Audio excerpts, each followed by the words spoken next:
Hello, everybody. Welcome in today's coverage. We got number 15 USC versus number 7 Oregon. Starting a little bit late today. Had a bit of an emergency to deal with, but we're going now. Got Jeff here alongside to give you some other scores and some interesting statistics on other games going on. Right now, USC just got the ball and is already driving. Got the ball on about, somewhere inside the 30-yard line, and I'll start from there.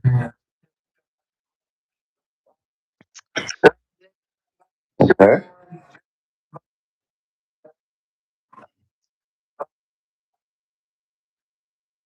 And as Jeff was just telling me, there's several games that already have some intriguing scores, and we'll get to those here momentarily.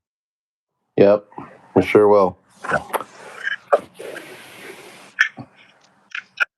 Okay, so it's actually the 40-yard line, not the 30-yard line. So it's a third and 7. Ball at the 41-yard line. Pass incomplete. Flag on the play. It kind of looked like a pass interference, but we'll see what the ref says.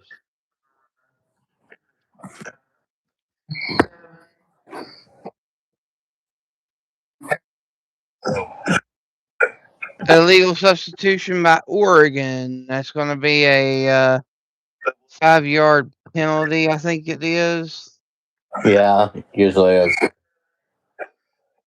So it'll be now a third and 2. Ball at the 36-yard line for USC. Quarterback in the pistol. Hands off. And Lord have mercy, got 7 Oregon Ducks on him and still driving down all the way inside the 28-yard line, where it'll be first and 10 USC Trojans at the Oregon 28-yard line.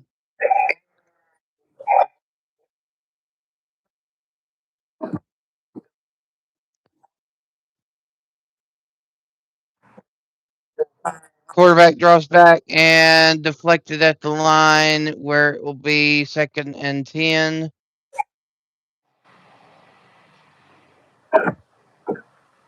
Thank you to the 13 that are listening in. It is appreciated. If you haven't already, hit the like and subscribe.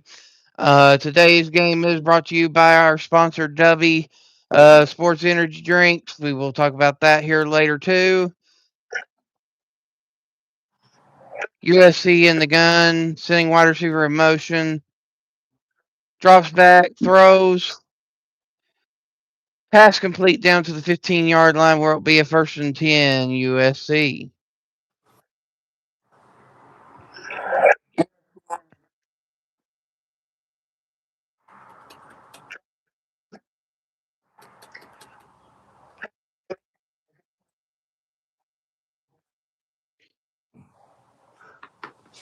USC already back on the line.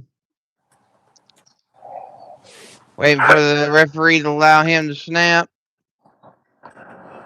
Changing the play at the line. Flips the script. Drops back. Fakes. Hands off.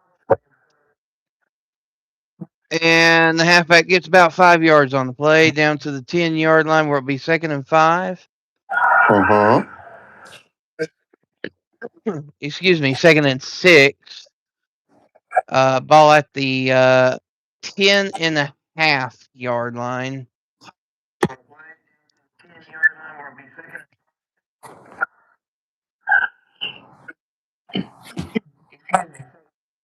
Changing the play. Looks like they're having some miscommunication. Quarterback Miava drops back. Hands off to the halfback again. Gets a few yards. Looks like it's down to the 8-yard line, where it will be third down.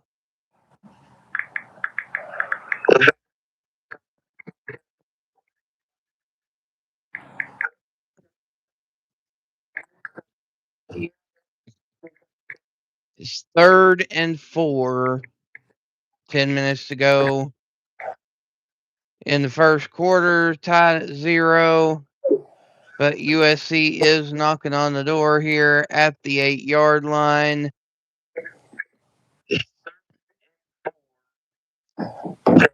Miava drops back, throws a screenplay, and it was a successful one down to the end zone for a touchdown.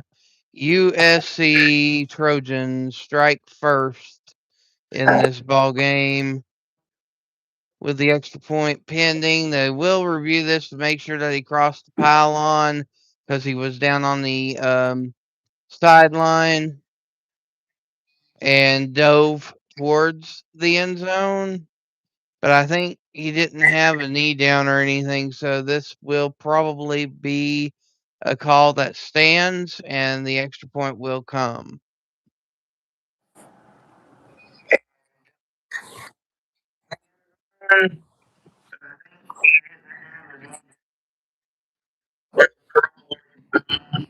Relative Media, hello, welcome in. If you like Oh, basketball, yes. go back and check out the um, stream from yesterday. We did the women's basketball, the number 6 Michigan Lady Wolverines, and the number 1 Yukon Huskies in a shootout last night. It was a really good ball game. Definitely worth the re-listen.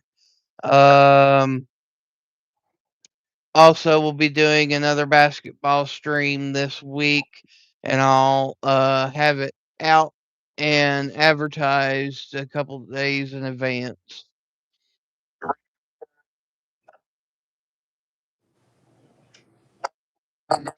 All right, so while we are on commercial break, I'll go ahead and elaborate a little bit further about the sponsor that we have called W. W is a sports energy drink, supplement, and vitamin shop that has multiple flavors to choose from.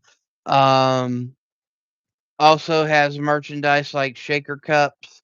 And if you go to the link that's in the description, make your selection. And then under the coupon code, enter Sports with Wolfie, and you'll get 10% off your purchase. All right.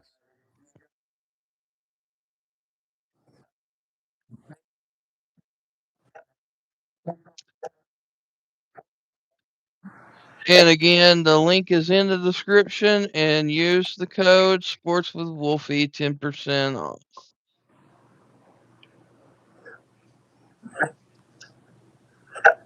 All right. So, Brett, what do we got going on in the world of football right now on this commercial break? All right. Excuse me. We have number 3 Texas A&M shutting out Samford 48-0. Top ranked Ohio State 42, Rutgers 9.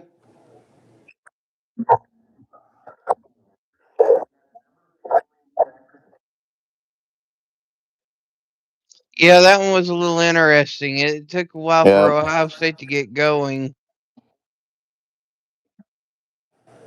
Mm-hmm. Okay. Let's see. Also, we had Miami. Okay. Miami won over Virginia Tech 34-17.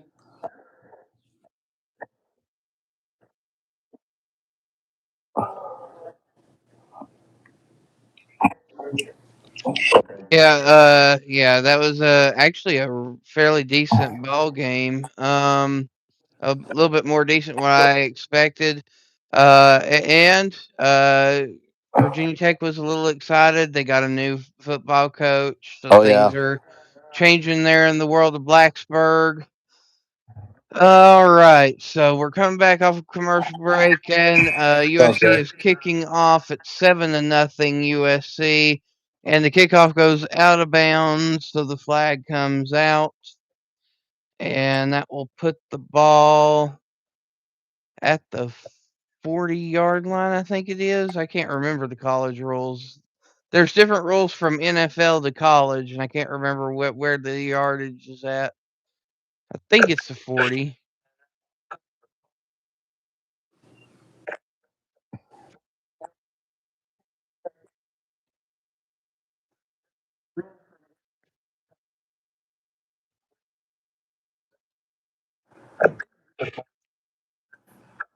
But it's first and 10, Oregon. Okay, so it's the 35-yard line.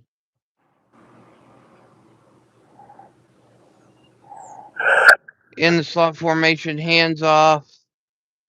Got a few yards. It looks like about a 3-yard gain. Makes it 2nd and 7. The key player to look out for on Oregon would be the tight end, number 18, Kenyon Sadiq. He has had over 400 yards receiving this year. All right. Oregon in the gun, throws to the wide receiver, busts loose and open, and down to the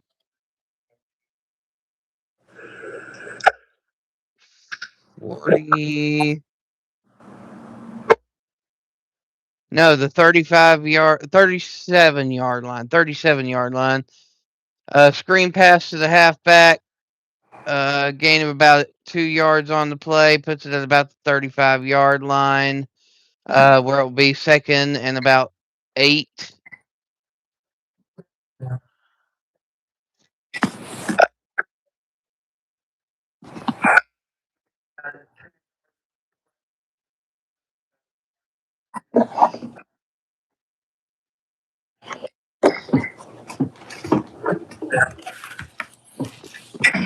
All right, so Oregon comes out in the gun, 2 wide receiver sets each side.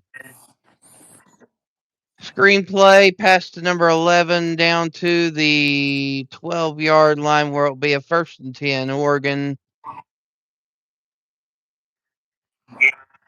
Hey, Joey.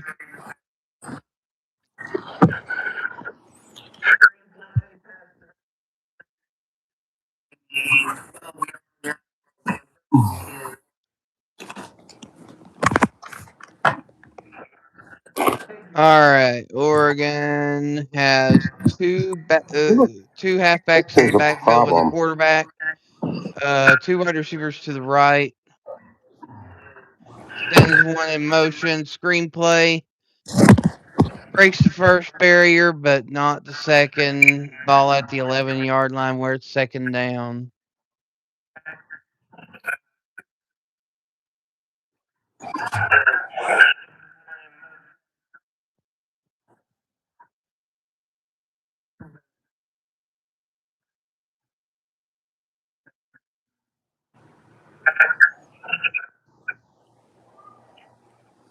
All right, so Oregon in the pistol formation, pitch to the halfback, breaks loose, busts into the end zone for the touchdown. Touchdown, Oregon.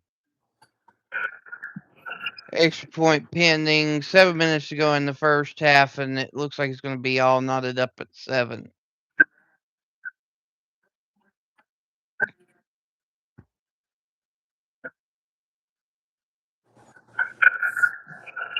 Of course, the game is in Eugene, which is home of the Ducks. Oregon's in the all black unis with the green helmets. And then USC's in their classic crimson helmets with the maize yellow pants.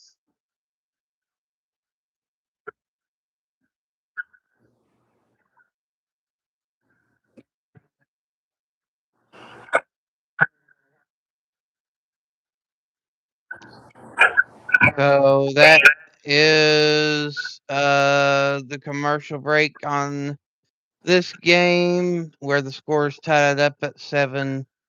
with 7 minutes to go in the first quarter.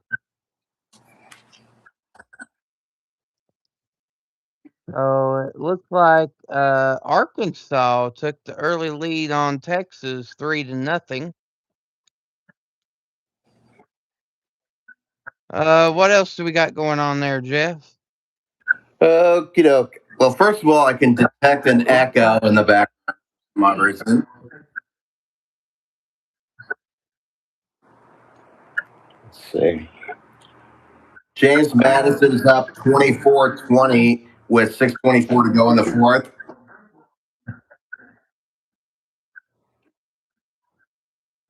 Let's see. Alabama's up 35-0 on Eastern Illinois with 9:33 to go in the third. Number 9 Notre Dame is up 28-0 on Syracuse with 5:04 to go in the fourth. I might.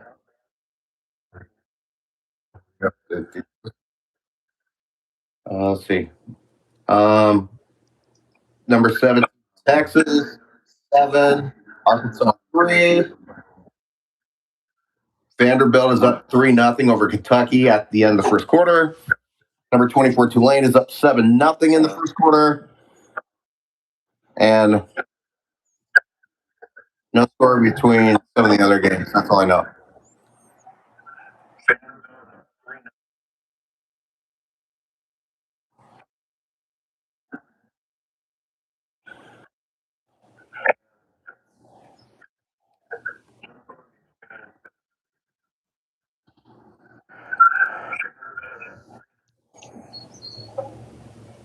The Worthinator, I'm sorry to hear that, but I hope that you're enjoying the stream. I think that's it.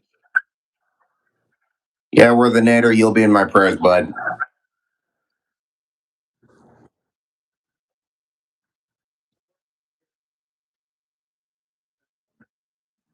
We don't spam the chat. I'm sorry. If you want to continue messaging on here, you can talk with us, but don't spam, please. Exactly. Like Kerr.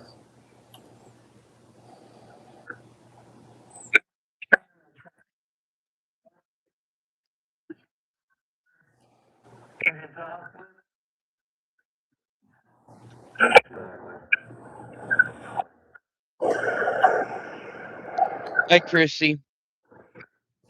Oh, hi, Christy. How's it going? I think I got that right. All right, Oregon's kicking off, going deep, and USC just calls the fair catch, and we'll take it at the 25-yard line.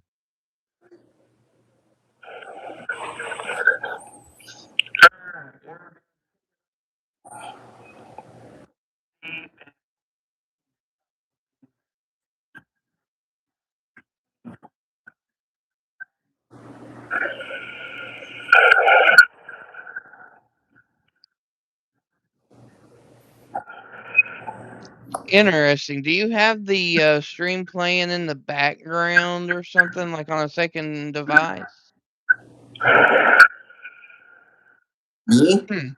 Yeah, you. No, I don't. I just have it on my iPad, and that's it. Interesting. Yeah, I'm hearing the echo too. It sounds like when somebody has two devices running. That's weird. Whoops.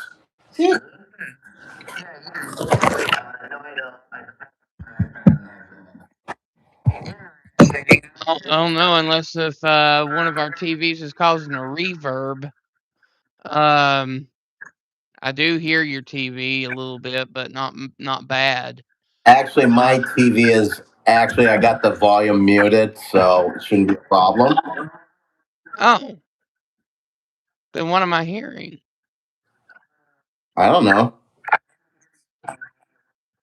Technology. We'll never fully figure it out. Yeah. Yeah. All right. USC hands it off on the second down play. Gets about a yard. It was 3rd and 9. Ball at the 36-yard line, and we have an injured offensive lineman for the USC Trojans. Kind of favoring the knee. He already has a knee brace, but quite a bit of discomfort there. Oh, it's a center. Okay, so yeah, he got tangled up in the run, uh, and the defenders came up over him while the runner was back behind his leg. So his leg kind of doubled back in an awkward angle. I don't know. They're going to go ahead and go to commercial break. Not really sure what's going on there. They'll probably have to go to the sideline and work on his knee brace. I bet his knee brace got bent up. Just speaking as a former lineman that used knee braces to play football, so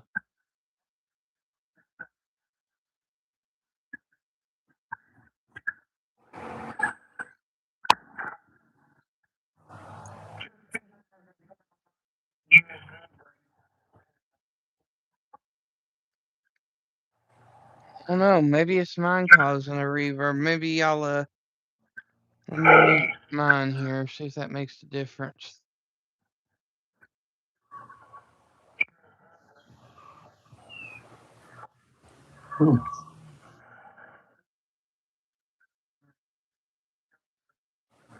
Okay, that's a little bit better, but I'm still hearing something.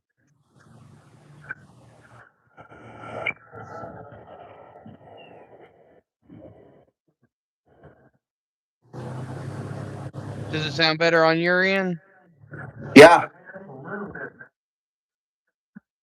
I know. And just as you were talking about it, I'm watching Iowa and Michigan State, and Caden Weegan just took a punt back for a touchdown. So.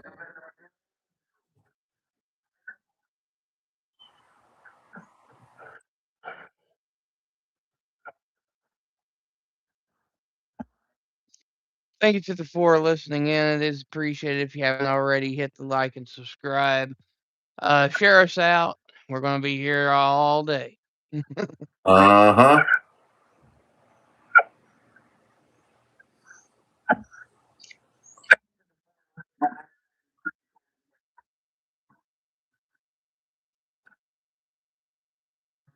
All right, so they got the center off on the sideline, and they're actually holding all of his weight. The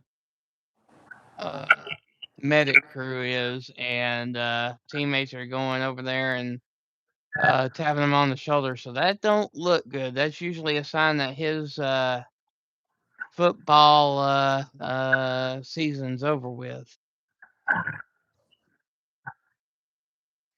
All right, Miava takes the snap in the gun, just outside reach of the receiver. It's 4th and 8, so the punt team is going to come out here at the 38-yard line. Punter will be standing at about the 20-yard line, and I don't know how good their punter is, but we're fixing to find out.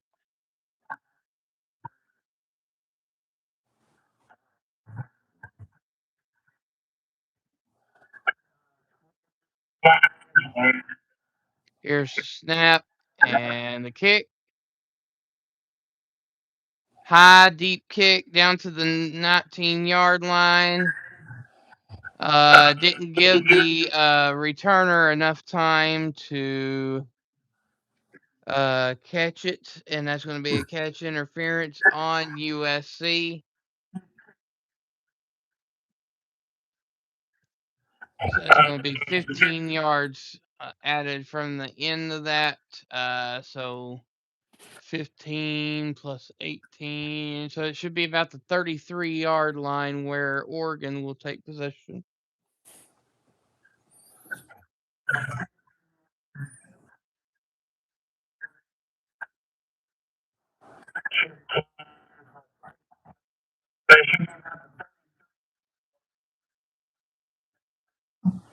Mm-hmm. That's all right. And they're going back to commercial. Uh-huh. Yes.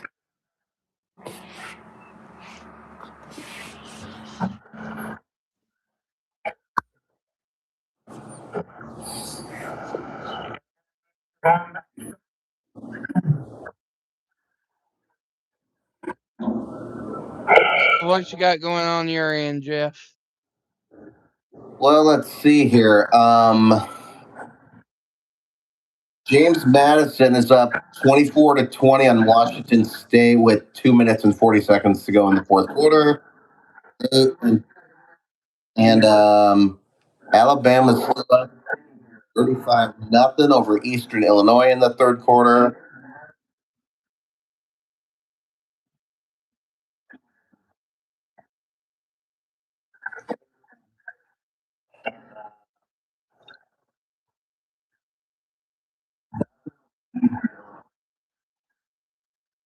Okay. Number 9 Notre Dame is up 35-0 over Syracuse with 2 minutes and 20 seconds to go in the first. Number 17 Texas 7, Arkansas 6 in the first quarter. Number 12 Vanderbilt 10, Kentucky 0. That's in the second quarter.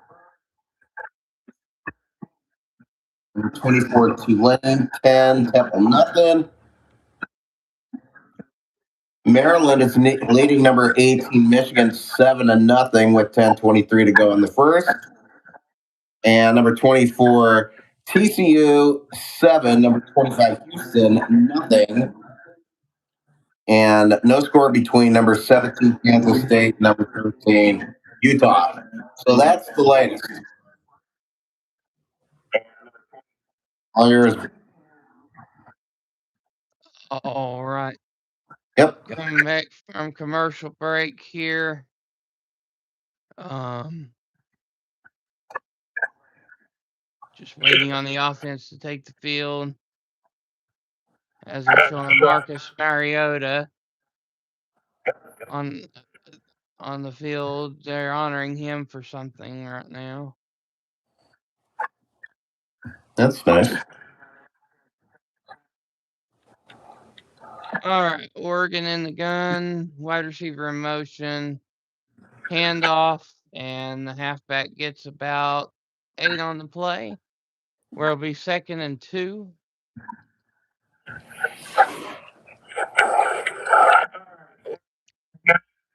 right, let's see here. They have 3 receivers out today. You got Decorian Moore, number 1, Gary Bryant, number 2, and number 27. I didn't catch his name, but at least 2 of their key receivers are out today for Oregon.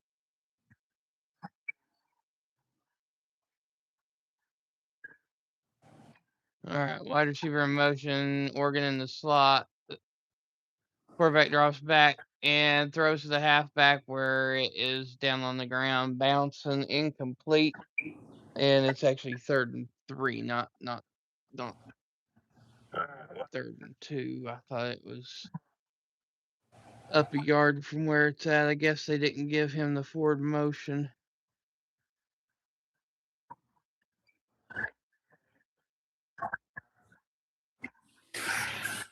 All right, so Oregon in the pistol sends the tight end in motion, fakes the handoff, drops back, throws complete, and it's a slant down to the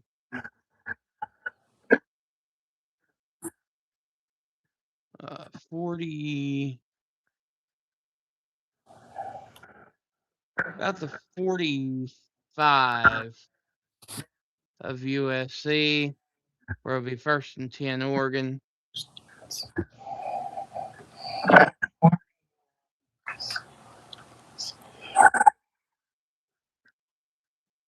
Oregon drops back, throws to absolutely nobody, 2nd and 10.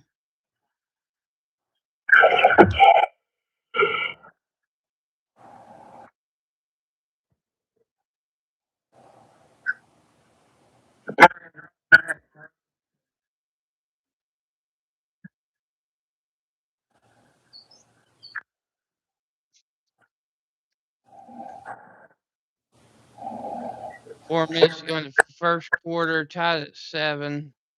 Moore in the gun, drops back, rolls out, throws, pass complete to the tight end Sadiq for an Oregon first down, ball at the 31-yard line. 1st and 10.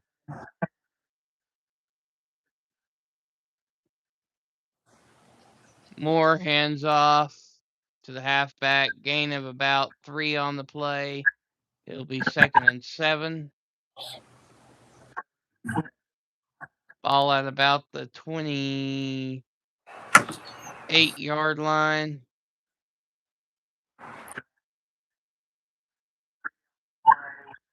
And we have an injured duck on the field. It is the offensive tackle, Lalulu.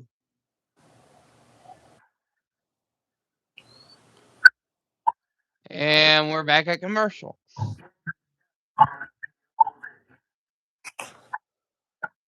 I highly doubt there's any updates, but if you want to provide some stats from the games, you can.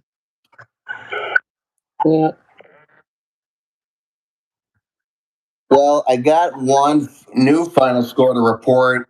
Number 21, James Madison held on to beat Washington State 24-20.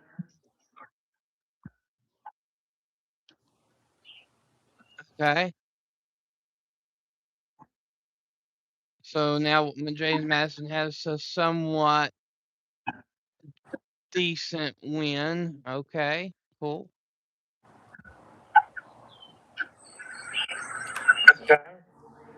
Right. Okay.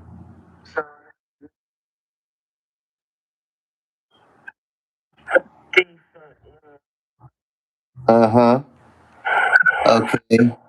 Um, right now, they just came to the end of the first quarter in Iowa City, and it's 7-0 Iowa. And per college football tradition, they're doing the wave to the kids at the Steadfast Hospital across the street. Oh yes, a very honorable and very popular tradition that is taking place there in Iowa.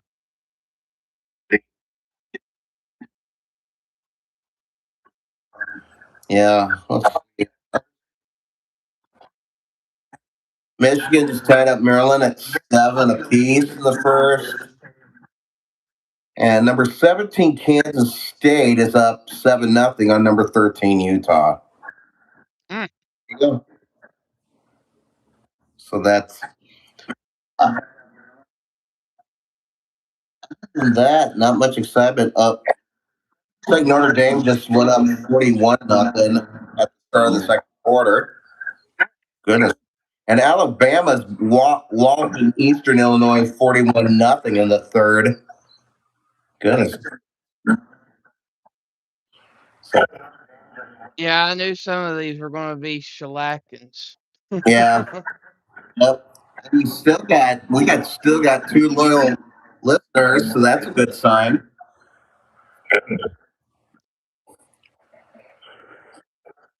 Yes, thank you to the two that are listening. It is appreciated. Absolutely.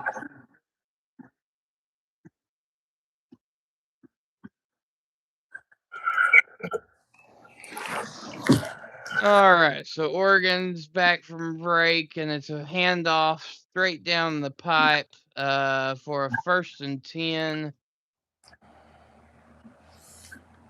It was in the gun formation. It was a handoff to the halfback, and there was a hole formed by the line right down the center. and linebacker just wasn't ready for it, and they took advantage. So it's now 1st and 10, ball at the 19-yard line for Oregon. Moore sends wide receiver out in motion. 2 wide receivers to the left. Drops back, throws a slant pattern, and drop. Incomplete. It's now 2nd and 10.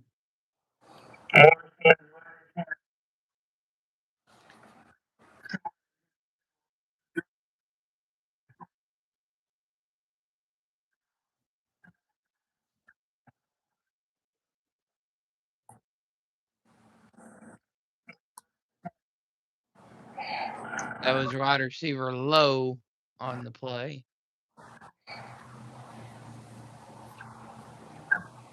Moore hands off to the halfback. Another gap down the middle for another 8 yards, where it's going to be 3rd and about 2 at the 9-yard line. No, excuse me, the 11-yard line. And another handoff, and that's going to put it at about the 8-yard line. 1st and 10, or 1st and goal, rather. Oregon Ducks.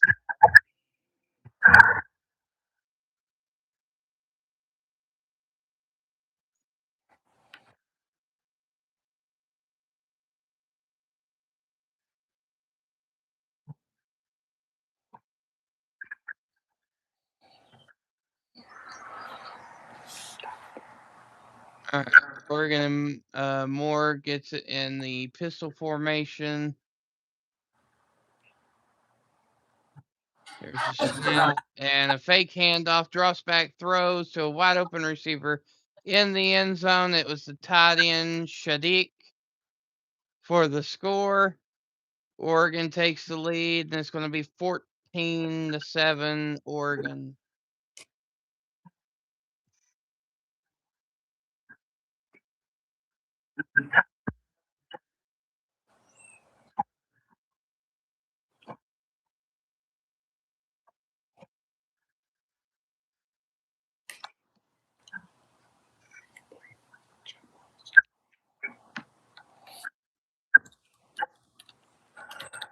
All right, I'm going to pass it back to you, Jeff, for some more information. Well, I'm going to try to do something to help our signal here.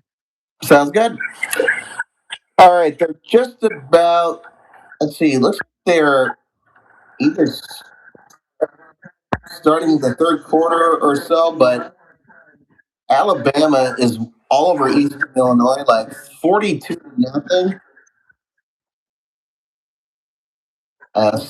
Simpson, the quarterback for Alabama, he's completed 11 out of 16 for 147 yards and 2 touchdowns, so he's been pretty good. And Miller, the running back, number 26 for Alabama, 11 carries, 62 yards for a touchdown. And Mabakwe from Alabama has 2 catches for 39 yards, so he's like their leading receiver, I think.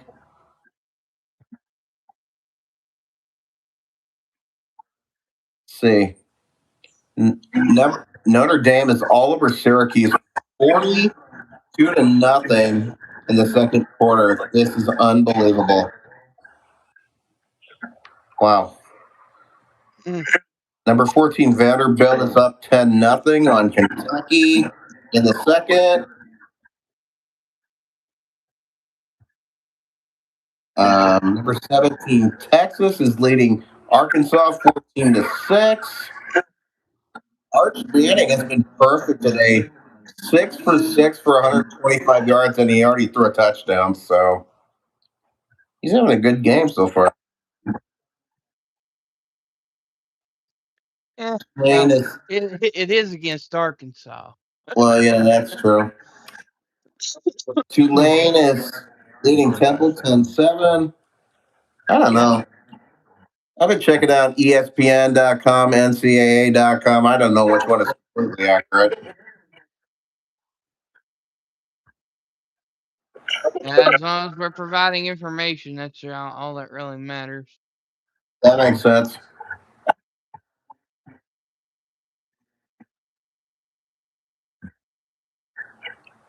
Okay. I think we'll be okay.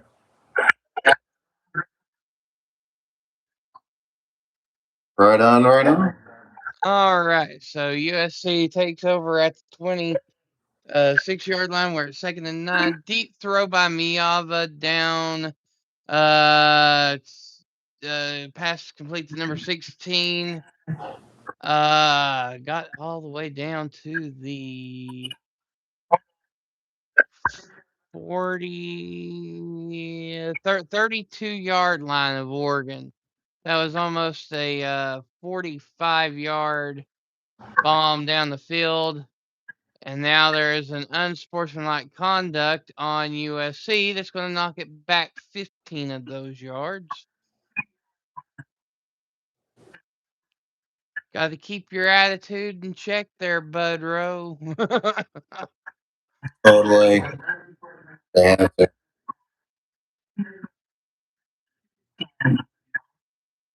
Mhm.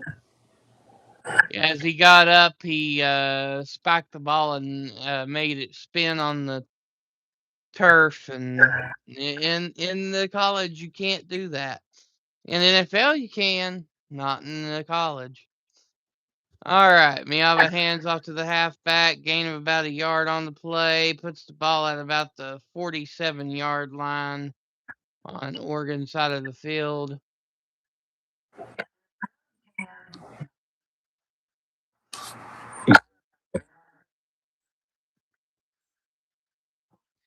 Miava drops back, throws deep, and pushed out of bounds by Finney, the corner, and that is going to be a pass interference on the defense.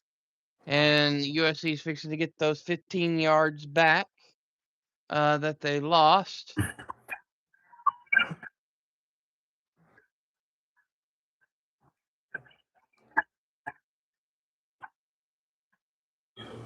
So now it will be a 1st and 10 USC Trojans at the Oregon 33-yard line. Miava in the gun formation, fakes the handoff, throws to number 6, and just short of the first down line where it will be 2nd and 1.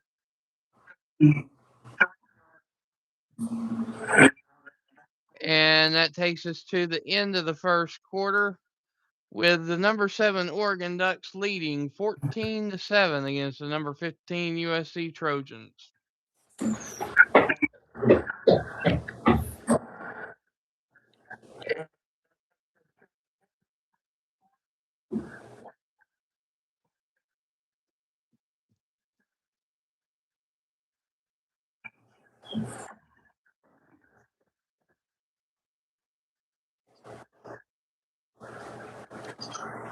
Some interesting statistics so far.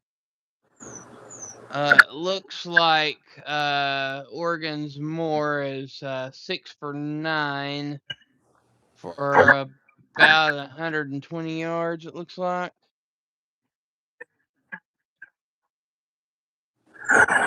That's if I'm reading this correctly.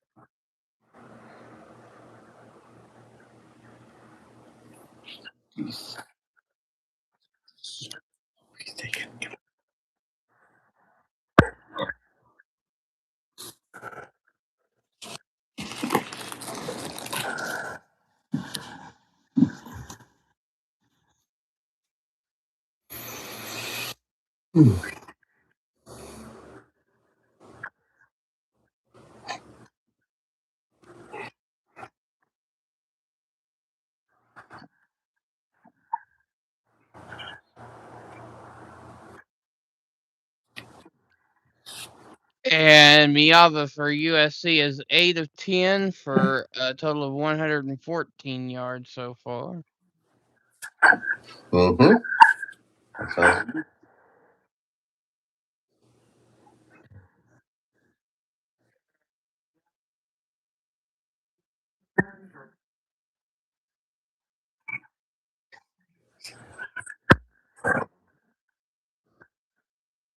Yeah, mod. There, I love it.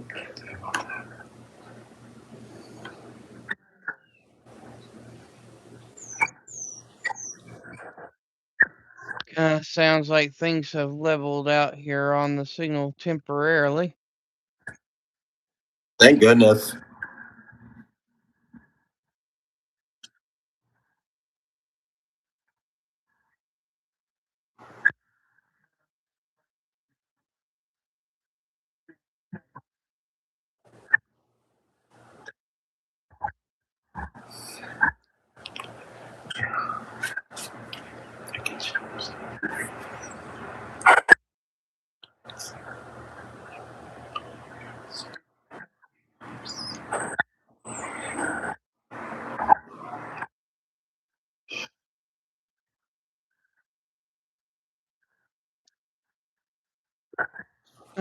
Let's see here. So,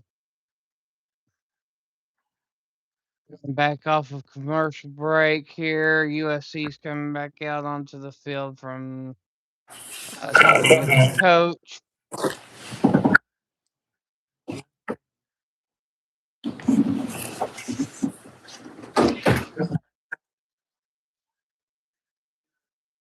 All right, Miava in the gun, sends wide receiver in motion, two wide receivers to the right. Screenplay to the wide receiver, and the wide receiver passes into the end zone.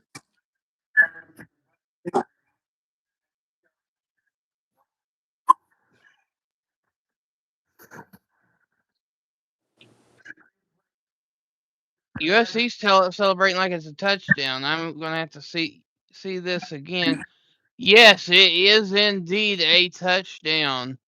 It was Wow. a spectacular jumping catch by the receiver. Got not just one foot, but both feet in the end zone, and then carried out of the end zone by the defender. So that is a touchdown by USC, and that will tie things back up with the extra point.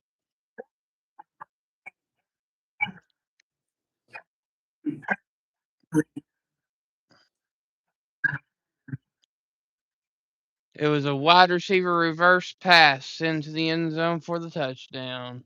Okay. There's the snap and the hold, and the kick is good.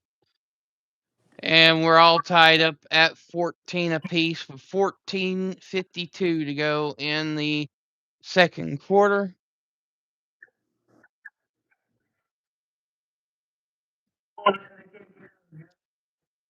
And I swear this thing has had more commercials than a Super Bowl Sunday.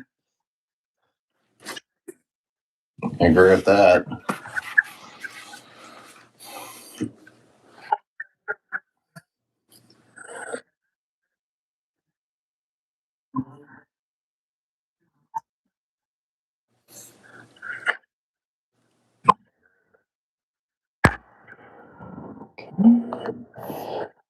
What's going on here?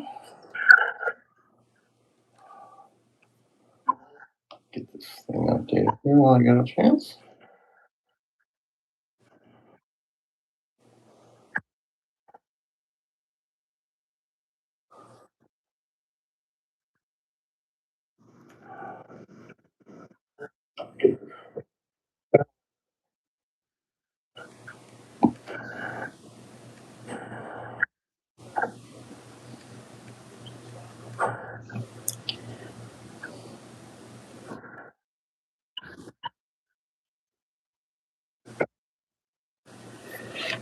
Well, right now down at Protective Stadium in Birmingham, where it's like 77 degrees outside.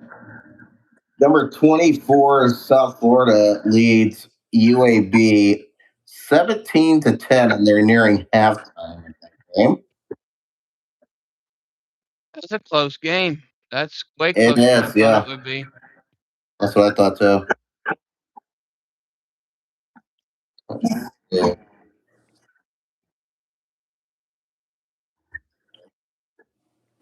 Number 17, Texas is leading by a point over Arkansas, 14-13.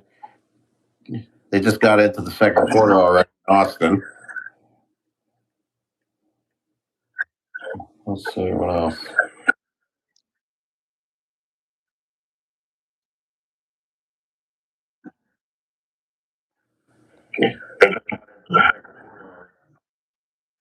Um, Number 14, Vanderbilt at home is leading Kentucky, still 10-0 in the second quarter. That's games in Nashville.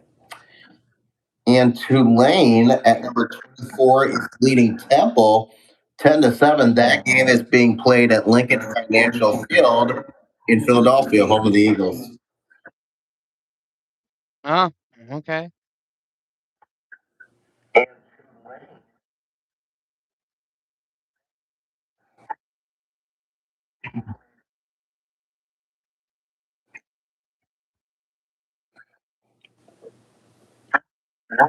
Yep. Utah and K State are tied up at 7 in the first quarter. Same with Michigan and Maryland. And that's about it for all the latest data scores as far as I know.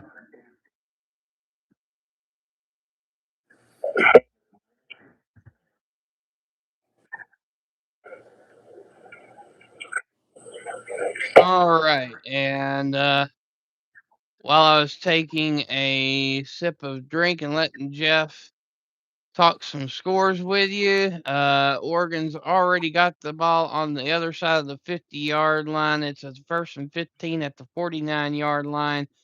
Moore drops back and throws, gets it down to the 44-yard line where it's second down and 10.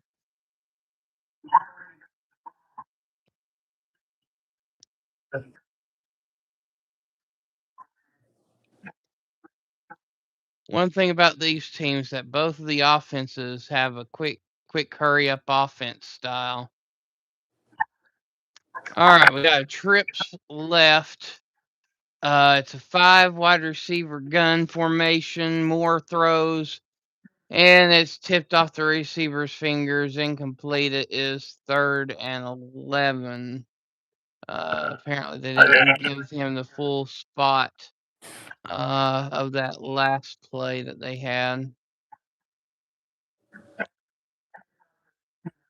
All right. Moore for Oregon is in the gun formation, brings the halfback over to the backfield, still trips left, changes the play at the line, snap, and drops back, throws, and incomplete, and it is now fourth and 11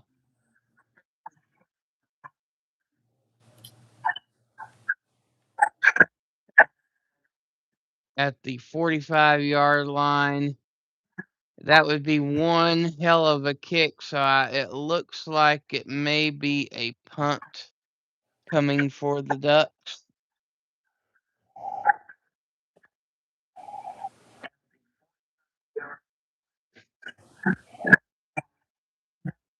Yep, here we go. Snap. And the kick. They're going to try to take it to the corner, and USC fair catches it at the 15-yard line where it is now first and 10 Trojans.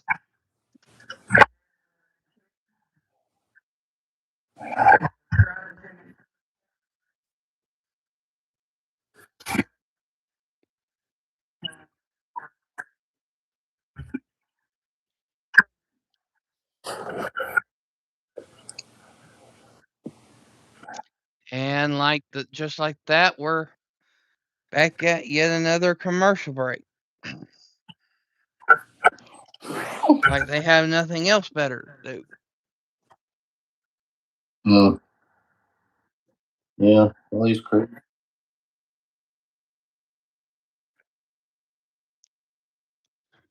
Mm-hmm.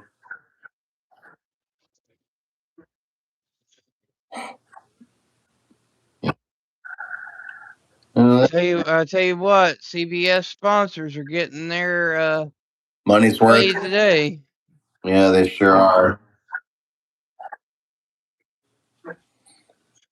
Let's see here. Because I'm pretty sure I've seen more commercials than I have games so far.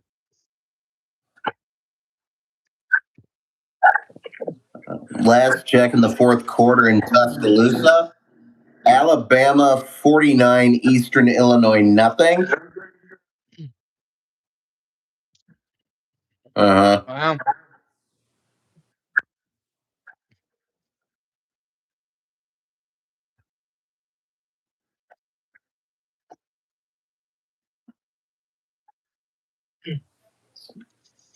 Okay. We got number 24, South Florida, 17, Alabama, Birmingham, 10. That's another square thing as far as I know it. Let's see here. It's still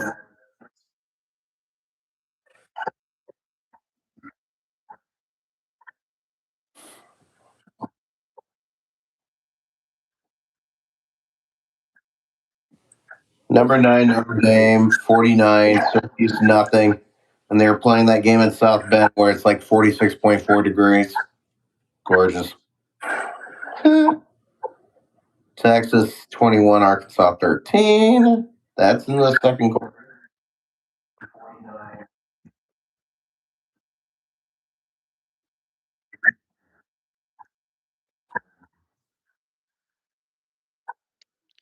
All right, so injury updates here. The center Okay. for USC did tear his ACL. He is done for the year.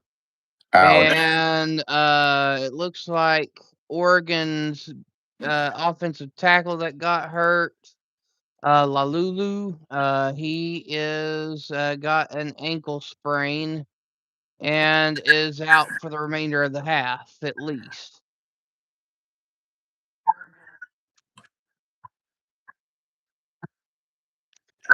I don't know what was being thought right there, but Miava and USC just threw a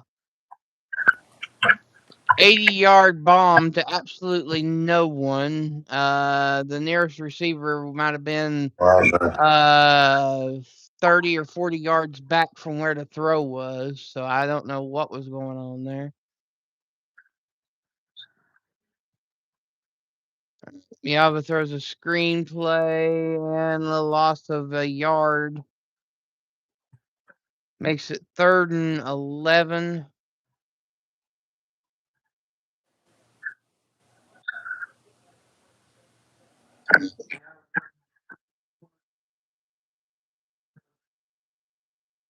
Ball at the 15. Miava drops back, throws a complete dime to number 8 down to the looks like the 35-yard line, the 33-yard line, and it's going to be a 1st and 10 USC. That wide receiver was in double coverage, and it was directly in the center of the numbers. It was a perfect dime. Handoff, gain of about 2 on the play. It's going to be 2nd and 8.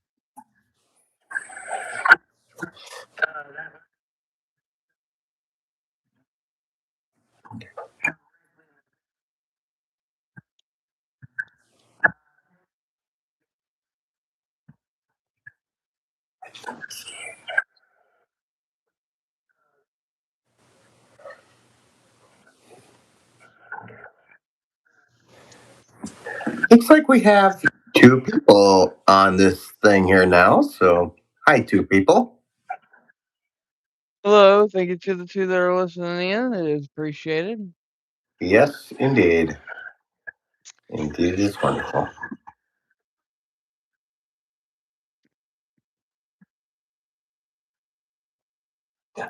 All right, so we have a third down and 6. Ball at the 36-yard line.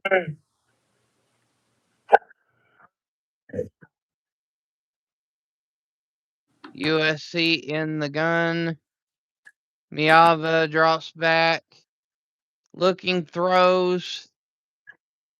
Nearly intercepted, but drops to the ground. Incomplete. It's now 4th and 6. And USC is going to be giving the ball back to Oregon. And the score is still knotted up at 14 apiece.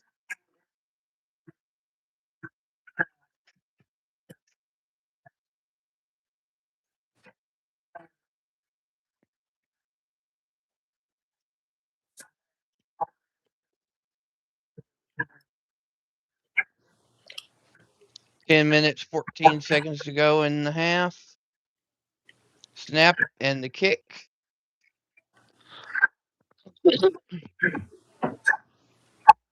And the punt returner down to the 40, to the 30, to the 20, to the 15, 10, 5. Touchdown, Oregon. 88-yard punt return for the touchdown. Malik Benson, number 4.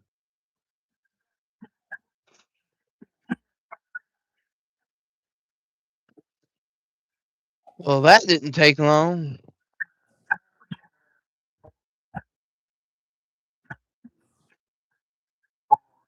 That's pretty good.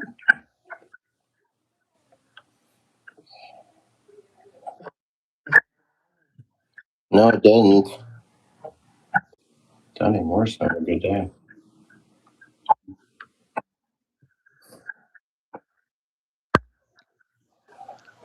And the snap and the kick. And the kick is good, making it 21-14, Oregon.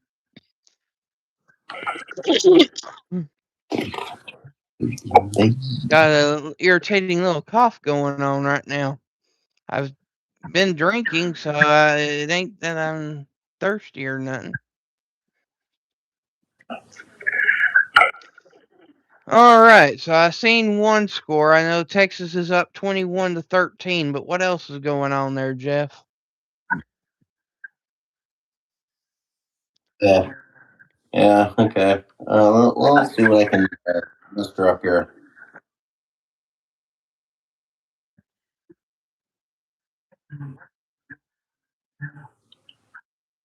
With 5 minutes and 10 seconds to go in the fourth quarter, it's number 10 Alabama, 49 Eastern Illinois, nothing. So it looks like Alabama's probably going to advance to 9-2 after this game is all done. Still 17-10 halftime in South Florida and UAB.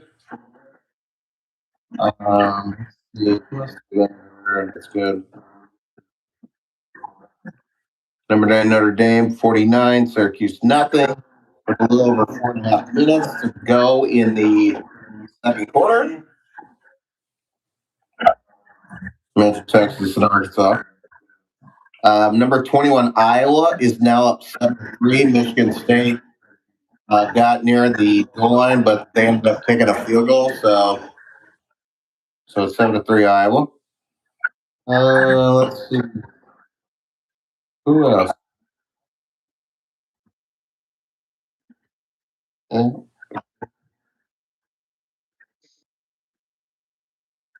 Number 14 Vandy leading 17-0 over Kentucky with just a little over 2 minutes to go in the second quarter. Number 24 Tulane 17, Temple 7 with 6 minutes and 36 seconds to go in the second quarter in Philadelphia. Oh, Also, with 11 minutes and 22 seconds to go in the second quarter, TCU is leading number 23 Houston 14 to nothing, and that game is being played in Houston. Unbelievable. Wow. Yep. K State and Utah are tied up at 12 at the end of the first quarter, it looks like. Number 18, Michigan is all over Maryland 21 to 7 in the second quarter. Let's see. No, that's about all the top 25 scores I know of, except for the ones that are going to be coming up later today. Right. So if you got those vocal cords all taken care of, Eric, it's all yours. All right. So we just have kickoff here. Oregon kicked back off to USC. They're talking about Heisman favorites right now. You got Mendoza of Indiana, Sayin of Ohio State, Reed of Texas A&M, Pavia of Vanderbilt, Stockton of Georgia, and Jeremiah Love of Notre Dame are Oh. your top Heisman candidates right now.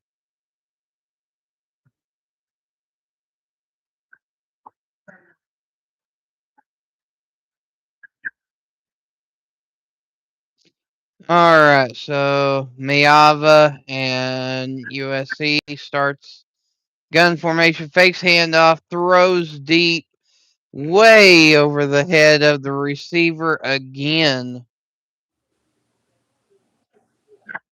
At least 10 yards in front of the receiver.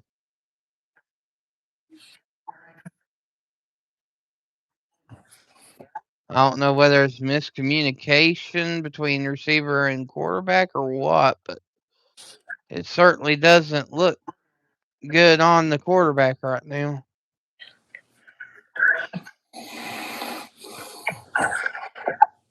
Maybe he's just not accurate. I don't know. All right, so Mayava in the gun formation again sends wide receiver in motion. They don't like the look, changing the play at the line.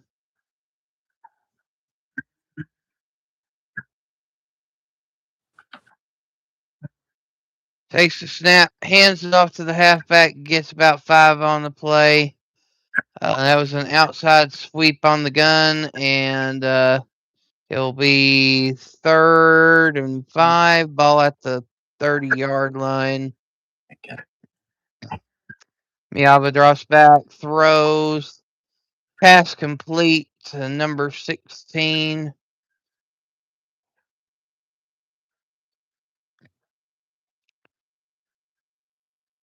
Got it down to the 47-yard line where it's 1st and 10 USC.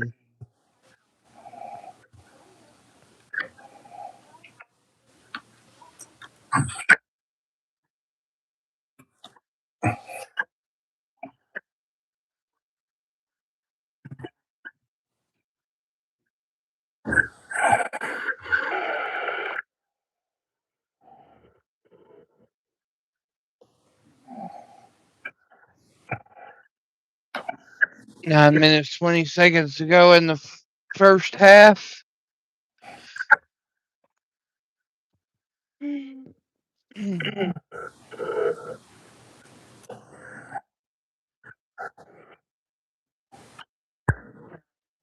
Lincoln Riley changing something up here.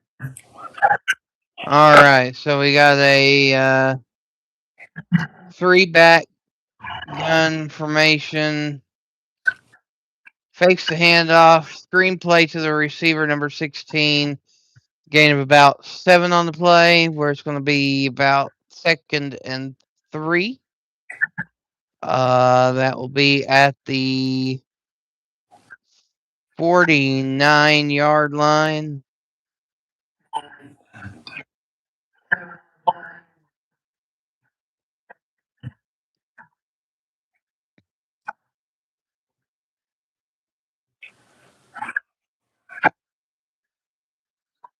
Miava is 12 of 19 on completion percentage, and Miava just bobbles the snap, and it goes about 10 feet in the air, and he luckily catches it and lands on it. This is about a 9 to 10 yard loss on the play.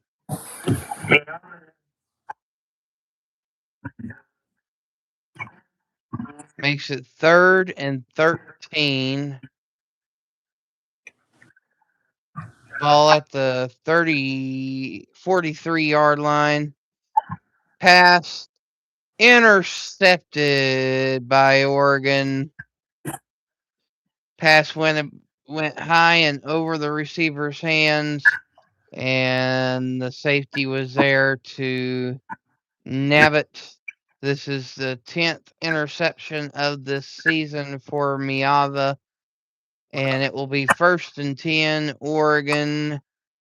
Ball at the call it the 28 yard line. There is a flag on the play, probably for excessive celebration.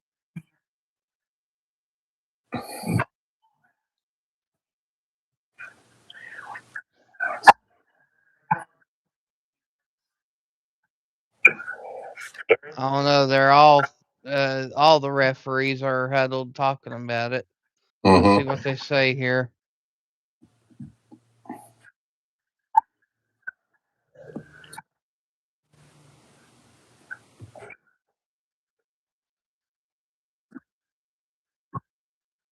Unsportsmanlike conduct on USC.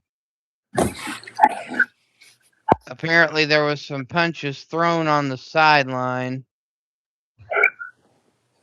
Oh yeah, there's the fist and the swing. Yep, yep. He might get suspended for that one.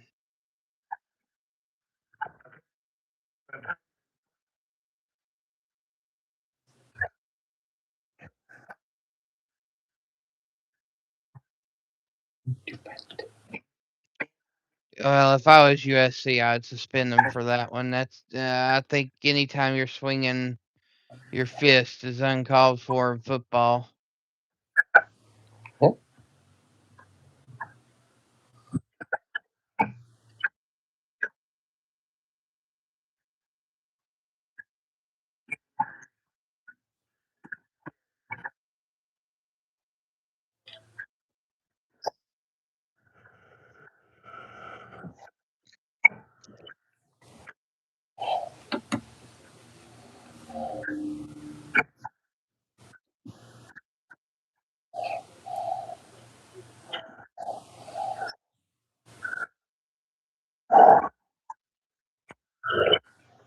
All right, so it's a 1st and 10, Oregon at the 44 yard line. Moore drops back, hands off to the halfback, busting loose, breaking tackles down to the let's see here, 45, 50, 45, 30, call it the 38 yard line, roughly. Maybe the 35, maybe. I'm not sure. But we have a personal foul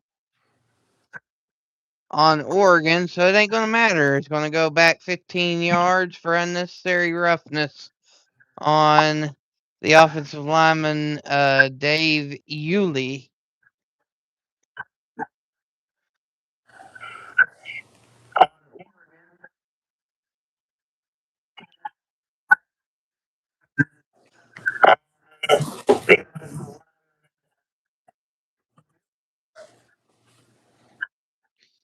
So it's now 1st and 10 Oregon at the 46 yard line. Moore takes a snap, hands off to the halfback. Bust loose, cuts up down to the USC 49 yard line, where it is now 2nd down and about 4.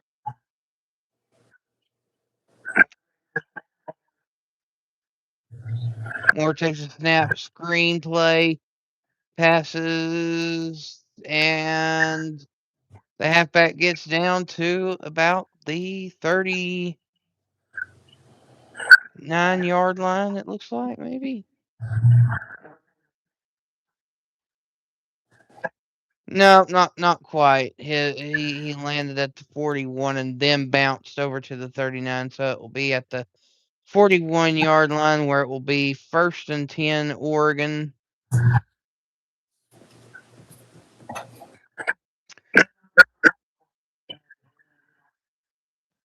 Moore in the gun,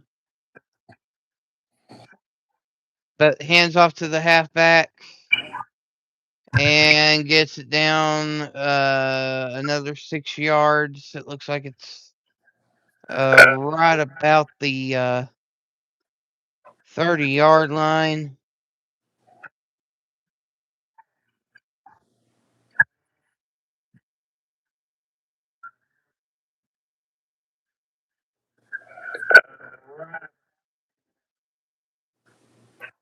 It's 35-yard line rather.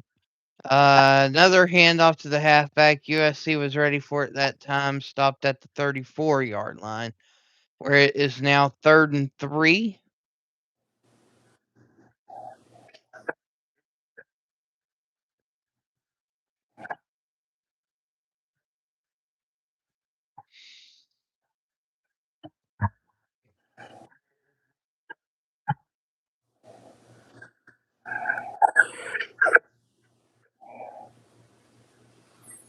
Five minutes to go in the first half. More gun formation. Got a wide receiver to each side. Drops back, throws deep. Pass complete down to the 5-yard line by Malik Benson, where it will be a 1st and goal. Oregon Ducks. Flag on the play.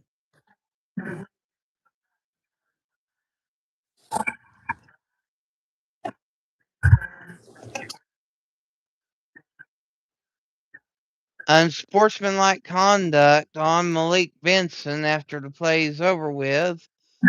And that's going to send it back the other way. And Danny Lanning is losing his mind on the sideline right now.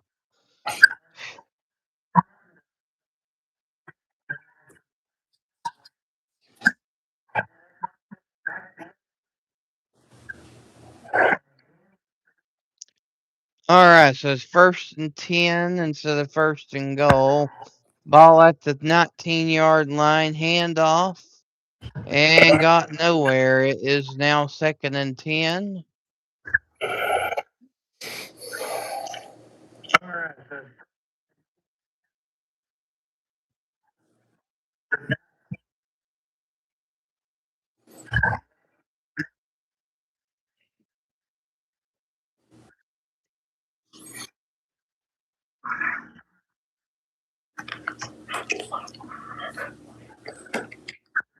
All right, so Moore back by himself, 5 wide receiver set. Screenplay only got about a yard on the play. It's 3rd and about 9. Ball at the 18-yard line. 3 minutes and 39 seconds to go in the 2nd quarter.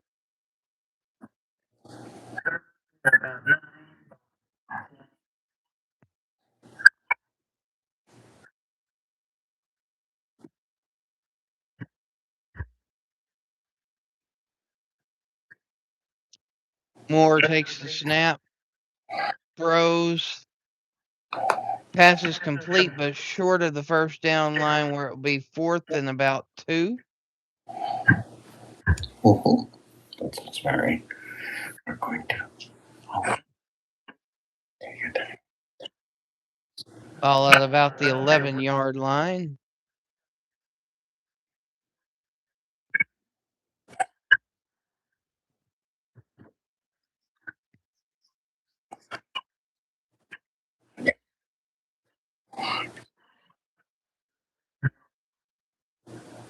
Yeah. And now we have another flag on the play. Wow. Hands to the face on the offensive line, and it's going to be a 15-yard penalty back the other way, where it's going to now be a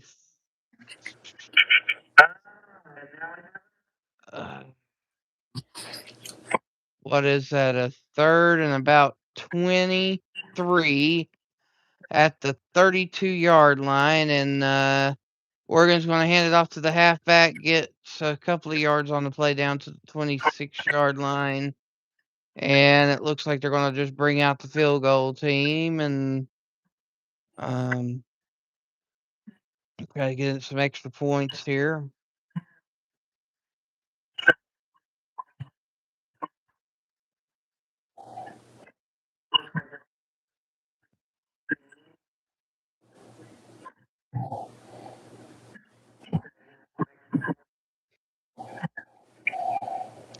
Field goal kicker's kicking from the right hash. Kick is up, and it doinks off the goalpost.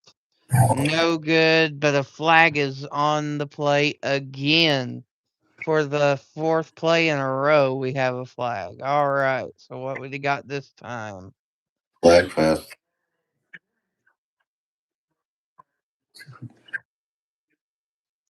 Personal foul on USC, and that's going to give Oregon an automatic first down. Are you kidding me? After all that, you're going to have a personal foul and give them a first down so they get a refresh. Wow. All right, so with 2 minutes and 13 seconds left, we got a 1st and 10 Oregon.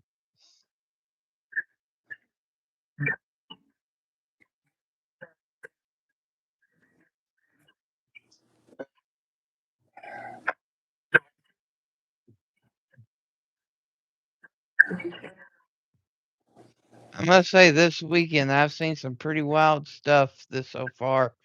Yesterday was an interesting one at Florida State with the Florida State NC State game. All right, Moore quarterback keeper runs to the outside.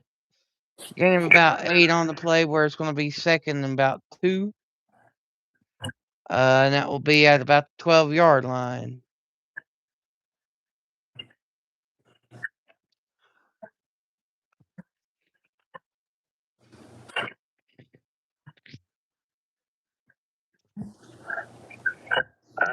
And that will put us at the 2-minute warning of the first half. And it's a 2nd and 1 when we come back from this 2-minute warning break.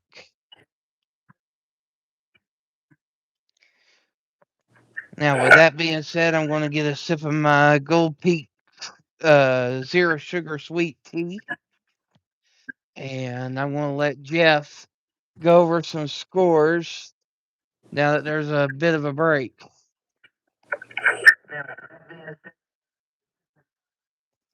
All right. We have a final score to report here. Alabama shuts out Eastern Illinois 56-0. At halftime, Notre Dame 49, Syracuse nothing. Second quarter, Texas 21, Arkansas 20. It's it's almost halftime, and Vanderbilt is up 24-3 over Kentucky. Tulane 17, Temple 7 in the second quarter. Another second quarter score. Michigan 21, Maryland 10. Number TCU 14, Houston 7. Kansas State and Utah are tied up at 14 in the second quarter. So that's the updated scoreboard as we know it.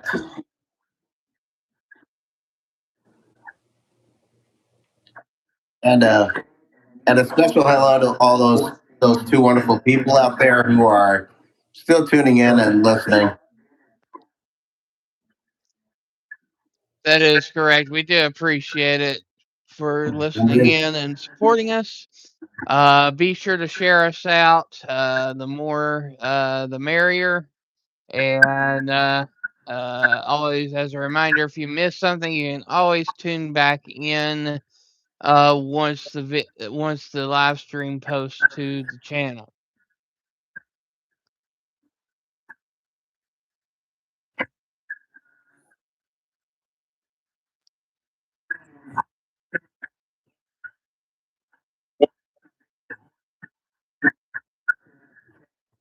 All right.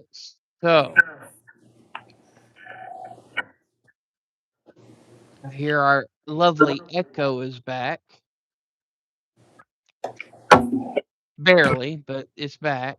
And we're just going to try to wing it here because it went away before. It might go away again. Okay, so Moore is in the pistol formation for Oregon as on the 2nd and 1. Ball at the 4-yard line, and we have lineman jumping off sides for the defense, and Moore just decides to throw it away to the sideline because he now knows he's going to get a first down.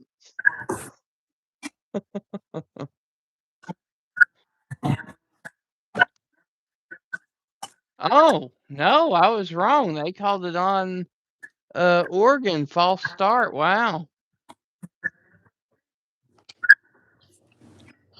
Oh yeah, he did. He sure did. Number 77 just slightly got the jump over the defensive lineman, and then the lineman jumped over. So that'll be a 5-yard penalty there. It will be at the 9-yard line, 2nd and 6. Moore hands off to the halfback. Halfback's driving, pushing into the end zone for the touchdown for Oregon as they go up now, which will probably be 28-14 with the minute and 51 seconds to go until halftime.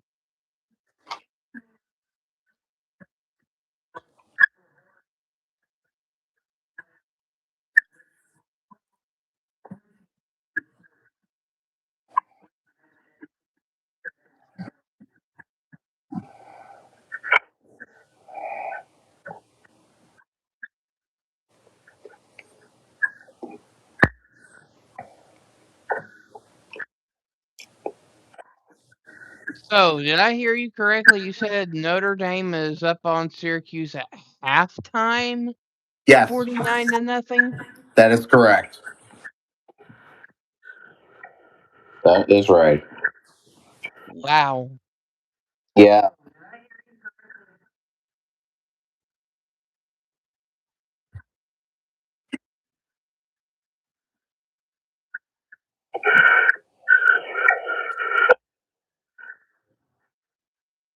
Mm-hmm.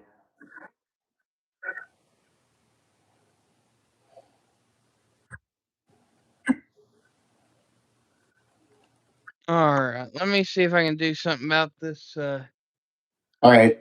connection real quick. Good idea. Do that.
Oh, yeah, it looks like it's still there this time. What I tried to do didn't work this time.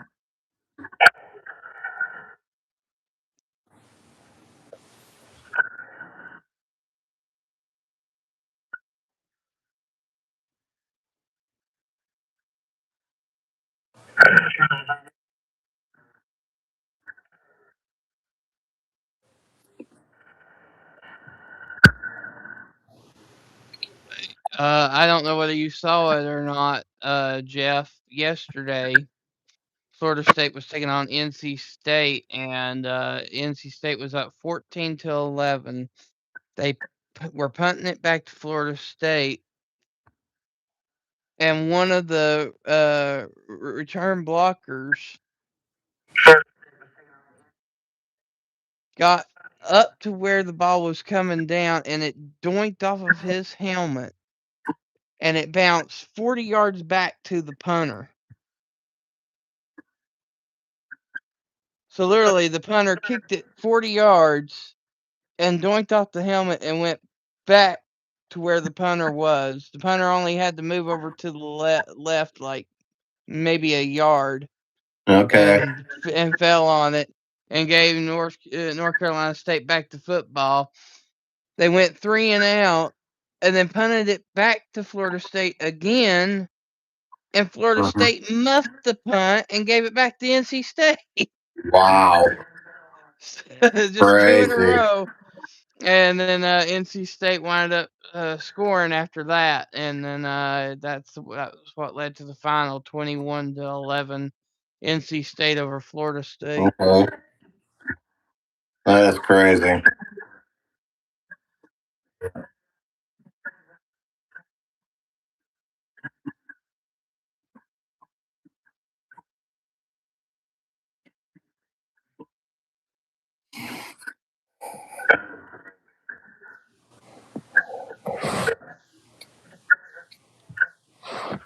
All right, so the score is 28-14, minute 52 to go until halftime.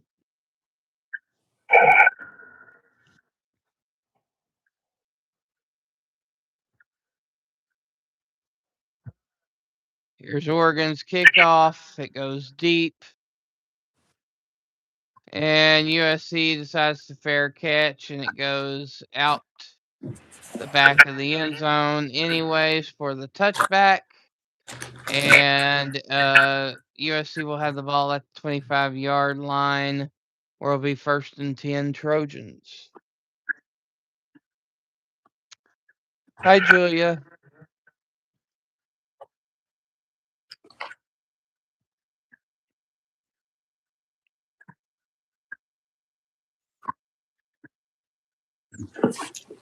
All right, USC's Mayava in the gun formation. Two wide receivers to the left, sends the halfback out in motion. Mayava drops back, throws, and it's deflected off the fingertips of the receiver for a incomplete pass. 2nd and 10 at the 25-yard line.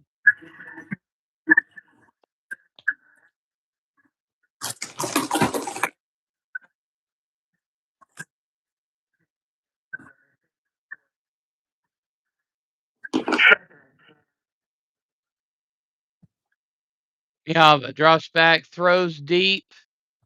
Pass number 16 going down to the 35 to the 30 to the 25. Drops at about the 22-yard line, where it will be 1st and 10 USC Trojans as they try to get a little bit of points back before halftime, where they're down by 2 scores. Wide receiver Hines with the reception, 5 receptions for 139 yards and a touchdown so far for Hines. Miava rolls out, drops for a sack. Loss of about let's see here. Oh, excuse me, that was actually a handoff. I didn't see the handoff. It was a handoff to the halfback, dropped for a loss of about 4 on the play at 2nd and 14. A minute 34 to go in the half. Oregon has the lead 28-14.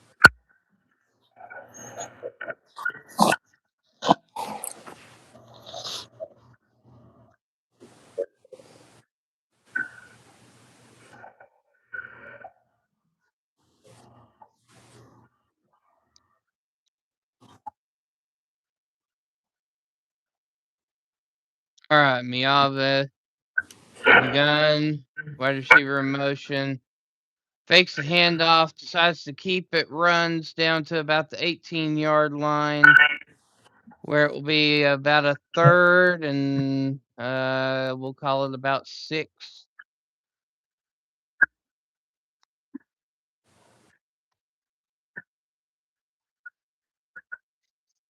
Really depends on where his foot stepped out.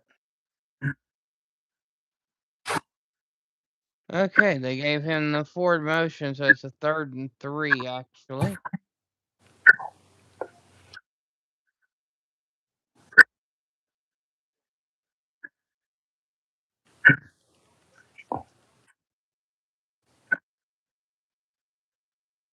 Yava drops back, throws a quick pass to the tight end, where it's now a 1st and goal.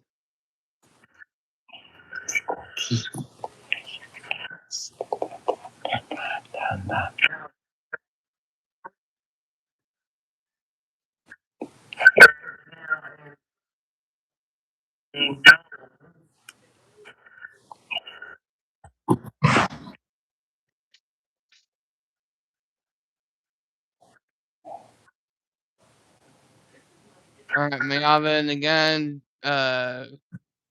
wide receiver reverse, but didn't go anywhere. It's a 2nd and goal, ball at the 9-yard line.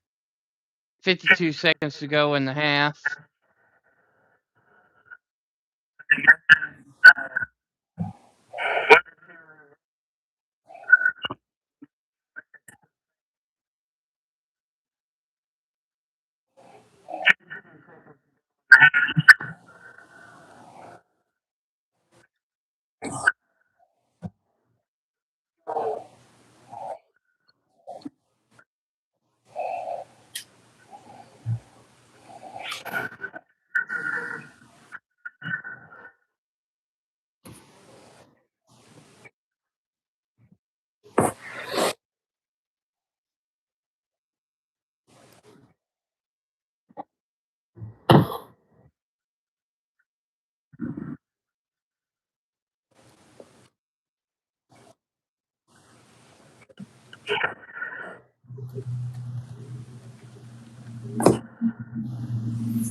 All right, let's see.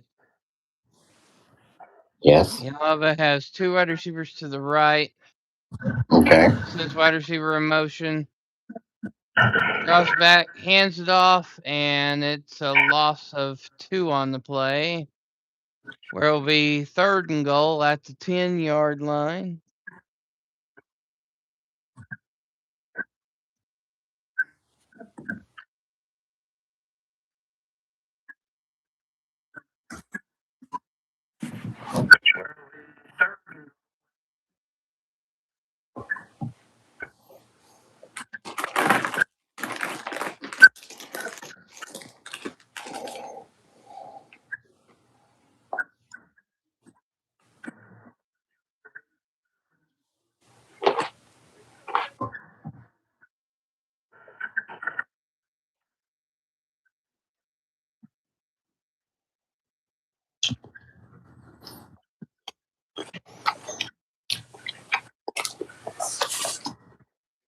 We have a timeout on the field. Lincoln Riley's wanting to go over his plan with Miava.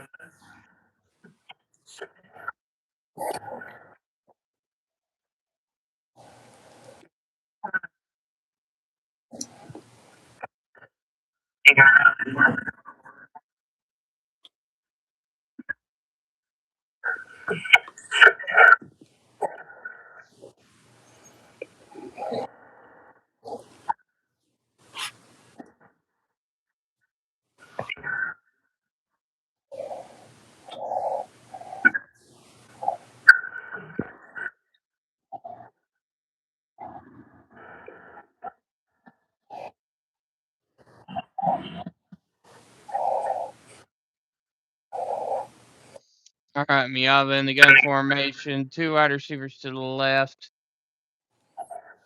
Miava drops back, throws. Pass incomplete. It is now 4th and goal. 11 seconds to go until halftime.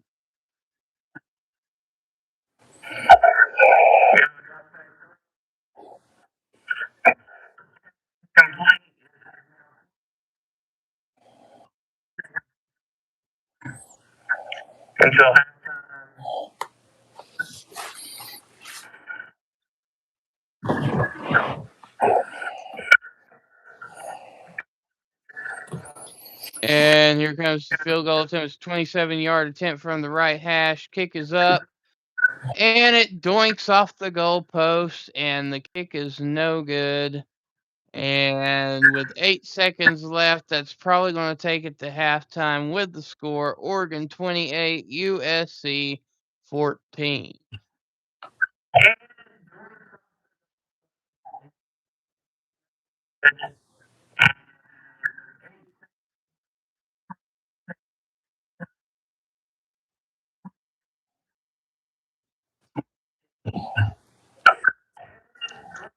And in the meantime, I am going to go check on the signal again. You can give some scores if you'd like, Jeff.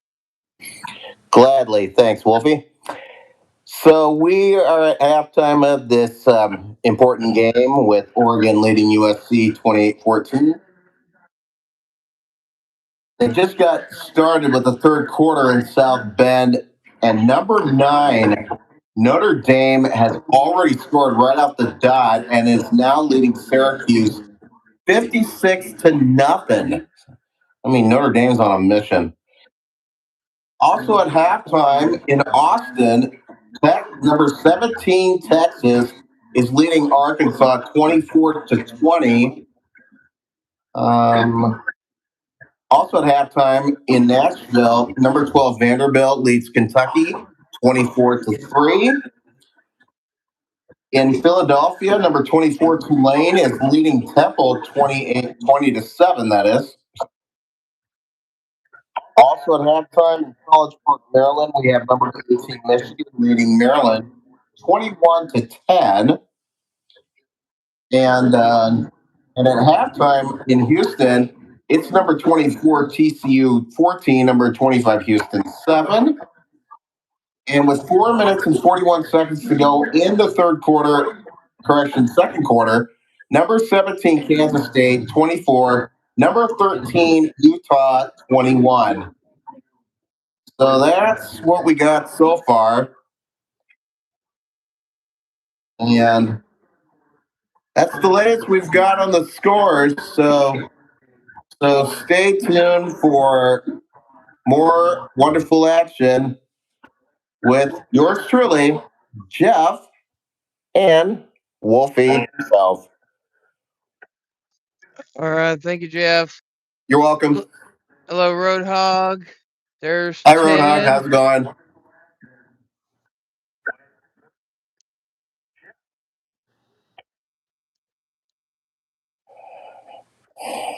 Thank you to y'all that are listening. If you don't care, go ahead and hit the like and subscribe. It is appreciated. Share us out. Oh, yes. It's worth it.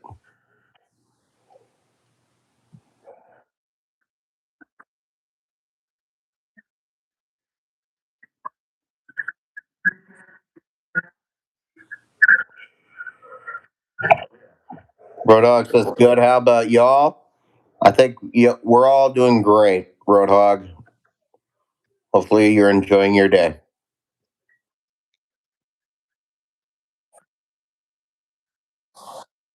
Looks like we're up to 4 now, so that's a good sign. All right.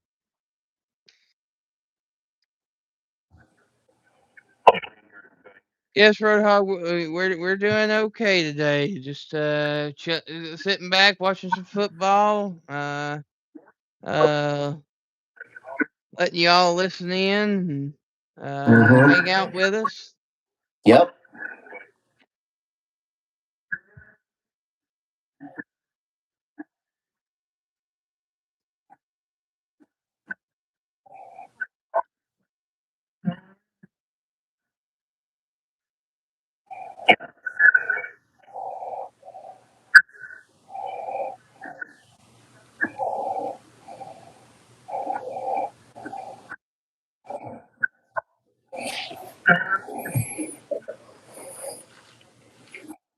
Now, for those of you who probably watch watch or listen to this thing, you'd usually see my little brother Brett, the one with the golden vocal cords.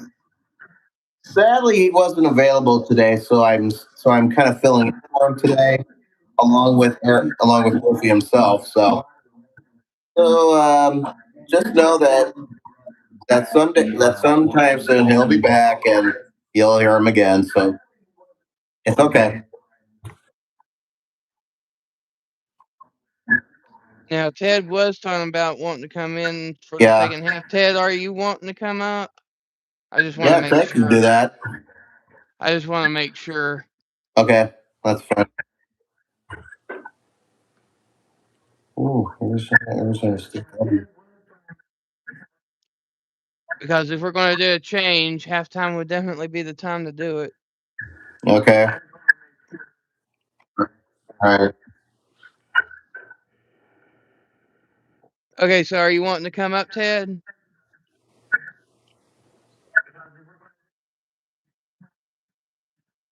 Yeah, totally.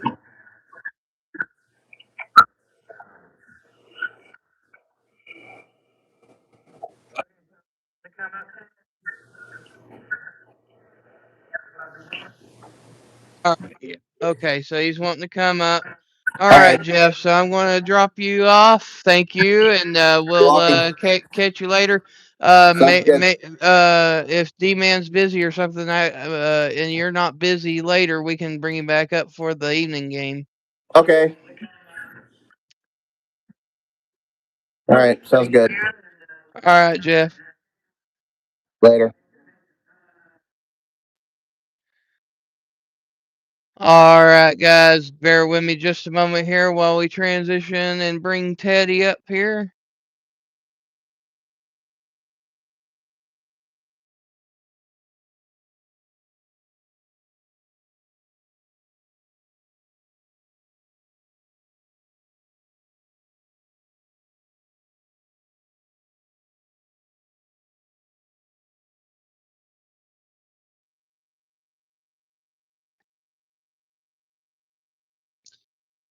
Hi, Shotty.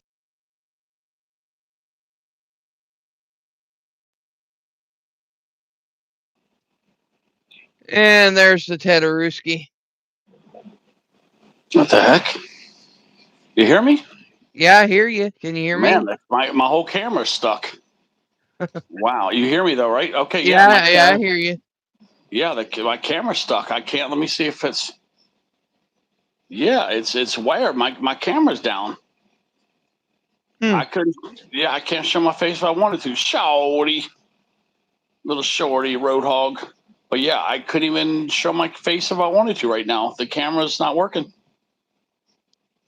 Yeah, like right now, I'm waving in front of the camera and there's nothing. I have no camera. Well, yeah, I couldn't show my face if I wanted to right now. But you can hear me though, still, right? Yeah, Oh. does it show the camera, the camera feature on the side with a cross through it? Maybe it accidentally Yeah, but turned your. when I undo nothing comes on. Or like, you know what I mean? Like nothing comes on. Because I see your Okay, I got something to sharp. come back. There I you got go. I see you okay. now. Yeah, it was clogged up. I mean, it was what do you call it? It was hung up like it was stuck. It was frozen. Yeah, it was just we were. Yeah, it took a while to come in here because, yeah, like I said, we are trying to get some of these tag stuff finished up. The dog tags. We were settling some things here. Me and Nora are trying Yeah, to. Yeah, me and Nora like we're out of tags. We ran out. We're totally out of tags. So yeah. Jeff done a good job until you get up here. But yeah. so what about your Miami Hurricanes? They actually came to play today. Yeah, I still don't like that they let them throw up 14 points on them in the end there, 7 per quarter. But I'm still really mad at them. They should have still won that game by more points. They should have. I mean, they almost made the spread. They were like, I think, a point or two below the spread. But I still feel that that opponent was so weak, they should have won by 25, I think. I think that should have been a 25-point win. But you're right. Like the college player, those players for Virginia Tech were a little inspired because of the Franklin thing. Yeah. Yeah, they were very pumped at the beginning. And James Madison did wind up beating Washington State 24-20. See, Washington State is a topper. It's more of an upper tier program. So that to me gets my little bit of attention. But the fact that they only won by 4 points, that looks kind of weak. So I think James Madison should not make the playoffs, but I think they're good enough to, obviously make a nice bowl game. But I don't think they're not in the league of the other teams to make the playoffs. Hey, They'll get Snake. they'll get their butt kicked. Their Snake. Yeah, they'll get their butt kicked. So if some miracle they make the playoffs, they'll just get their butt kicked, guaranteed. But yeah, they need to stop guaranteeing programs like Tulane a spot.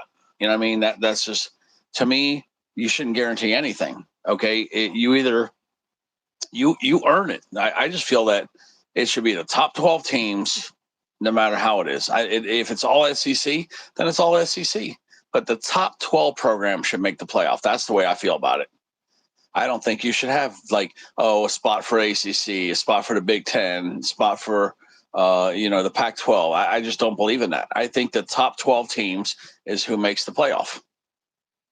That should be the way it is. If all the people are good in the SEC, then all the people in the SEC makes the playoff. I don't see it. You know what I mean? Like I don't understand why they make such a big deal out of it. It should be the top 12 every time.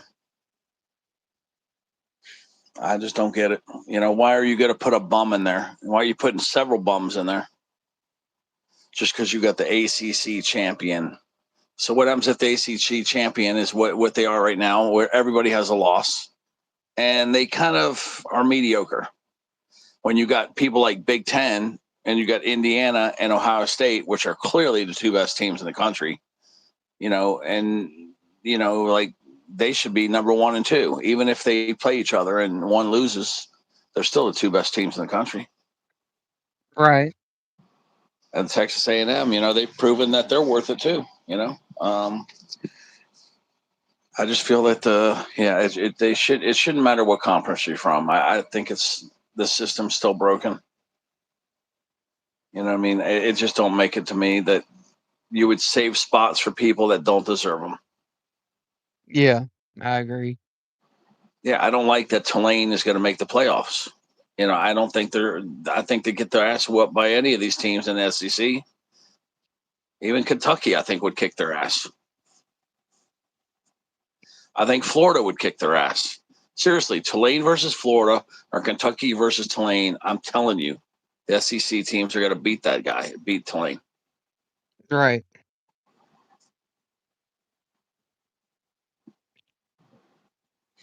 But yeah, I seen the score. It was 28-14. Oregon at halftime. Oregon is really good at home. You just don't pick against Oregon at home. They're really tough at home. USC has really turned that program around, though. Miami's turning their program around, but I'm still picking Miami to lose to Pittsburgh next week. I just don't think they've figured it all out yet, and I think Pittsburgh's a little bit better. I'm going to pick Pittsburgh by 3 on that Miami game. I hope Miami proves me wrong, but I don't think so. And yeah, Pittsburgh did terrible against Notre Dame, but Notre Dame has figured it out. Did you see what Notre Dame did today? It's at halftime, 49-0. Exactly. I thought I saw 56. You sure it's not And I mean, 56? I mean, they may already be back out of halftime. Which, if that's the case, then maybe. I know Yeah, that it's Alabama. 56. Yeah, 56-0. I know that Alabama won 56-0 against Eastern Illinois. Yep, I'm looking at the score right here. It's in the third quarter, 8 minutes left. It's 56-0, and they're crushing Notre Dame. Notre Dame is crushing Syracuse. Now, yes, they're at home, but look at that. Notre Dame put 35 points up on Syracuse in the first quarter. So, I know Notre Dame, like they keep saying head to head over Miami. Notre Dame they had a brand new rookie quarterback with Carr. Okay. But if Notre Dame were to play Miami today, Notre Dame would whip Miami's ass. And I am 100% sure of that. So everybody could keep saying, oh, Miami beat Notre Dame. But trust me, that Notre Dame on week 1 is not the same Notre Dame right now. Yeah, Notre Dame would whoop Miami's ass. So everybody that thinks that Notre Dame should make the playoffs, yeah, they're dead wrong. Okay, they barely Jeff lost to Texas A&M too. Jeff says thank you for coming aboard, Ted, and thank you, Jeff, for the assist in the first half. It was appreciated. All right, Jeff. Yep, there's Jeff. Oh yeah, there's Jeff down there. And I see Tex Guy. Hello, Tex Guy. Yeah, and Oklahoma did really good. I mean, Missouri gave them hell, but yeah, Oklahoma has just got a really strong team. They do stumble here and there, but yeah, they got a good team. But yeah, just to finish up on Miami, Notre Dame started coming back in that fourth quarter against Miami. They're lucky that time ran out because Notre Dame was on a charge right there. Yeah. And if there was another 1 minute on that clock, I am convinced Notre Dame would have came back and won that game. But that was Carr on his rookie game right there. And that is the reason why Miami beat Notre Dame was that night was, Notre Dame was not playing well. But the Notre Dame now versus Notre Dame week 1, these guys are way better. I think Notre Dame might go real far in the playoffs. I think they're going to make it to the top 4 based on what I'm seeing here and the way they're kicking Syracuse's butt right now. But I am convinced that Notre Dame playing that Miami game again, they would whoop their ass. I know it now. Yeah, because Notre Dame's really got their shit together now. They were kind of caught off guard with Miami. I think they thought they were maybe so much better than them. And then you had Carr, rookie. But yeah, they've clearly figured out a bunch of stuff. Because yeah, if Miami and Notre Dame make it to the playoff and they play against each other, man, you're going to see a whole different game. Yeah, I agree. Yeah. I just Thank know you to the Miami. 5 listening in. It is appreciated. Yeah, I know Miami's overranked. That's why I kind of don't want them to make the playoff because they're just going to lose anyway. Right. There's like 4 teams I could tell you that are just bums that won't make it in the playoffs. And yeah, Miami and Tulane are the 2 teams that I don't want to make it.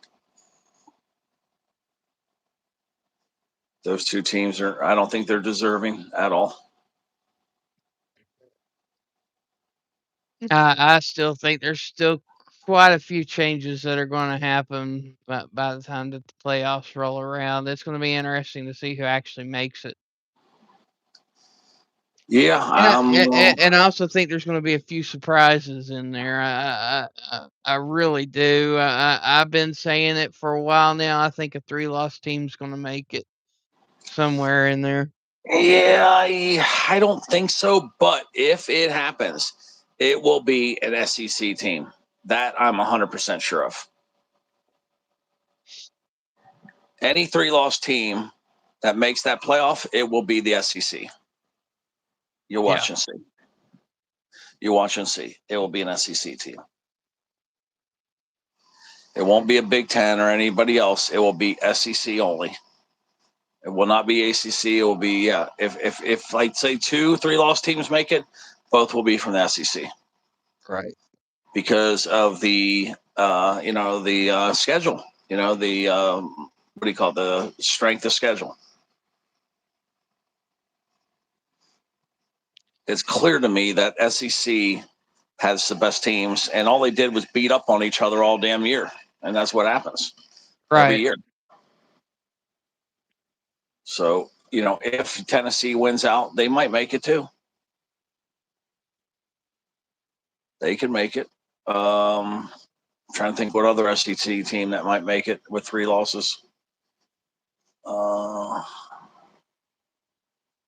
yeah, obviously, I know they wanted LSU to make it, but yeah, LSU will definitely not make it. They got 4 losses, don't they? LSU. LSU has 4 or 5 losses, I thought. That's what I thought. Let me see here. I tried to see. How can see it? Let's see. SEC standings football. Texas A&M is leading the Southeastern Football Conference. Even if they lose, they're going to make it. Georgia, even if they lose, they're going to make it. Ole Miss, even if they lose, they're going to make it. People love Alabama. Alabama, if they lose, they're still going to make it. Alabama would be 9-3, like you said, 3-loss team. They're going to make it. They love Texas too, but unless Texas wins out, I don't see Texas making it. Let me see. I'm telling you right now, though, if Alabama loses to Auburn, or unranked team, they're going to be out of the top 25. They won't make the playoff. But if you have a Tennessee beat top 15 ranked Vanderbilt on a 3-loss team to get in, Tennessee would have the tiebreaker on that one because they beat Vanderbilt. So if you're looking at SEC programs with 3 losses, that would actually go towards Tennessee in that aspect, just off of the way the games were played. Yeah, I'm looking right now. Well, I'm trying to figure out why is it not giving me more teams here? Why it's showing Texas A&M, Georgia, Mississippi. Where's Vanderbilt on this list? How many does Vandy have? 2 losses? Yeah, they're only at 2 losses right now. Yeah, I don't think Texas is going to make it. They love Texas too, but I don't see Texas making it. I just don't. The only way that Texas is going to make it is if they beat Texas A&M. Yep, that's the only way they would make it. Okay, then we got Coastal Carolina, and you're right. James Madison is basically the lone wolf here. The lone wolf is the best team. So yeah, they may slog them in there. They actually may put them in there. A bunch of bums. Well, not bums, but compared to the other schools. I'm looking right now. Mountain West, San Diego State's looking impressive. UNLV, but yeah, these teams are not there. The MAC, yeah, nobody from the MAC. I'm just looking at the independents. Notre Dame, UConn. Yeah, I can't believe UConn is 8-3. No, that they've had a really good year, and they've done it quietly too. They sure have. Okay, then the Big Ten here. Okay, yeah, we got Indiana and Ohio State. And USC is that's another one that could make the playoffs. USC. I see USC making the playoffs because we got Oregon too. And Michigan is really close to making the playoffs because they love Michigan. I mean, if USC winds up losing today, they're out. Yeah, Texas Tech is in. BYU is in. Utah is probably in. Houston, I don't think they're going to make it. But yeah, it's interesting to see the Big Ten because Indiana, Ohio State are locked. They're locked in. They're in there. You know what I mean? Unless they lose Jeff, something bad. I agree. I don't know what was going on. It must have been some type of signal feed in between me and you somehow. I don't know what was going on there, but yeah, it definitely sounds better now.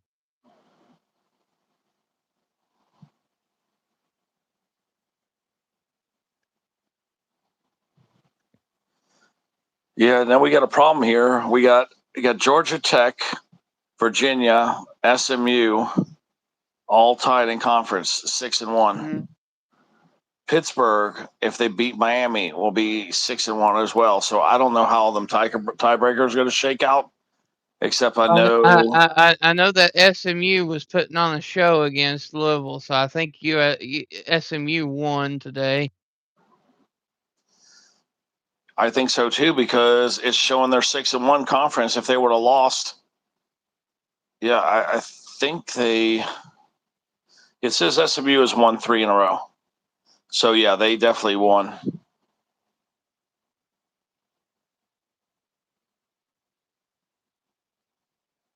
Let me see what we got. The AAC, that's Navy and Tulane.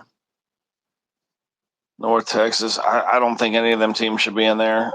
Navy nor Tulane. They're just in a whole different league. That's what it is. You know what I mean? Like they're just not the same as the other conferences. It's just Yeah, the American League is not like the way Big East used to be. yeah, it's not. I mean, I'm clearly seeing here that possibly 5 Big Ten teams can make it.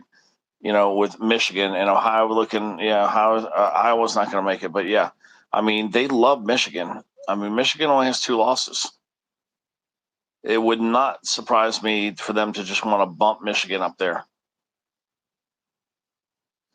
You know, Michigan's on a 4-game win streak. If they win if Michigan wins out, I think they're going to put them in there. I think they're going to slog them in there and put them ahead of Miami. That's good, Jeff. Glad to hear that Brett's doing good. Yeah, Brett was busy today, so Brett wasn't able to join us today, but that's okay.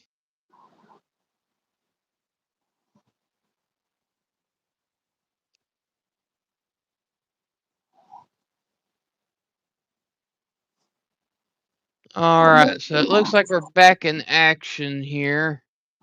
We got a 1st and 10, Oregon. I've got to go to the game right now. I don't. I'm watching some alien thing because I've always watched it on my foot. I watch the football now on my phone quite often. Yeah, because you could just swing. You can just transition quicker. more screen pass to the halfback, gain of 5 on the play, 2nd and 5. Let's see what games I have, Wolfie.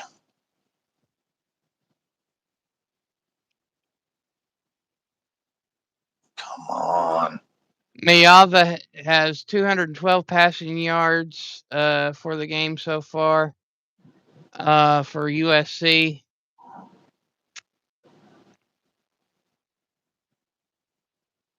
Oregon's halfback Dawson just gained about 3 yards. It's a 3rd and 3. No, excuse me, 3rd and 1. Ball at the 39-yard line. Yeah. Yeah, I've got the USC Oregon game. I have that on CBS, but I'm so far ahead of you right now. It's 13 minutes right now. They're about to hike the ball. See, just to show you how far ahead I am, 12:55, and it's a handoff for 1 yard. They did not get to the first, but see how far I am ahead. Now, see when you get to see that. Let me see what other game I have here. Yeah, I'm on um, Amazon Prime. Oh, really? Yeah. Okay, I got a game on NBC, but I don't know what it is yet. He's got that prize pick thing going. Okay, so we got a game on NBC, got a game there. I got a game on Fox, once again on a commercial. I got another game. That's good. I got another game. So I got Arkansas versus Texas, which is now 31-20. Arkansas is giving Texas all kinds of hell, though. 31-20. It was close. Finally, they're pulling away a little bit. But it is, 31-20. Let me see what else we got here. So at least I got Texas, Arkansas. That's cool. Let's see. Oklahoma State is actually leading UFC, or UCF, I mean. All right, first down, Texas. Yeah, I think Texas has this wrapped up. I can see Arkansas kind of looks tired out there. The defense looks wore out. I need to see what the other game is that I have on Fox, and I don't know what I have on NBC. I don't know which one. Got Hi, these Joy. They're hitting us with all these commercials. Is that the whittle? Yep, we got biscuits in the chat. Biscuits. Them biscuits. Okay, I got the Syracuse Notre Dame slaughter. Is on. Okay, NBC is the Notre Dame slaughter, and I mean they're killing Syracuse. Yeah, it's a massacre right now. 56-0. It just started the fourth quarter. I don't see any usefulness to stay on this game right now, so I'm going. I'm going to. I see More in the gun nothing. formation, changing the play Yeah. at the line for Oregon. Oh, wow. I haven't seen that trick play in a long time. What they Tight do? end goes in motion and takes the snap under the center for a tight end sneak to get the first down. Oh, okay, that's cool. Yeah, that is a rare trick play. And guess what? I got Houston. I got the Houston game on the Fox. Oh So yeah, Houston against Kansas State. yeah, and Kansas State is actually doing really well. So let me see the score. It's showing all these people dancing in the stands. Last I checked, it was 24-21 Kansas State. That's what I'm saying. Kansas State, you don't want to ever look past them. Now, this game, the Houston game, is actually TCU. It's 14-7. TCU is beating the Cougars. Okay, and they're 6-4 TCU versus number 23 Houston, who's 8-2. But yeah, right now TCU's up. Oh yeah, it's TCU. Yeah, TCU. Yeah, it's TCU 14-7. I can't believe it's third quarter. There's 11 minutes left. So yeah, they just started the second half basically. It's Kansas State versus Utah, That's and who it is. Yep. Kansas State's up on Utah right now. That's right. That's right. Yeah, it's so funny because the TCU Houston looks just like the same colors. I Kansas know, it's the State is exact same purple. colors. Yeah, purple and red, and this is purple and red. So I mean, yeah, we're both confused here because of the coincidence of the games. The players all dressed identical. 24/7 watching. I know, Joy, you're watching them 80s movies. I've been doing it too. Oh, biscuits got me in the mood to watch 80s movies. I was watching them last night too. And biscuits. Yeah, it's currently a commercial break here. They're reviewing to see if he got the first down, which I can safely tell you that he did. Yeah, apparently Houston right now is having the quarterback is having a temper tantrum. I don't know if he's going to get a penalty for this, but yeah. Haven't been in bed since Thursday. Yeah, Houston's punt. Dang, that's a Houston's long punt. time, Joy.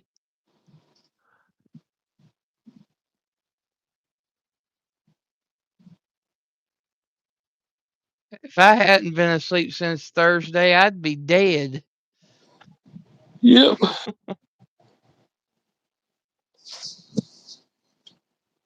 What's going on with his helmets?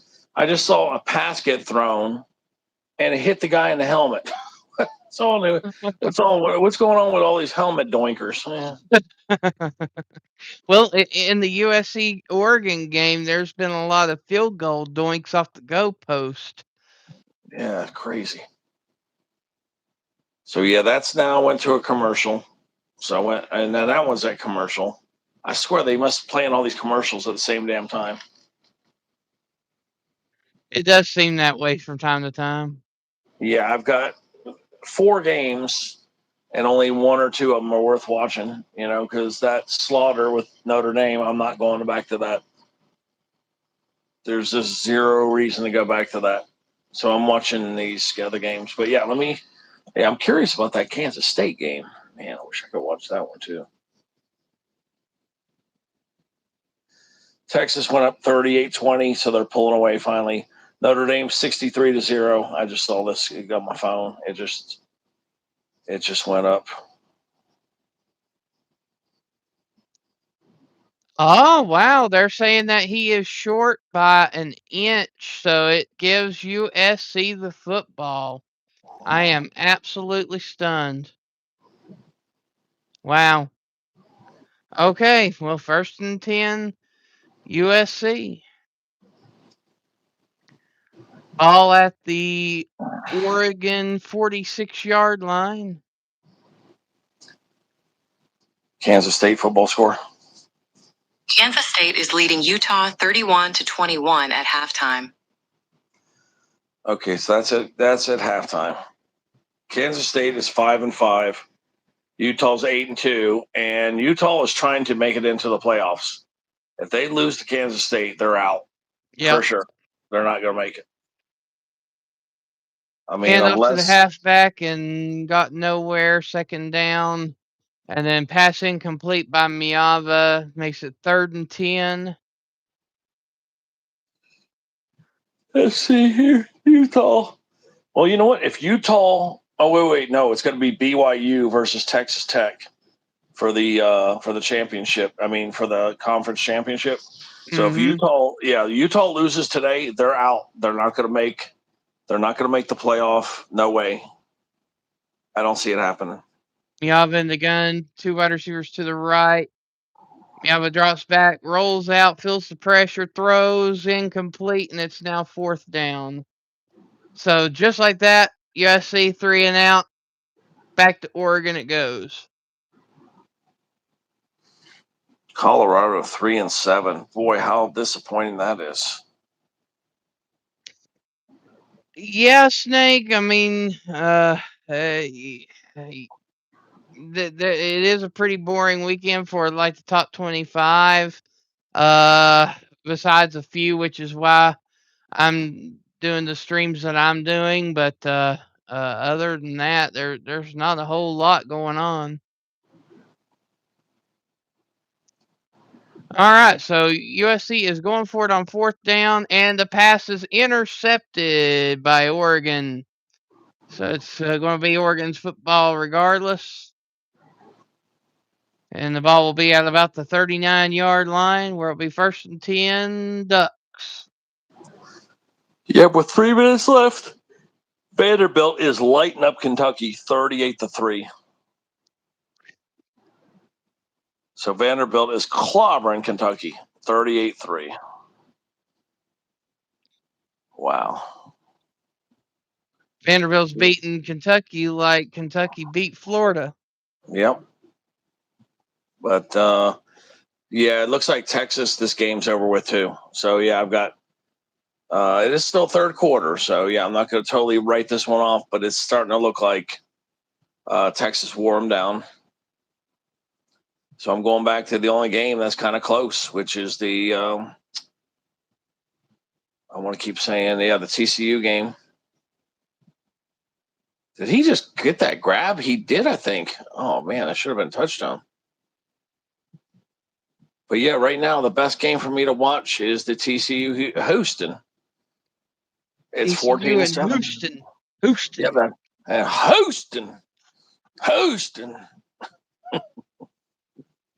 Joy's watching Wishmaster 2 right now.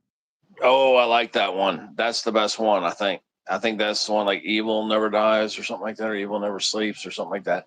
I think it's the second or third one is the best. I think it's the second one.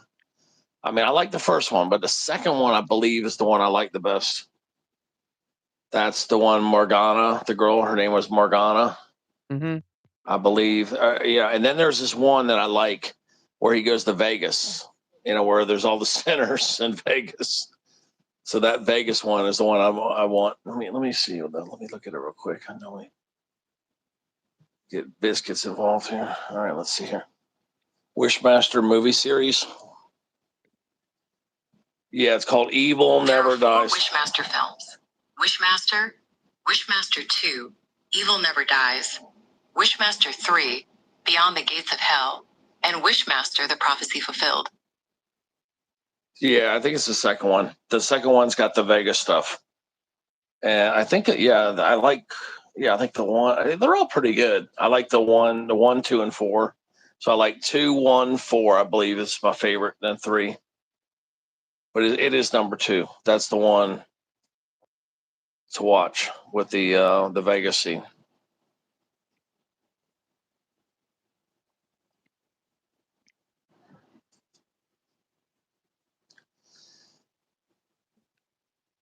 But yeah, Joy, that's the best one, the second one. Yeah, and part 2 has Robert Englund. Part 2, yeah, Joy, the one that has the Vegas stuff. Yeah, part 2. Yeah, you're watching the best one, Joy. 2 is the best. But yeah, back to the football. I've got commercials all over the place. Yeah, mine's just coming back. Yeah, out of sheer Oregon fixing to take a desperation. snap. Okay, yep, that's what I'm going to. Your game. Okay, on CBS, I have Oregon up 28-14. There's still a lot of football left. This could go any way. USC is not going away. So, Oregon's going to have to scoring some more points. I think maybe, picked off. USC just got an interception. Oh, no, that was old. That was old. Okay. They're doing recaps. Oh, yeah, they got 2 interceptions. So, yeah, apparently USC has gotten 2 interceptions at least today. Yeah, they have. I've just witnessed 2 of them on replay. Yeah, because I'm so far ahead of you, I cannot watch this game. Like, I have to go to a different game, which is fine. So, yeah, I just wanted to just get a recap. But yeah, still up by 2 touchdowns. Oregon's got to make more mistakes, and USC's got to play a lot better than this. But they are driving. They're at the 50-yard line. I'm just not going to give details, but yeah, they're driving. They're making a little progress here. But yeah, I'm going to switch from that game now. Okay, let's see. We got channel 6. That's the NBC channel. We got Actually, we do have an USC interception just now. And it was returned to the Oregon 45-yard line, but there is a flag on the play. But Oregon intercepted, right? Because I saw USC with the ball just now. Yeah, Oregon just got intercepted by USC. Okay, yeah, because I went just now, and the Syracuse game is like a slaughter. I think it's like 63-0 Notre Dame. So yeah, I'm jumping off of that game. I just because everybody's at commercials. Okay, so we got Houston 14-7. They're losing, but they are driving. They got the ball. They're getting close to the midfield. Okay, the other game I have here is Texas. It's convincingly beaten Arkansas with about a little more than a quarter left to play. Got about 17 minutes left to play. Ooh, targeting against Texas. It was a holding call on USC on the interception, so it's now 1st and 10 at the 48-yard line for USC. Handoff play Ooh. down to the 50-yard line where it's now 2nd and 8. Hey, Yeah, Joey. he did not mean to target, but he did probably target. There's Joy. No, yeah, and Joey. Joey's here now. Yeah. Joe Arcade. Roadhog's still here. Yep, Roadhog. Yep. All right, well. There are them biscuits. Yeah, Nightmare on Elm Street. Look at them little biscuits. Look at them biscuits. Them biscuits. Little biscuits. They're little biscuits. Yeah, Roadie in the house, the Roadhog. But yeah, they're tearing me up with commercials over here.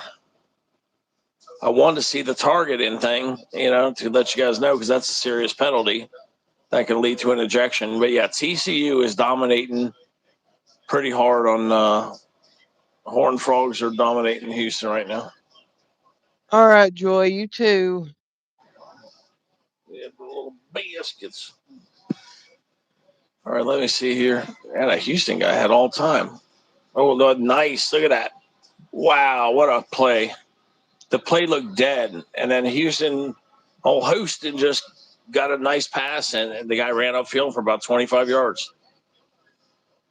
Yeah, here we got a pass interference on Oregon. It will be a 15-yard penalty, 1st and 10 USC at the 35-yard line. Yeah, I'm trying to go back. I want to see what happened with that Texas. They were going to review it and that targeting call. I mean, it does not look like he did it intentionally, but it was really close. I think this has got a 50-50 chance of being targeting. I do. I mean, if it's the crown of the helmet, it's going to be flagged every time. It kind of is, but there was no other way to tackle him. So I kind of see it being a 50-50. Remember, they called it targeting on the field. So, it's probably going to end in a player suspended and a penalty. But we'll see. Miava has a quarterback keeper and literally trucks the Oregon defender, literally puts the Oregon defender on his ass.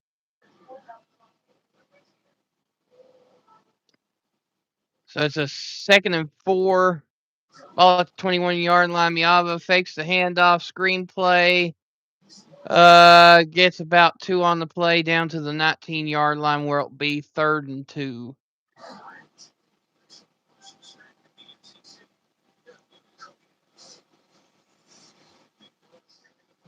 Trying to see if this thing's really targeting. Man, I guess I would call that targeting, but yeah, he did hit him right on the crown. You're right, Wolfie. Now that I look at that way, this is definitely targeting. He's definitely guilty. He's definitely out. Yeah, he's getting kicked out of the game. Number 36, 26. Yeah, he's out of there. There's no way they're not going to call this. That hit right with the crown. He's definitely out of there. Well, wait, did they reverse it?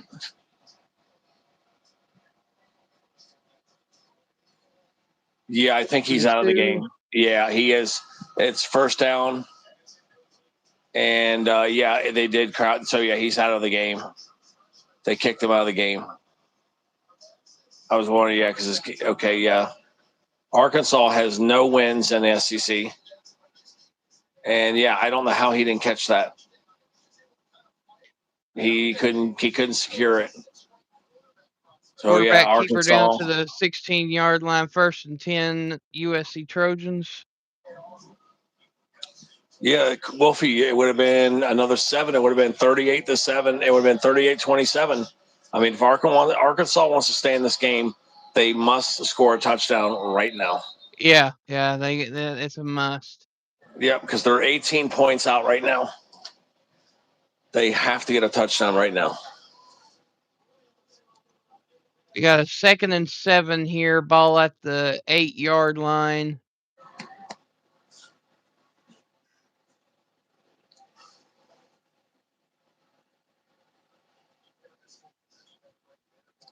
Yeah, they're saying he never had full possession, but the coach, they're doing a review, They're saying that he had possession and it should have been a touchdown, and that he was in, and yeah, he was, but he never had full possession. And when he landed on the ground, he dropped the ball. So I mean, it's very close. Have a 3rd and 3, ball at the 4.5-yard line.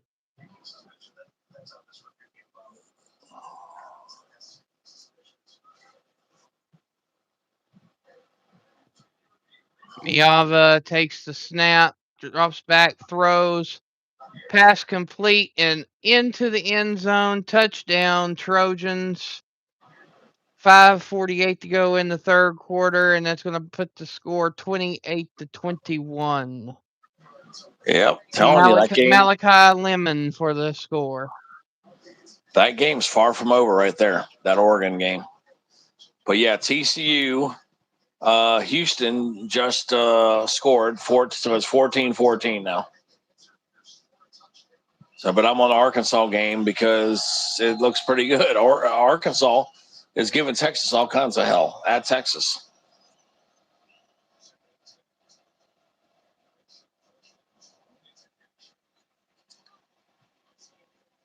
I had a feeling that game was going to be a tough one. Yep. Arkansas is giving them everything, man. They really are. But yeah, see, Texas is probably going to put this game away soon, but it's definitely not put away yet. Did they just hit the ref of that ball? They hit the ref of the ball. They threw a pass, and the pass hit the ref in the shoulder. What the hell's going on with football? They're hitting helmets, they're hitting goalposts, and now they're hitting refs. It bounced right off his shoulder blade. It hit the ref. We'll blame it on distractions. It is now 4th and 10. I mean, if I was Arkansas, I would just kick the field goal. You know what I mean? Like, you're already down by 18. Being down by 15 is 2 scores. So they should just kick a field goal. You're down by 3 scores. So you might as well just get one of them right here. Right. Because the defense of Texas is swarming.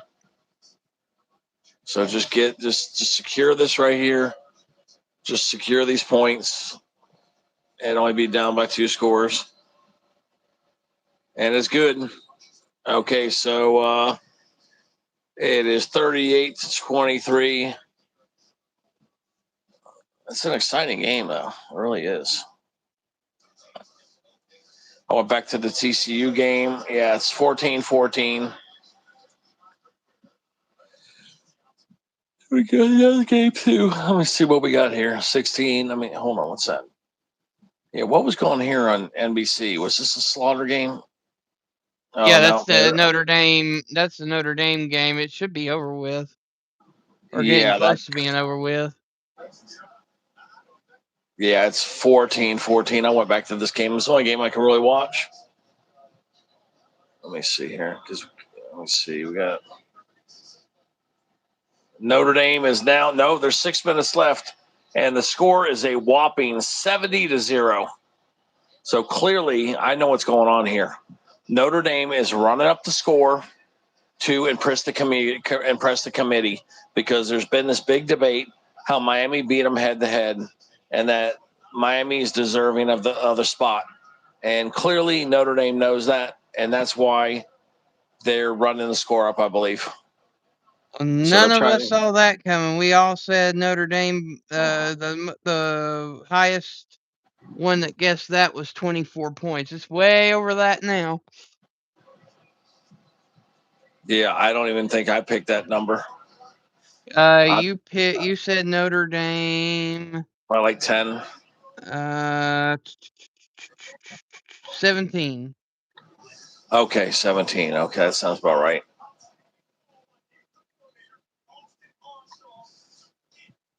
Wow. TCU just got a sack that cost them at least 10 yards. So, yeah, it's 4th and 22. Not Syracuse. Yeah, Syracuse getting their butt whipped. But yeah, it was TCU. Not too good of a kick. It looks like Houston is starting to get some momentum here. Man, I need to eat something, Wolfie. I got to get them tandas. I still got from 3 days ago or 2 days ago. I still got 3 of those tandas. That's where Yeah. I'm fixing to head, is to go get my dinner. Yeah, I've got commercials on every single channel right now. Okay, except for the Houston. Oregon handoff run play. Run of about 14 yards down to the 39-yard line where it's 1st and 10 Oregon. Yeah, Houston's at the 40-yard line, and they got awesome field position here. But yeah, TCU just sniffed that out and knocked them down there. But yeah, it looks like probably a holding call here. Yep, holding. Yep, holding.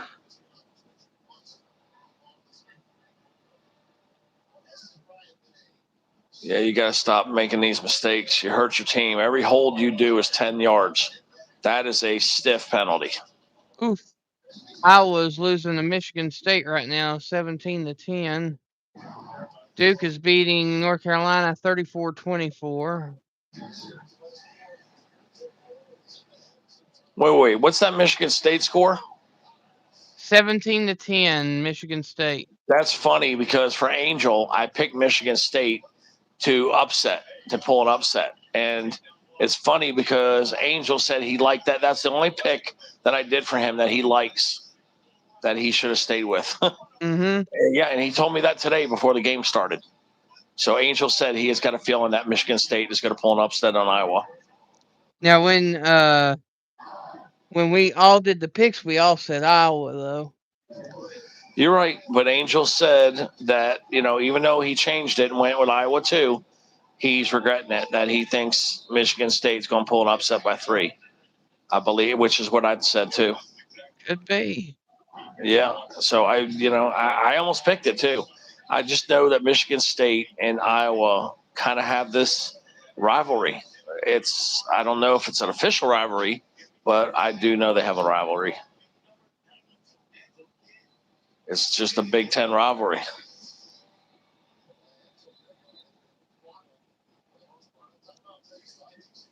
Oregon ball at the 36-yard line of USC. Handoff run down to the 31.5-yard line. 2nd down and about 6.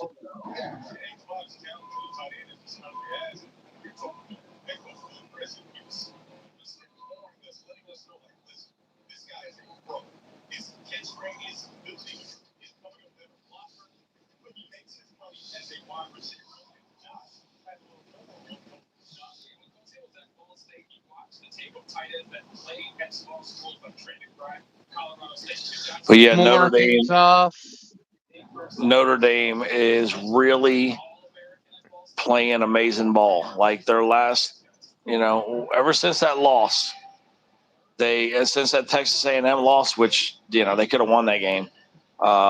These guys have been on fire. They barely lost to Miami. They barely lost to Texas A&M. But Notre Dame right now, I think, has to make the playoffs because I think they're one of the top 6 teams and playing right now. I think they're one of the best 6 teams playing ball right now. I really do. I think Notre Dame's going to make it to the Final Four. I mean, Notre Dame is crushing opponents. I'm really impressed of how Carr has developed and how well he's got those boys playing. Notre Dame is a well-balanced team, offense and defense. All right, so we have an injury timeout. I'm actually going to mute my mic because I've got to run to the restroom real quick, and I'm going to let you talk, Ted. Okay. Oh, boy, I would love to see that game replayed. Boy, I would love to see the Notre Dame-Miami game. Just replay that game, night game at Miami.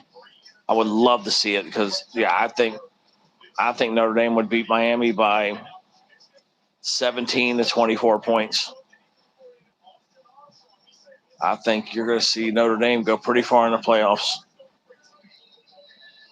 They've really figured out a lot of stuff. Notre Dame next year too is going to be, a formidable opponent for anybody. I think they're really going to be good next year. Coach is happy there. Now you got the new quarterback who's really found a groove there. Yep, Notre Dame's going to be a powerhouse to deal with next year. You could easily see it being like Notre Dame versus Ohio State for the title, or Indiana versus Notre Dame for the title this year. I don't think Notre Dame's going to be good enough to beat Ohio State or Indiana, but you never know. You never know. I mean, the way I see Notre Dame getting stronger, I think right now they're playing some of the best football out there. It's amazing how tough them boys are playing. Actually, that is a true statement. I'll be right back. Okay. Yeah, I'm really impressed with Notre Dame. I've been trying to watch more of their games because they're just looking so damn good. They really are looking good. They're exciting to watch. They really are. They look like basically a championship type team. And Ohio State, the Ohio State, Indiana, Oklahoma, and Notre Dame are my favorite four teams to watch right now. That's who's playing some damn good ball right now. Those four teams.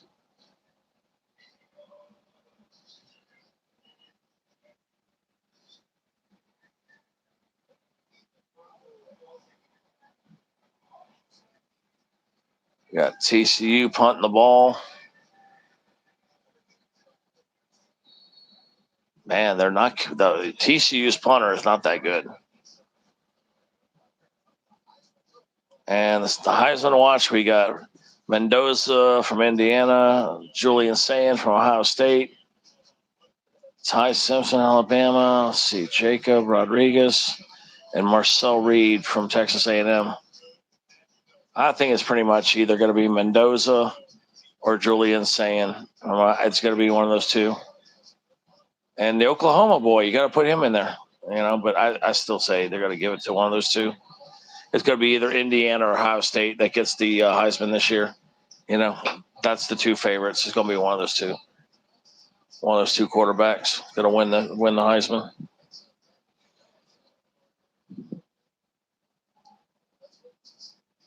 I really like that Oklahoma quarterback, though.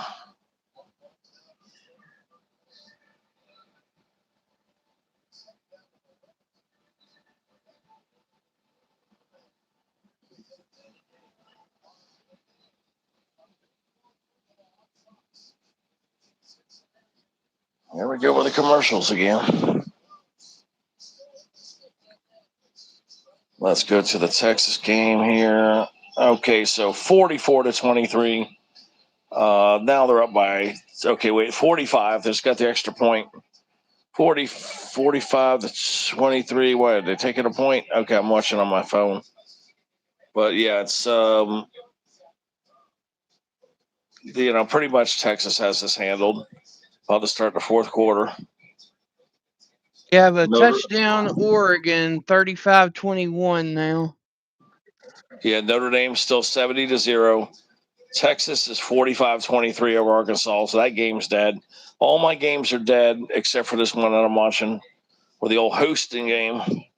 Alabama finished off EIU 56-0. That game's in the books. 35-21 Oregon. We got Vanderbilt is now 45-10 over Kentucky. I think you're just saying that because I'm a Tennessee fan. Yeah, Tennessee stinks, right? Yeah, is that what he's saying? And we know that you're just hurt over Missouri losing the way they did. Yeah. Missouri played a tight game, though. It was a close game. I mean, they held them to 17 points. I mean, you're holding Oklahoma, and that offense that Oklahoma has, the 17 points, nothing wrong. There's nothing to be ashamed of right there. And remember, it was at Oklahoma. So yeah, The you score go and hold. the score was way closer than what the game actually looked Yeah, because yeah, it was 11 points. Missouri was not playing good. I know, and it was 11-point Oklahoma win, and it was at Oklahoma. So the defense, you can't blame them.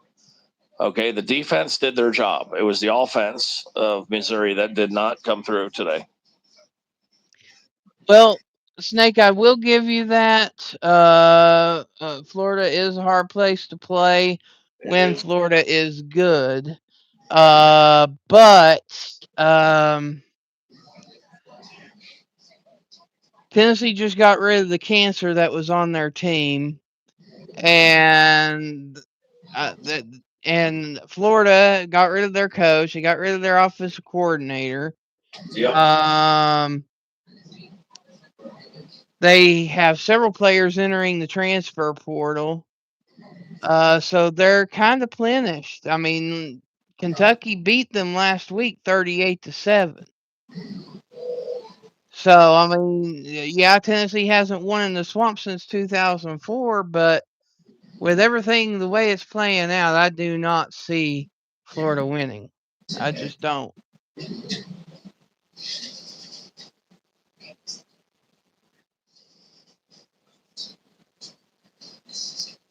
Yeah, Lagway's starting, but I tell you what, Tennessee's actually more lucky that Lagway's starting than not. To be honest with you, Lagway has not played good this year.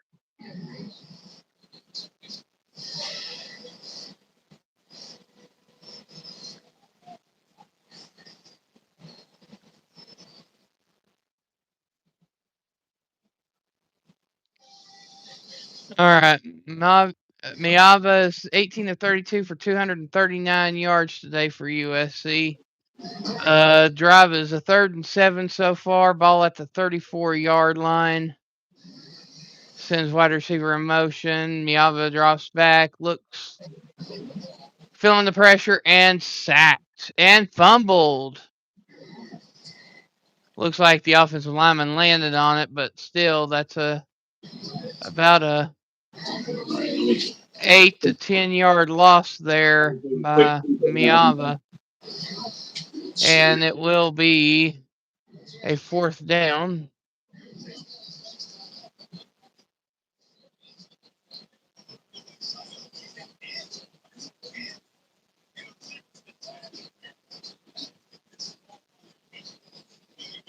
Fourth and 17. Punter is standing at the 10-yard line.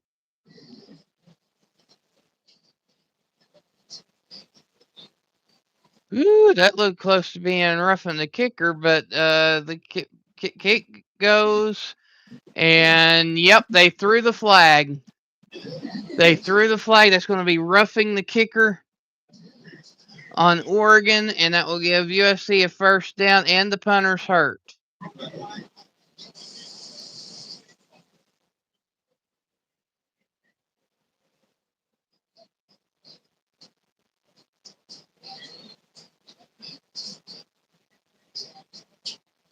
Okay, we'll see them back.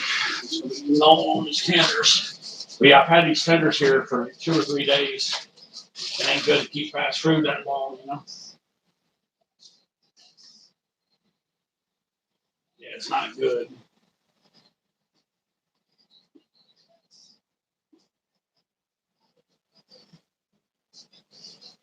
Well, we'll see what happens, Snake. That game's on next, so just be ready.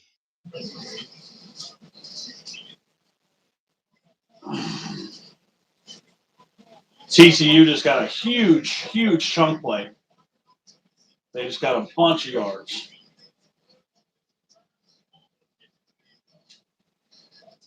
Yeah, he almost scored.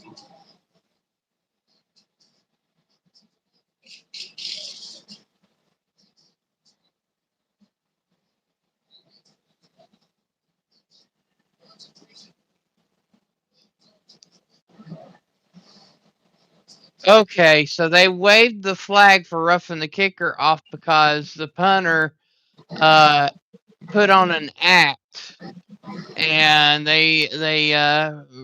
recognized it on the replay, and now it's Oregon ball at the 37-yard line, where it's now second and about 6.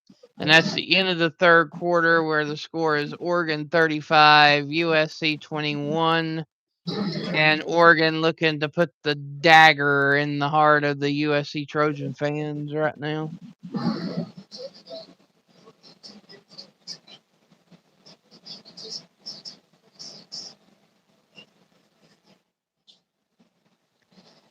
Snake, more than likely I'll be doing the Tennessee-Florida game, and Ted will probably be doing the Georgia Tech Pitt game, because that's the game that he can see on TV. I think, at least I think that's the way it's going to work right now. I'll have to look at the guide here in a minute.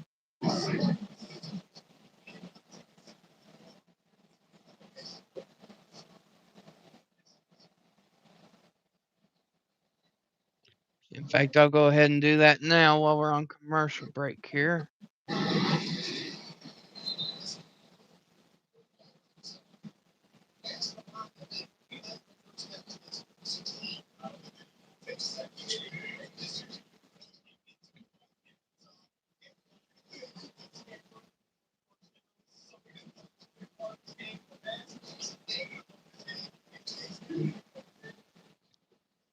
Here, South Carolina's up on Coastal Carolina 44-0 in the third quarter. Wow. Kansas State is behind 35-31 in the third quarter. Really? Is Kansas State still winning that?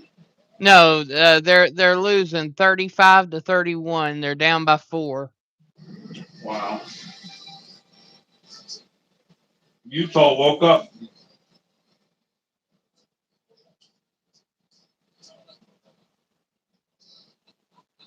All right, so Tennessee, Florida's on ABC,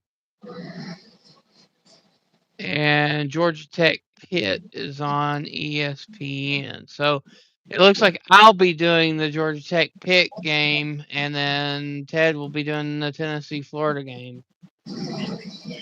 Unless we just watch the game. Which I have no problem doing, since I did the play-by-play for the USC Oregon game.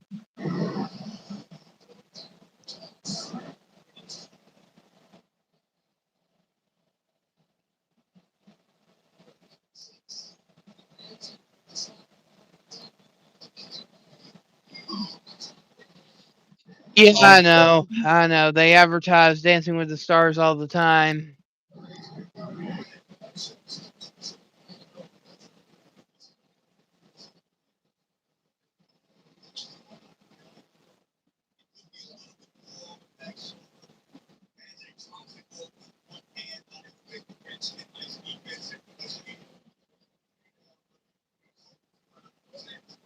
All right, so we have a 2nd and 5 to start the fourth quarter.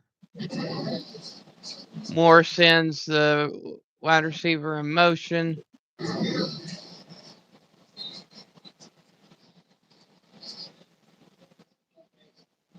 Moore changes the play at the line. Gets in the pistol formation, takes the snap, hands off to the halfback, and USC was ready for it. Drops him back for about a 3-yard loss. It's going to be about 3rd and 8.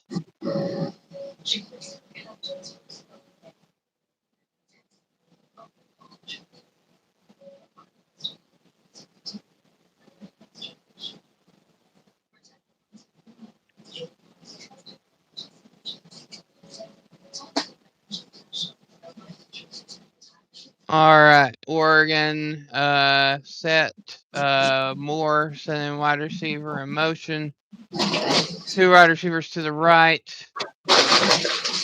Oh, halfback hits the arm of the quarterback. Ball goes to the ground, and Moore has to drop on it. It's now 4th down and about 16, and Oregon's going to have to punt it back to USC. Hello, Nora.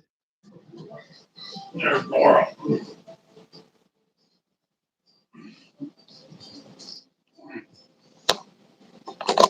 Yeah, those tenders are kind of stale. They had been in the fridge for 2 days.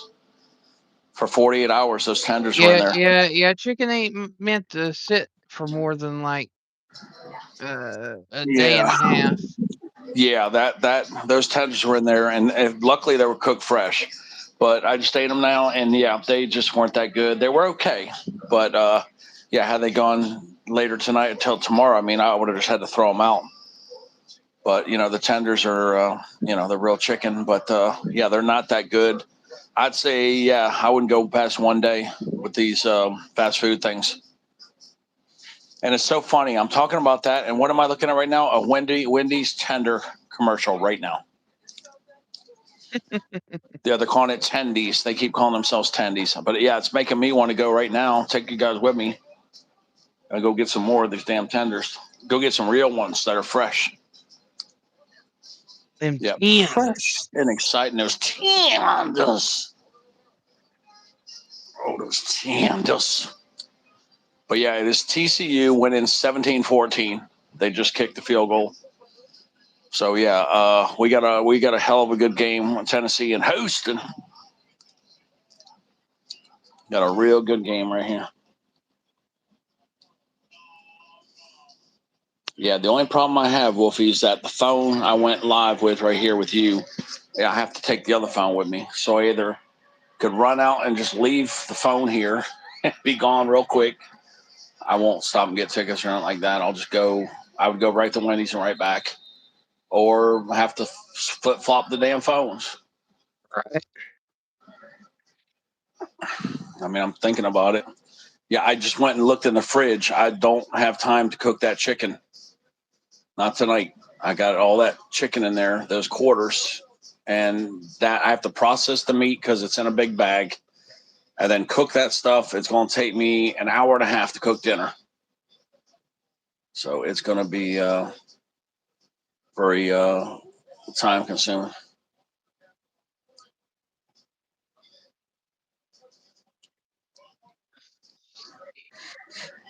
Be easier just to go get those fresh tenders.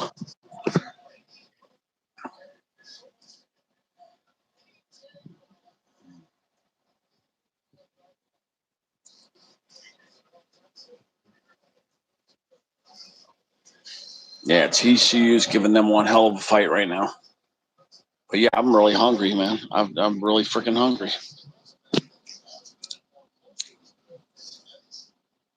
I'm just trying to think, do I get enough food where I can wing it? Because I got those chicken patties too up in the freezer from the Burger King. I mean, I could maybe eat 2 of them, but I don't know if that's going to hold me off for the whole night. I already had eggs today. I would have to eat eggs again. If I stay home, I'm gonna have to eat eggs again, which means no eggs tomorrow. Then that is an option, Wolfie. I wouldn't mind having eggs for dinner. I may just do eggs for dinner tonight.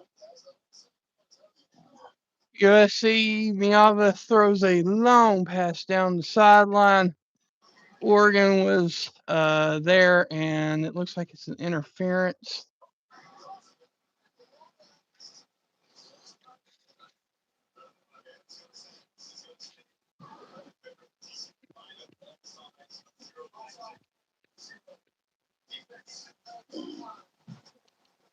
Wow, big play. Houston's got this big tight end, boy, and he's good. Kozu or something like that. Koziiou or something like that. This Houston guy, number 9, yeah, he needs to transfer to a bigger school. This guy really is good. I don't know how tall he is, but he's a big old chiggy back boy. Are you kidding me? Another pass interference? Yeah, I'm sick of all these penalties. It That was ruins two the back to back. Same defender, same receiver, yeah. same result. It ruins the momentum of the game when you get people committing penalties. Hey, Mud. Mud racer. Hey, there's Brett. Hey, Brett. How's it going? Yeah, unless Brett, you want to come up and I'll run the Wendy's when Brett's up here, and then I could take back over after that if you want, Brett. If you only want to come up for like 10 or 15 minutes, I got a short errand I can do for like 15 minutes, and I'll be right back in 15 minutes. If you want to do what we call it, a cameo, right? We'll give Brett a cameo if he wants. If you want, Right. Brett. Yeah. If not, I got to flip flop my phone and then take him with me, or I got to leave my phone here, and try to hurry. I just have no food, no quick food to make for tonight. I did not plan this day out properly. I didn't go get the wings this morning like I was going to go do. So that was my mistake. I was going to get those chicken wings from Publix for tonight. And obviously now it is too late to call in for wings. Let me see, what time is it? Oh yeah, it's they cut off at 7 from taking new orders. It's 6:50. I don't think they're gonna do me wings on a Saturday. It's gonna be probably too crowded. I mean, I could call and let you guys listen. Go ahead and go to the other phone and just go. People get a kick out of you driving the Wendy's anyway. So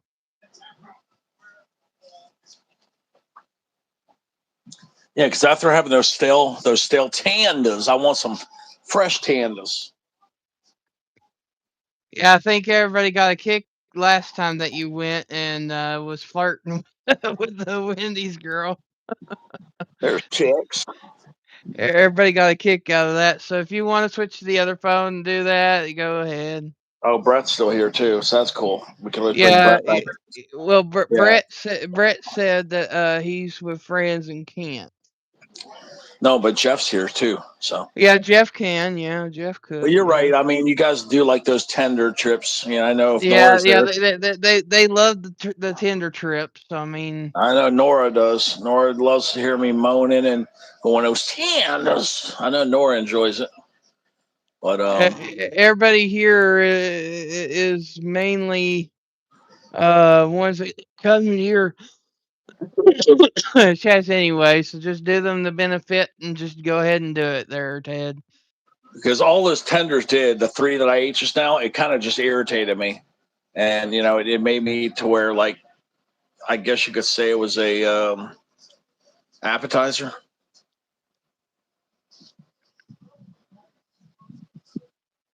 Yeah, Mr. Tex guy in the house.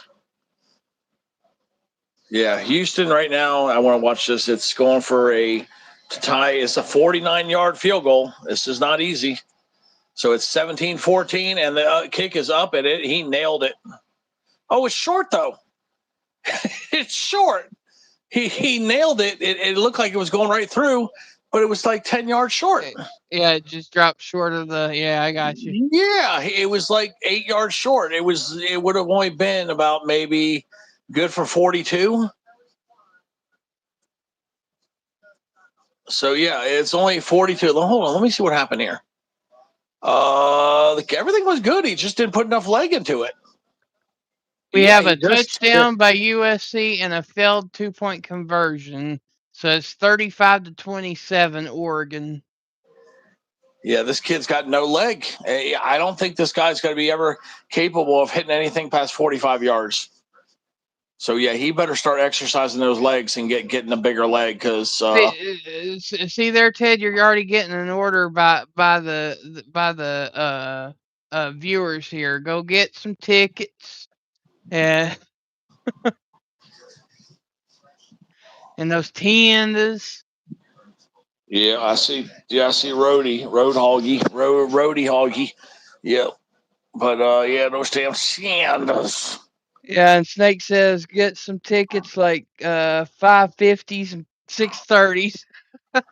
Well, all I have is $18 in winners, and then see, I Yeah. got more money in the bank, but I messed up when I took out the money for the pharmacy. I did not accommodate for the $165 pharmacy bill. because it's supposed to be where I don't have to pay that, but apparently they are extorting people for painkiller money, and I have no choice. If I don't pay the 120 and then the $35 charge, so that's what 155. If I don't pay that $155 charge, which I normally never have to pay, if I don't pay that, I don't get my painkillers. So I am being extorted right now. And it's not Now, actually now, my pharmacy doing it. It's not the pharmacy doing it. It's the supplier. That's now who's to now to doing it. come to your defense there, Ted Snake. You do realize. Have you ever seen Ted scratch 550s and 630s? No, he gets the low boys because the low boys Yeah. does him better. Yeah, I used to get 30s and 20s and 10s and 5s, especially before, my mom's trust fund got stolen, which is my trust fund too. So before that happened, I used to do a lot more of 30s. I never liked 50s though. I would always get 30s, 20s, or 10s. I get Gold Rush. But yeah, today I got no money to do that. I mean, I might be able to afford to go get maybe like $20 worth. And Yeah, then I again, gotta go. maybe get I some gotta of go to the those bank. get some of Yeah, those yeah, I treasure could get tickets. those. Yeah, you're right. I could get those. The thing is, I got money. I just got to go to the bank. I did. I had Cash App money. I sent all the money to the bank, and except for like I got $10 in my Cash App now, but that's it.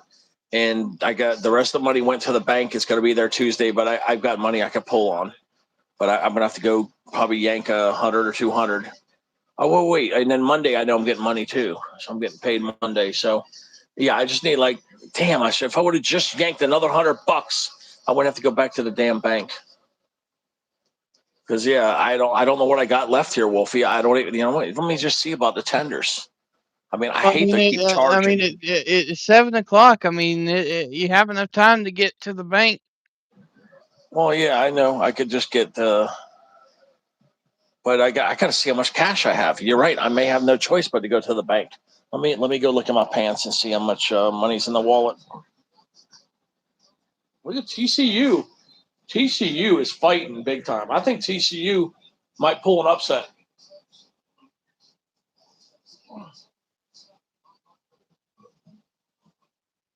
Yeah, Wolfie, I think TCU might pull an upset right now. It's looking real bad for Houston. Cougars. USC just kicked off to Oregon. Oregon returned down to the 21-yard line, 1st and 10. Oregon. 11 minutes to go in the game.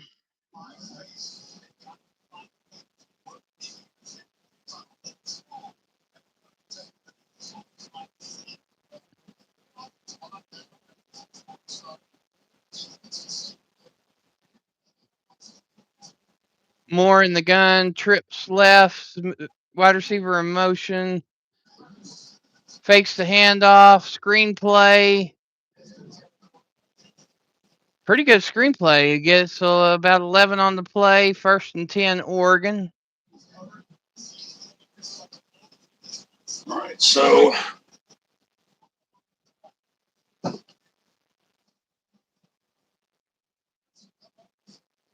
yeah, I'm looking at the wallet now, Wolfie. I've got, let's see, 5, 6, 7, 48. I got $49 in my wallet, $18 in ticket wins. Remember, I still need tenders though. So yeah, I've got enough to get by and get a couple tickets. And then I definitely gotta, with the tickets I win on, I'm gonna do those on Nora's channel later. So I mean, I could get a couple tickets. Right. No, because I'm going to a store that's got those treasure tickets.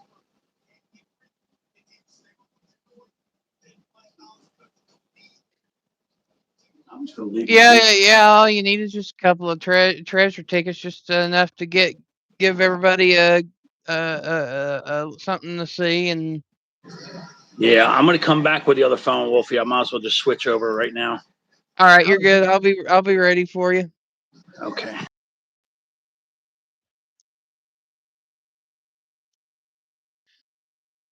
All right. So in rushing, the halfback Whittingham has over 100 yards rushing for Oregon. Oregon is 4 of 8 on third down conversions. They're averaging 8 yards a carry. More drops back passes, and the pass is complete to Malik Benson, where it will be 1st and 10 Oregon at the 49-yard line of their own side of the field.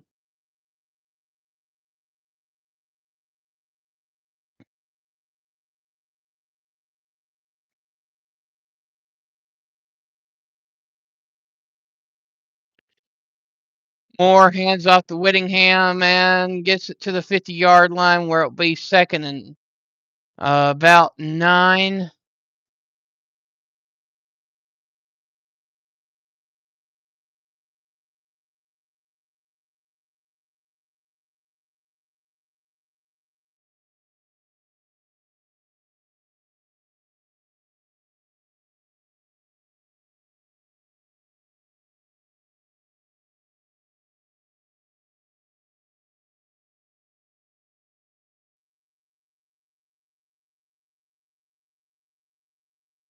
It's weird. A little bit of a glitch there. Can everybody still hear me?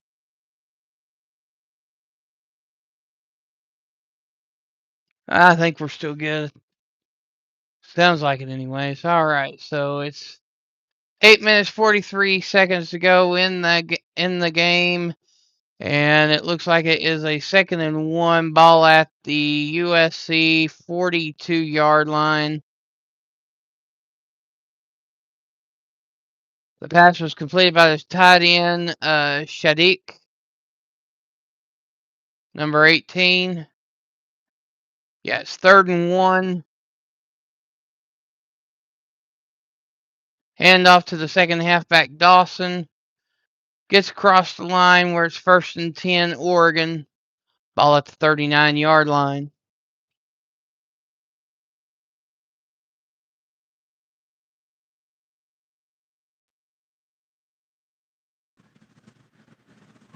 All right, there you are, Ted. Okay. What the hell happened? This thing messing up again? Yeah, it's weird. I've been getting glitches. You hear me though? Yeah, I hear you. I see your chart there. So everything's good on my end. Let me go like this. Okay, there we go. Yep. See the Dolphins. See the Dolphins.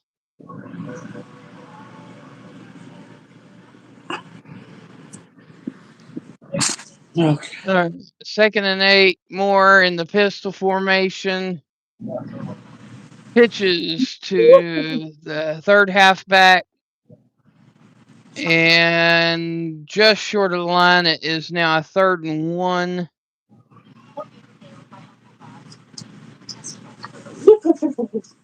Man, I'm getting tired of looking at the tacos coin, man. Let me go throw this in the other room. It's driving me crazy.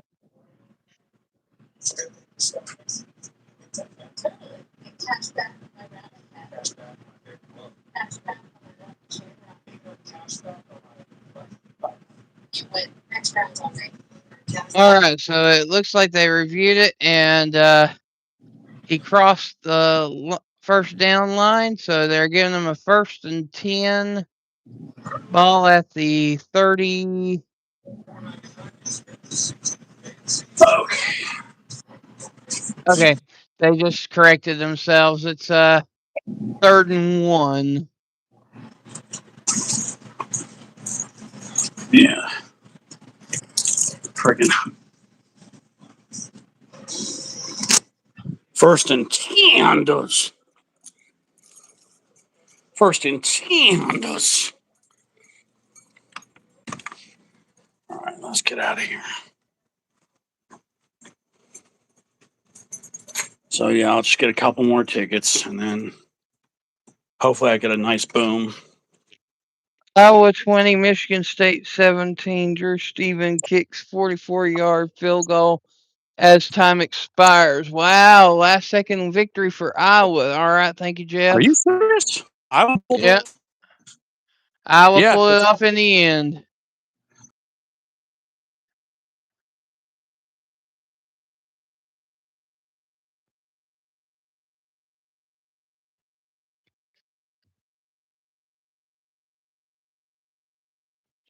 All right, we got a first and tenders at the 26-yard line.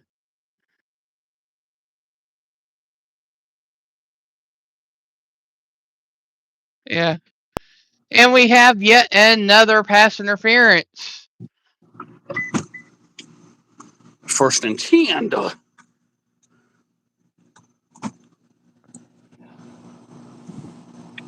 Imagine all the people watching the replay. They're like, what the hell are these guys talking about?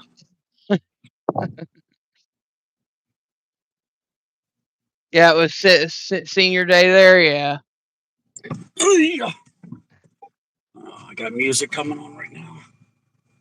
I'm trying to turn it off, but come on, music.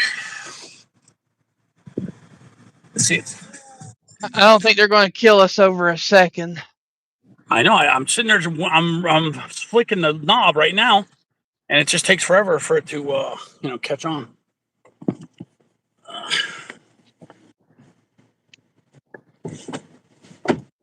There you Yeah, go. I just wish I would have planned my meals better. I wouldn't have had to go out at all.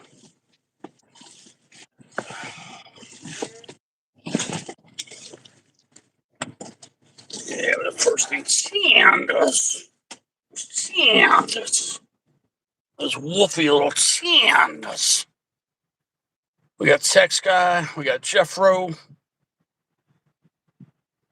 We have a touchdown, Oregon.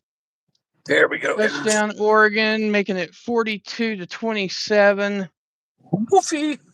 Woof, woof, woof, woof. There we go in the car, guys. We still got a mask. We still got 2 masks in here. I had 4 of them here. I threw 2 of them away. That's brand new. Isn't it funny though? I still got the mask. There's there's the 2020 there's the 2020 souvenirs, guys. Right. Yeah, there's the 2020. There's still places that require this, but not too many places. Usually medical. Yeah, it's Tianda. It is Tianda time, guys. It is Tianda time. All right, let's get out of here, guys. Let's go. Holy moly. Jeff says Alabama only allowed 34 yards in their game today. That's about right, because they clobbered that team. They just shut them down. That way, I mean, that's how. Like I said, some of these teams shouldn't even be allowed to play. I mean, these big colleges, it's just a mockery, really. It's I don't see where it's really helping either school. I just don't see it. Some of these games that they allow to get scheduled. The Division II versus Division I. It's just a waste.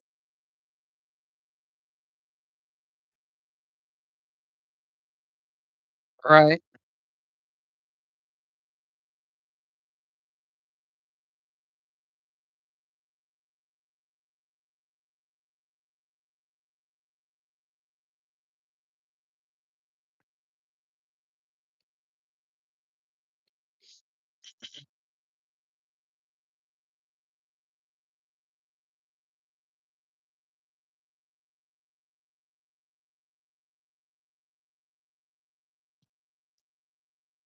Jeff, I'm not 100% sure yet.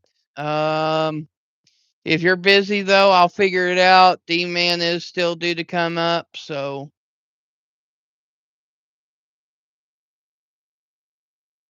but that won't be until later.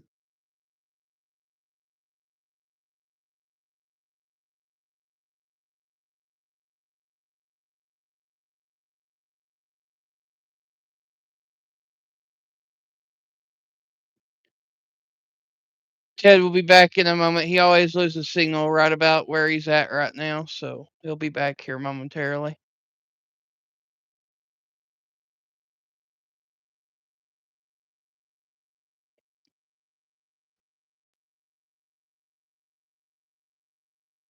With 5 minutes to go, it's 42-27. Oregon over USC. And if you're into soccer, Washington Spirit takes on Gotham FC tonight at 7:30 on CBS.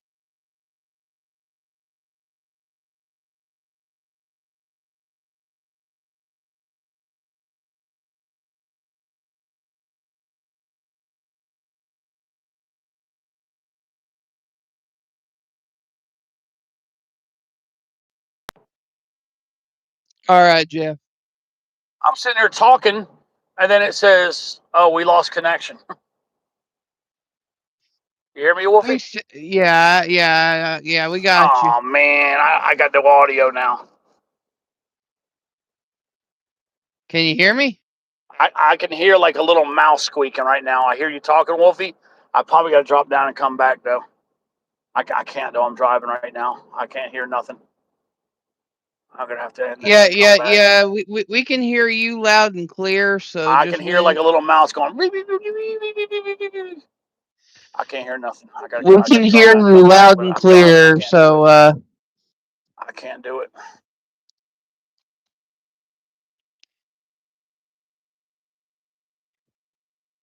Yeah, we can hear you loud and clear. Whenever you get a chance. Yeah, there you go. Yeah, he'll jump back up here in a minute. Sometimes when the signal goes out and you drop down, it takes a minute for it to come back up.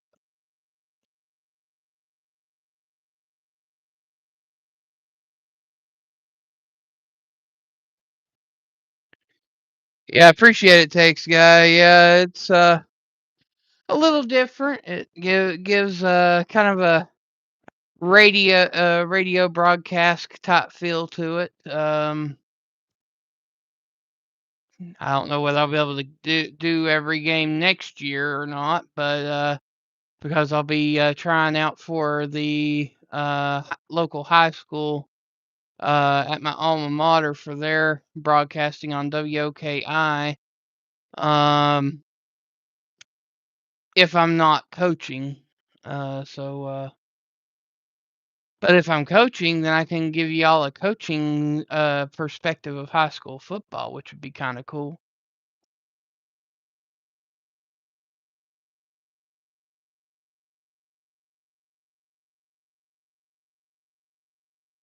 Well, I thought Ted was coming up.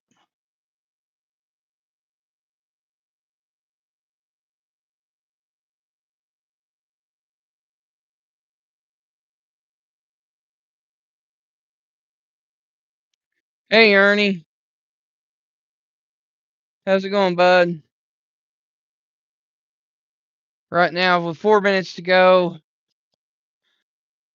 Oregon's up 42-27 on USC. Miava throws a deep bomb down the field, and it is caught down to the 35-yard line, where it'll be 1st and 10, USC, 3:48 to go in the game.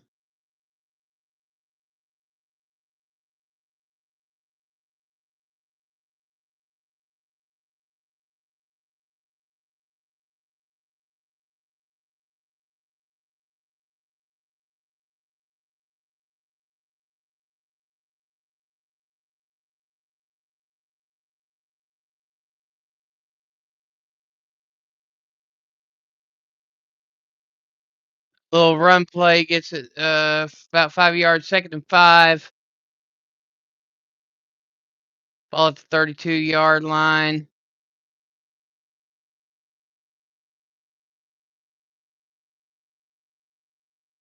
Plays blown dead. Timeout on the field by Oregon. Let's see if we can get Ted back up here.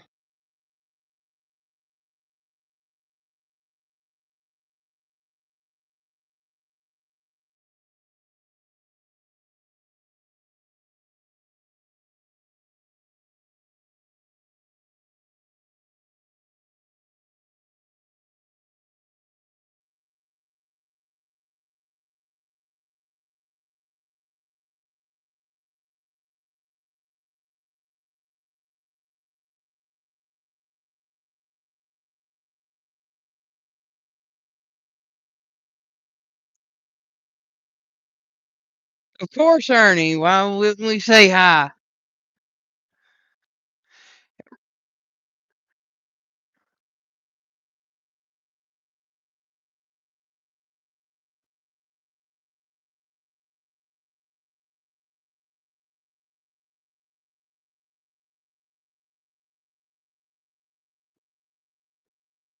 All right. So it is a 1st and 10 USC ball at the 26-yard line. Miava's changing the play at the line. Looks like we got 2 receivers to the left.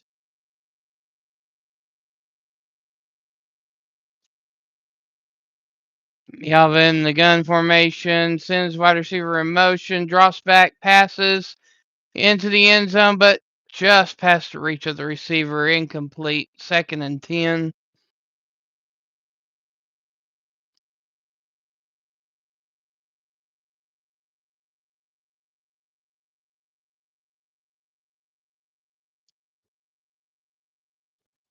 Wow, touchdown Kansas State, up 47-35 on Utah. Thanks, Jeff.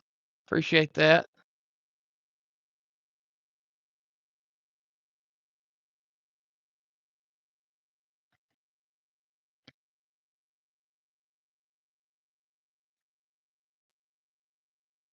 There you are. Yeah, this signal's real weak. It was just sitting there spinning. It didn't want to load, and it dropped me before, and it kept saying weak signal. That's what it kept saying. Yeah, that area that you were driving through is always kind of a low signal area. I knew that was going to happen for a moment. Yep, and then we're looking out at Wendy's. They were telling me I could go get the tickets, but sometimes over there, and I talked to the guy. So, yeah, the tenders take 7 minutes. And 6 minutes to while you cook were and dealing another. and while you were dealing with the signal, we have Semi Ernie in the chat. Oh, Ernie's here? Yeah, Ernie's in the chat. Yeah. There's Ernie. I see him. You better say hi to me, Ernie says. Goes, Wolfie, you little punk, you better keep talking to me. Yeah, Ernie-licious. There's Ernie.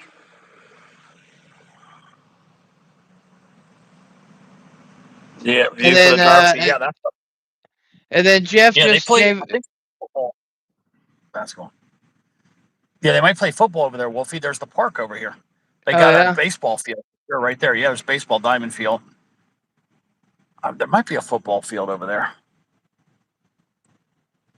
Yeah, what were you just saying about the scores?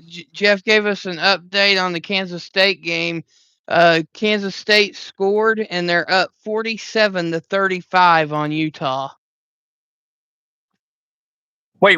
47? 47-35 on Utah. So they're up by Yeah, they're 12. They up by might win that 12. game. How much time? How much time's left in that?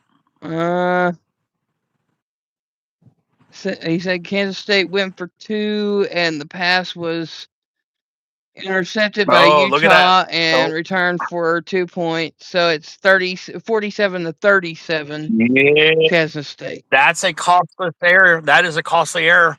That could be a game costly error right there. Having that 2 point shift back on you when you're trying to go up by 4. Well, you're trying to go up by 14. I mean, that might have right there. That was a costly mistake right there. Yeah. Because that got returned the other way. Yeah, that may have cost them the upset right there. That could. Let's see if it comes back and bite them in the ass. I say that loss of 4 points going to now to Utah, I think that might have cost them the upset. How much time's left? How much time's left, Jeff, if you don't mind telling us? Yeah, because that, to me, that is a massive momentum swing right there. Being down by 14 and being down by 12 and then being down by 10 is a big difference. That is a huge difference, actually, because that's an 8 point. USC just threw on 4th down at the 26-yard line, passing complete back to Oregon with 2 minutes and 24 seconds on the clock. Score 42-27. So this game is over because Oregon's just going to take off the clock. Yeah, and it's 7 minutes left. Okay, there's a lot of ball game left in that, but that just let's just see if that 4 point swing if that 4 points comes back to bite them in the butt. I think it's going to. Because when you're playing a quality opponent like Utah at their backyard, you can't be affording to, doing stupid things. I mean, you should have just went for the 1 point. You would be up by 13 right now. That was not right. That was not too good for them to go to 2 or 2. You don't do that. Holy You moly. just easy points. Texas woke up, by the way. Texas is now up 52-30 on Arkansas. Okay, yeah, that's done. I mean, what's the score on that? 52-30. It's a 22-point game with a minute, 10 seconds left.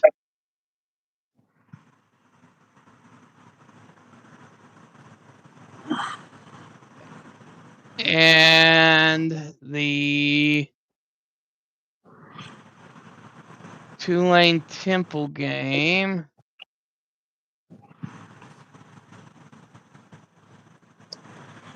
But yeah, I love that field over there. That's the field there. Somebody came behind me. I got to move up. Number 24 Tulane is beating Temple 37-13 with a minute to go.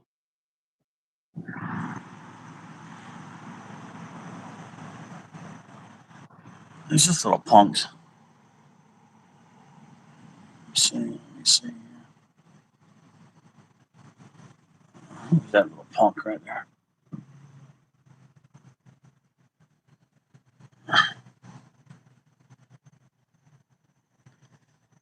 I got some hillbilly guy behind me.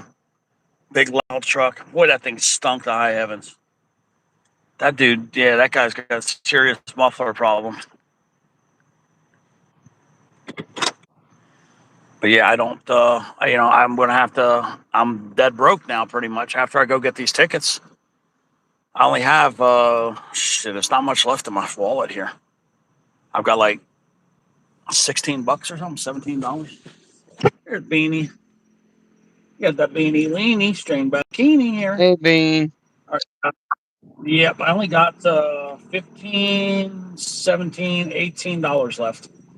So if I put $2, yeah, I might just play.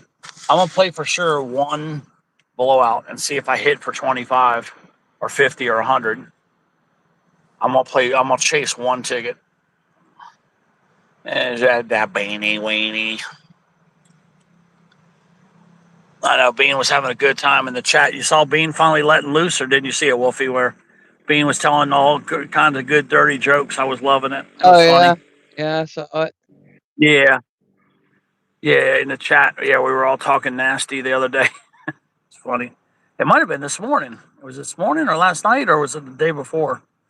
But yeah, we heard a good old time. They're being all naughty and nasty. Some of these days when we get super naughty, I always get so nervous that YouTube is going to flag me. But what they been doing when we get real nasty, if I haven't marked it 18 plus, they say, well, we reviewed your content and we have to mark it 18 plus. So they've been watching me and they've been marking it 18 plus if I forget to do it.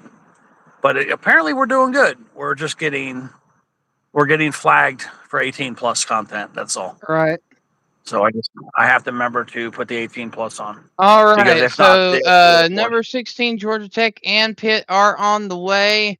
7 minutes 49 seconds into the game. Pitt scores first. Touchdown Pitt. And Pitt's going up 7-0 on Georgia Tech.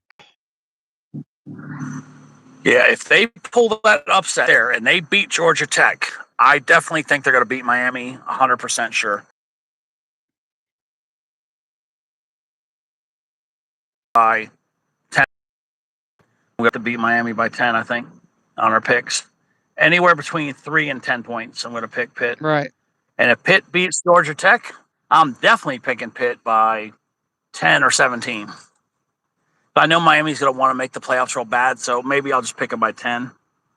10, 11, 12, somewhere around there, 13 points, something like that. And here comes the Tandas. And it's Tanda time. It's Tanda time. Thank you.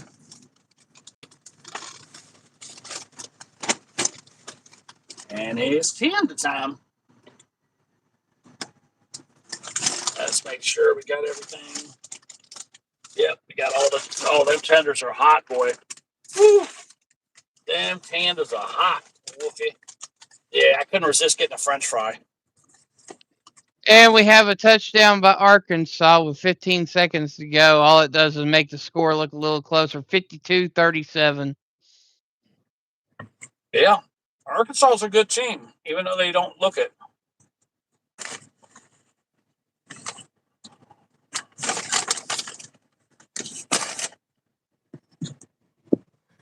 I'm telling you, that Arkansas team is way better than they look. Yeah, Beanie just said that he left. That she left when somebody didn't like her talking like that. So Oh, really? yeah.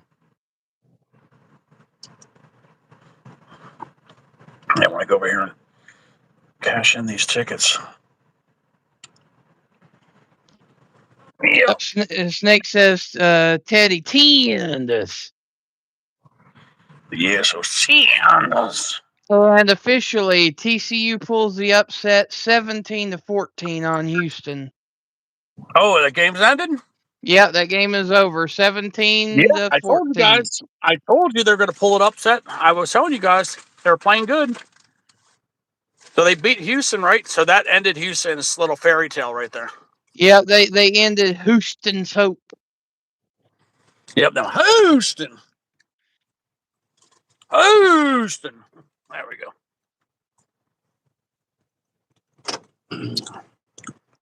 Thanks to the six listening in. It is appreciated. If you haven't already, hit the like and subscribe. It is appreciated. Look at them, Wolfie.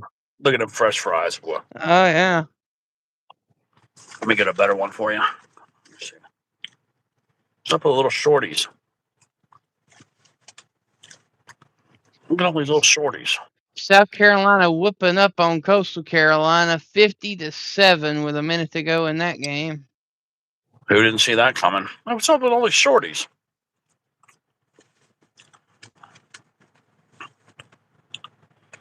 All these fries are short. They're like little shorty Michelle's. There we go, a little better.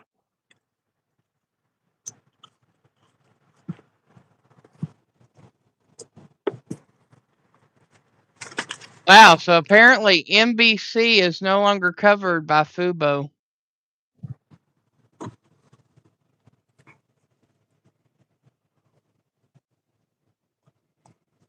Mm.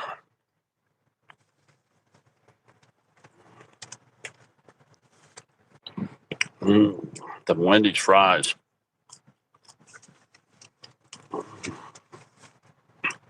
These Wendy's fries will dot your eyes. These Wendy's fries will make you cry.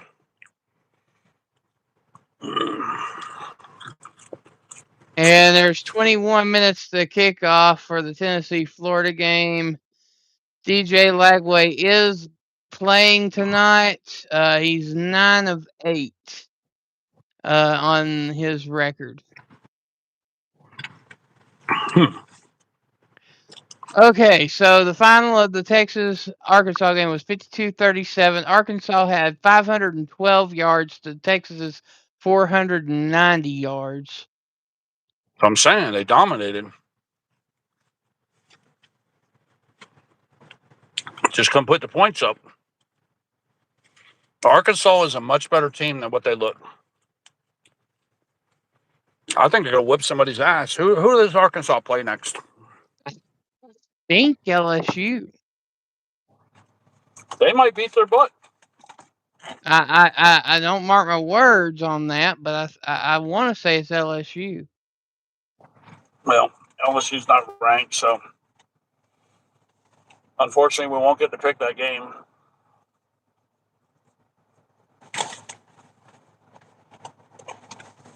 We still may pick it just for fun.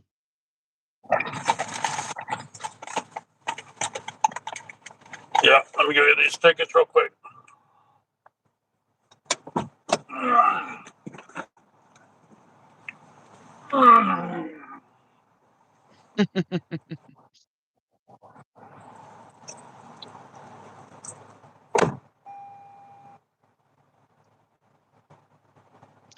Letting my system refresh here.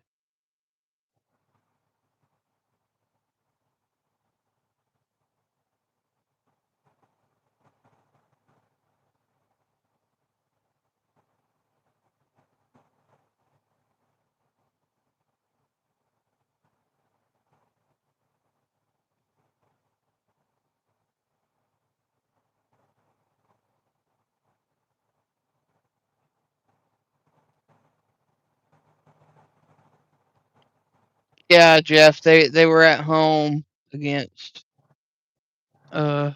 Arkansas, yeah.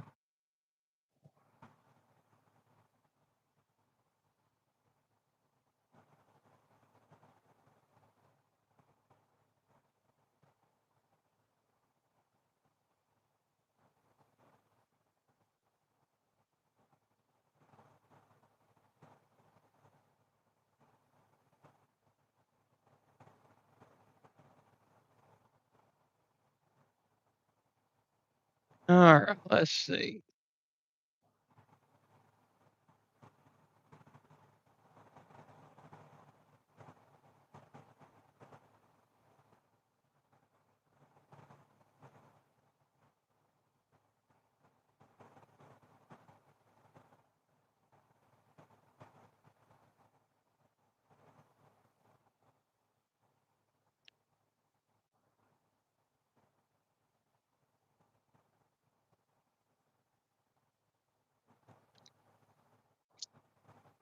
All right, so we have a 1st and 10 Georgia Tech, ball at the 36-yard line.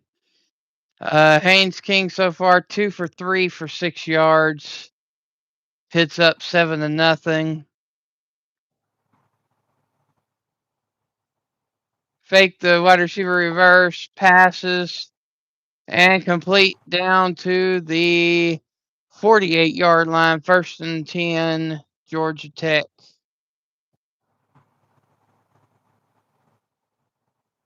And a little bit of NBA news. Chris Paul has announced that he's retiring at the end of the year.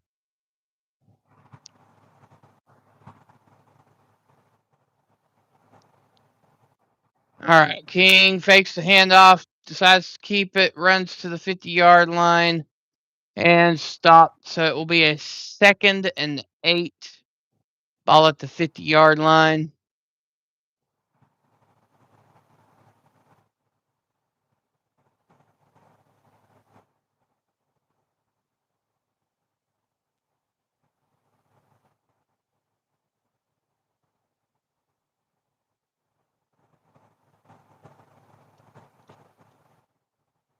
Don't let people run you off, because most of the time that's what they just.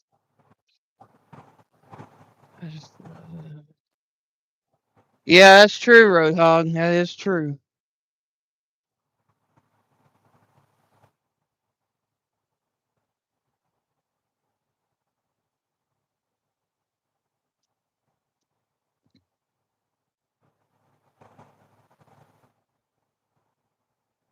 All right, we have a 3rd and 3. Georgia Tech Yellow Jackets at the 45-yard line.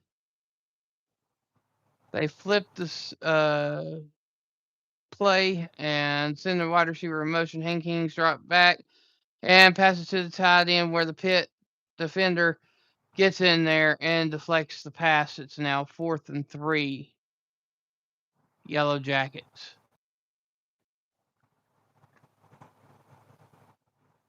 And Georgia Tech is going for it on 4th down.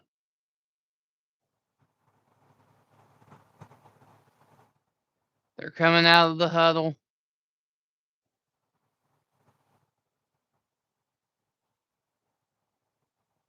Haynes King in shotgun, quick snap, screenplay, pass incomplete. And it will be Pitt's football at the roughly 46-yard line. 1st and 10, Pitt Panthers.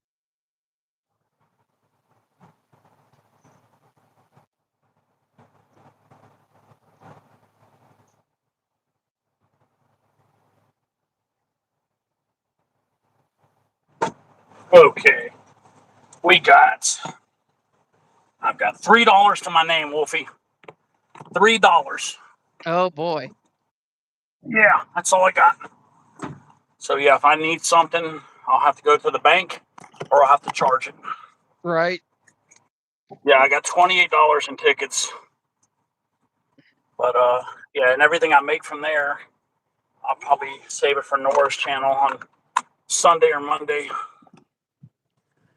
Oh, this phone got hot. Well, while you were getting tickets, Pitt already has the ball back and got the ball at the 50-yard line where it's second and about 8. And Georgia Tech currently has a player down at the about the 45-yard line, Really? rolling in pain. They're checking his ankle. What's up with this weirdo over here? God, it's freaking weird, man. Sitting there talking to himself. That's usually a sign that they're tripping on something. Yeah. And he's talking to himself, giving himself numbers on the lottery. That's what I thought was funny. He was actually giving himself numbers. Like, oh, let's play this number, play that number. He was like telling himself what to do. He's like, well, you know what? Maybe you should play this one. Maybe you should play that one. You know, that's a good number. This is a good number. Oh, yeah, I win on this number. You know what I mean? Like he was saying shit like that. Why is this guy on my ass? Guy's an asshole. Total asshole right there.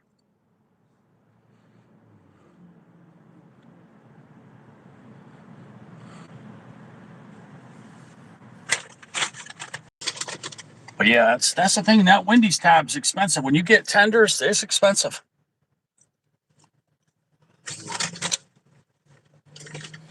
Man, his fries aren't that good, really. Bunch of shorties. It's not a shorty Michelle either. Bunch of Little shawlies. shorty.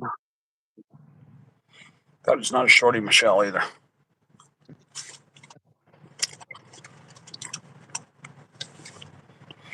We had a lot of assholes down here, the drivers. I won't miss this part about this place. There's the asshole right there. You find a lot of assholes everywhere you go, to be honest with you. South Florida's got a bunch, trust me. They do. Miami and Fort Lauderdale. So here's a Maniac. stat: in the last 50 years, Tennessee is 2-17 in the swamp, and seeking their first win in the swamp since the 2003 football season. Wow. Those are not what you call good stats. No, they're not. I mean, this year they got the best chance. You know, this is the year that they should be able to win there, even if it's just by 1 point. They should be able to pull it off. Why is everybody like driving like assholes tonight? I mean, I know it's Saturday night, but man, everybody's driving like assholes. I'm basically speeding and I'm still getting tailgated. And it ain't a cop, huh? No, not this time. Because cops have been known to do that. They'll get on your butt trying to get you to speed up, and then they'll pull you over. Yeah, they don't pull that too much down here, but they do that too occasionally. But yeah, I'm at the light now, so if I can get up here quick enough, I'll get the turn signal. But I don't think I'm going to make it in time. I'm there, but I don't know if it's going to trigger or not. We'll see. Is it going to trigger? I don't know. I'm 50-50 if I'm going to get this light. I think I might get it. Yep, I got it. This season, Lagway has 12 touchdowns and 13 interceptions. Yeah, that's not good. But that Georgia line is not that good. You know, it's not too good. Yeah, the offensive line for Florida is not the best. So I'm saying they're mediocre at best. So you don't give your quarterback any time, you know, you're not going to do that well. And plus, 2 of your best linemen are already in the transfer portal. Yeah, that's right. I think they're right. Yeah, Miami loves good linemen, man. They won't even draft any linemen unless they're 4 stars or higher now. Miami's got real picky about their line. Mario Ball used to be a lineman, and he's nutso about that, and that's how he got Jason Cantwell, best lineman that's probably come around in the last 10 years. Yeah. Cantwell is a beast. I mean, you've seen what he can do. The kid out of Nixon, Missouri, that Mm-hmm. kid's a beast. I mean, he's like going to be projected to be 6'9", I believe they said. His parents are Olympians, by the way, in case you guys didn't know that. I forgot. I think it's shot put. The mother, I don't know what she.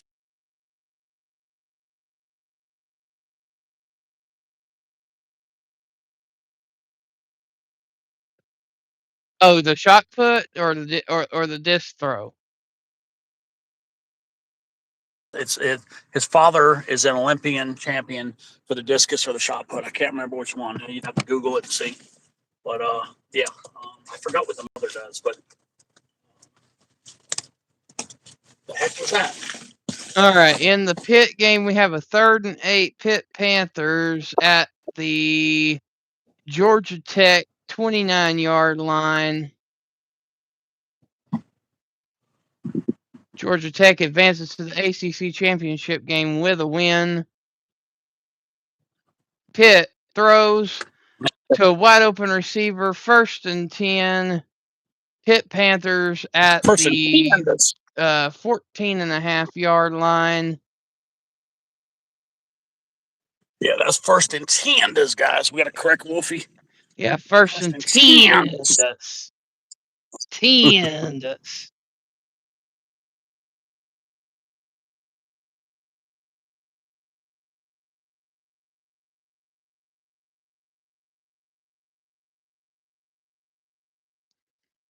Big pen room. Mason Henschel in the gun formation sends halfback over to the other side, fakes the handoff, throws to the tight end, and the tight end just plows over the defender. Touchdown, Pitt Panthers. Pitt goes up 14-0 on the Georgia Tech Yellow Jackets. Flag on the play. It looks like an ineligible receiver downfield, so the play will not stand. So it still remains 7-0 for the time being.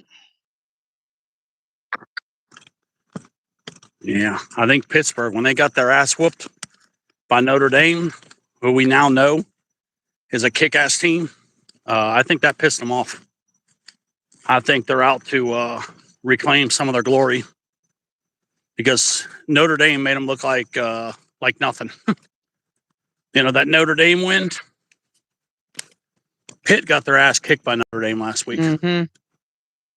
And that was a really ugly score, too.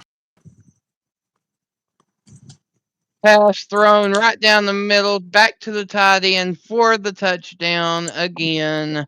So it is now officially Pitt 14, Georgia Tech nothing. Yeah, Notre Dame humiliated them last week and made them look like a bunch of bums. So, they're out to redeem themselves. They are out big time to redeem themselves.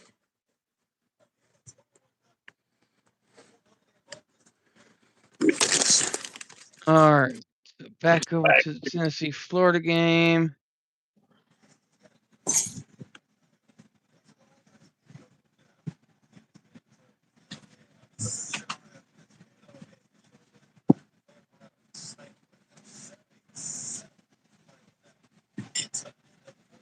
So Vanderbilt 38-3.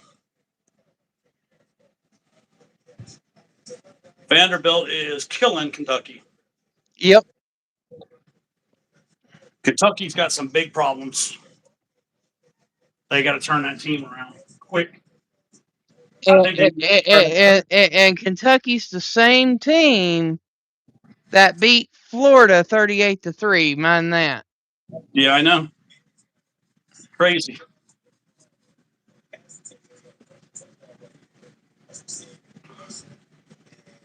need to wash my hands. Yeah, All right, since you're back to the house and the dinner is finally done over here, I'm going to go grab my food real quick because I know you'll be able to get to the scores quicker than I will.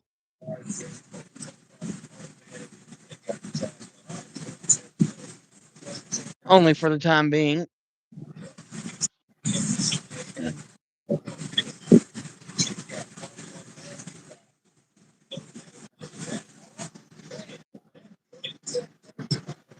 And of course, me talking about dinner, and they pop up a Popeyes commercial.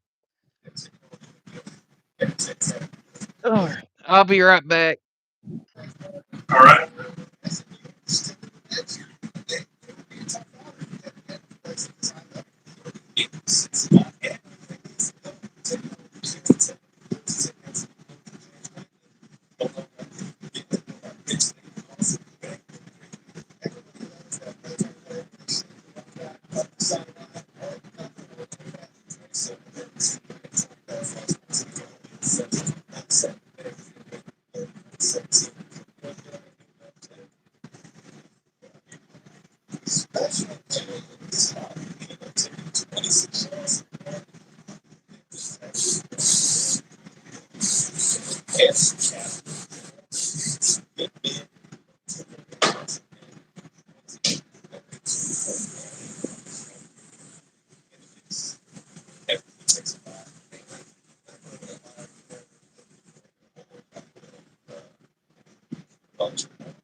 Here we're back.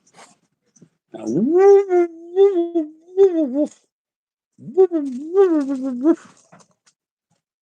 the Wolfie. Yeah, go Vanderbilt. Yeah, Vanderbilt's kicking butt. They ain't gonna lose that game. No way in hell are they gonna lose that game. No way. There's no way Kentucky's gonna beat Vanderbilt. I'm talking 0% chance, man. 0%. Zero. All right, let's get 4 of those tenders.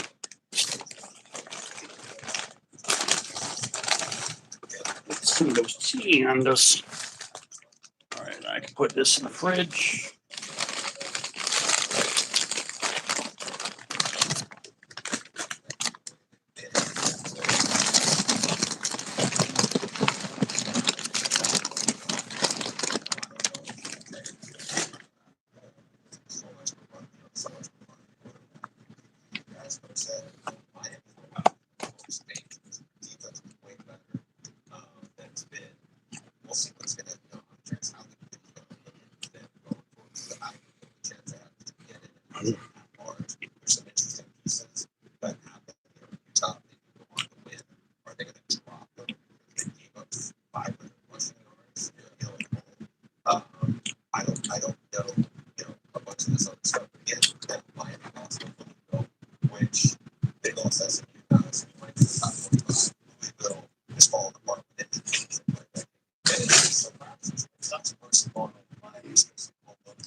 I forgot to take the tickets out there, Wolfie.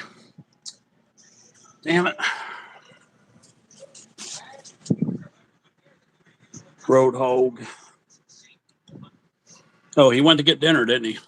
There you go get dinner. Can you guys hear me? Why can't I don't even know if you guys can hear me. I don't see my little thing moving.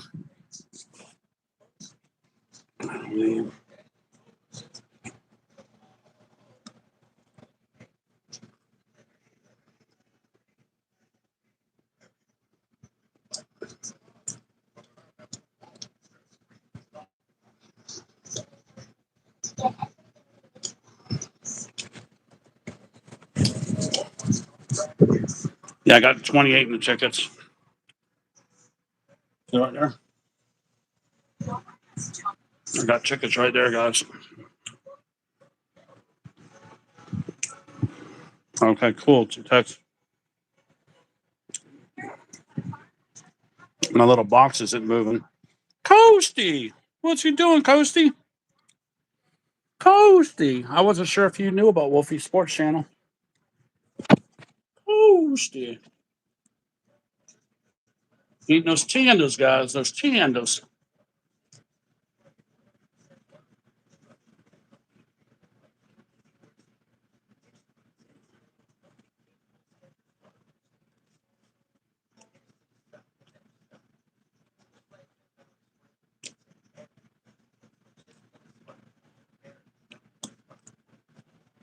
That beanie weenie, string bikini.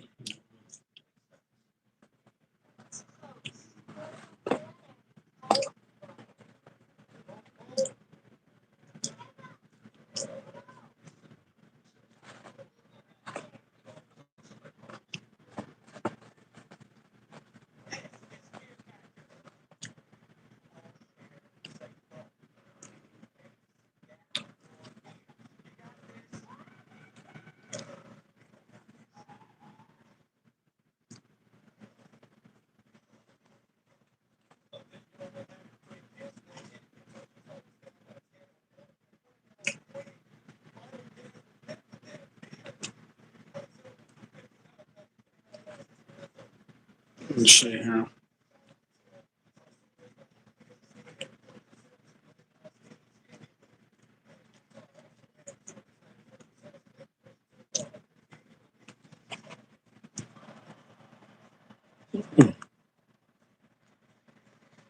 These tenders are really filling them. I'm still on the second one.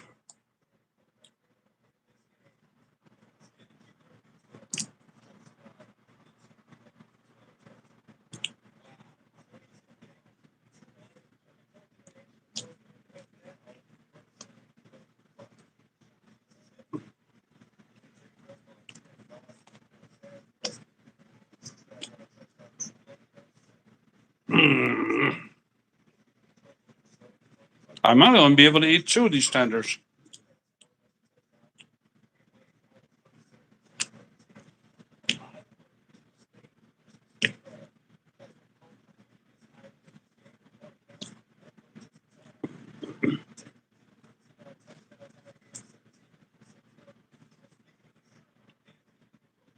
Wow.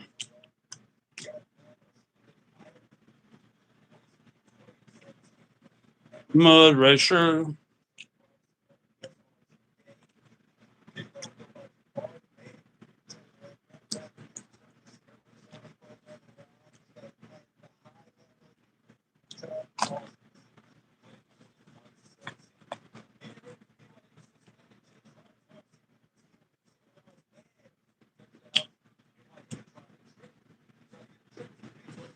Hmm.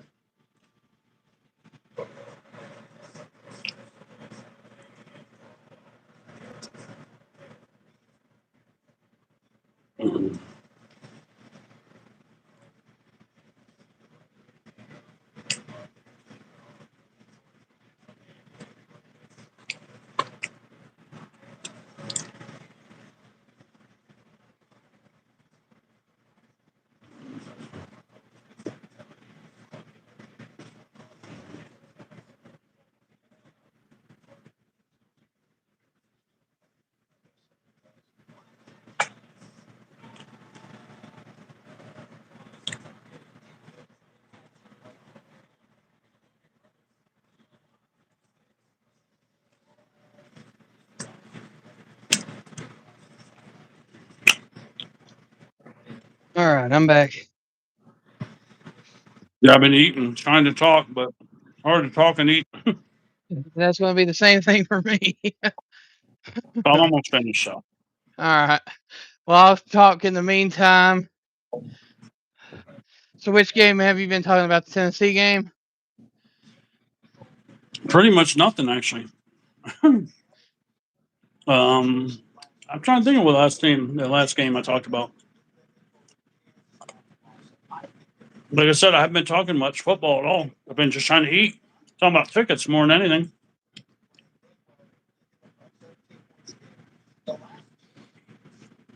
Mostly, I'm almost done the third tender, and I'm almost full.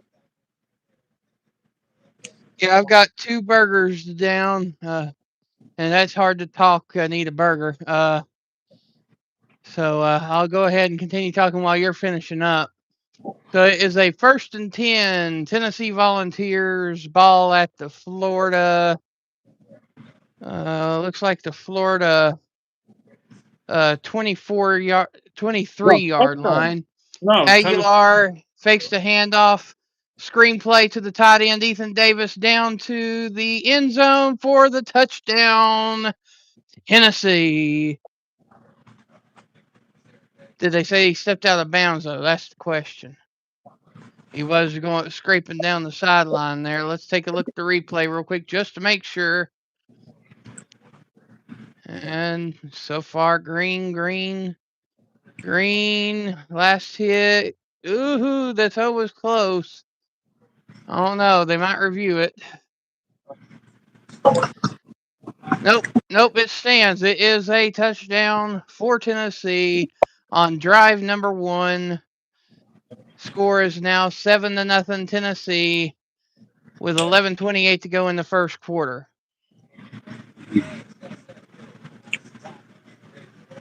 And Pittsburgh is leading Georgia Tech 21-0. Holy cow. Thank you, Tex guy. Miami's going to have their hands full, boy. Miami's going to get their ass whooped.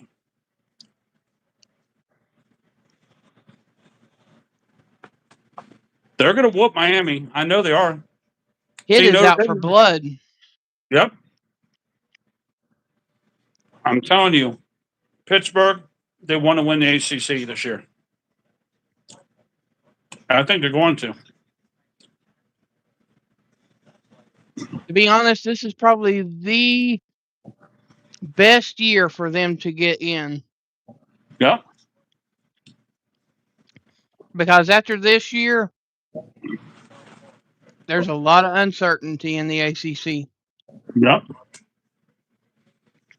Because you know Clemson's going to come back strong. You know Miami's going to come back strong. But I'm telling you, Pittsburgh is going to beat Miami next week.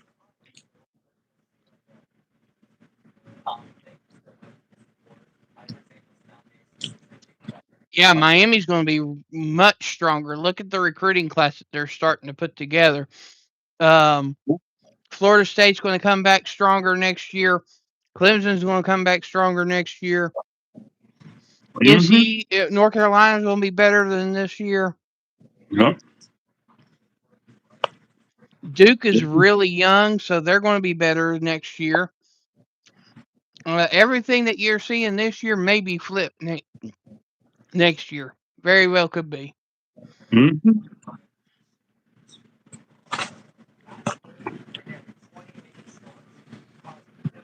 Yeah, I don't know if I want to just leave this food right here. I guess it don't hurt to leave it out. I got one big tender and a couple fries left. I could just leave this here.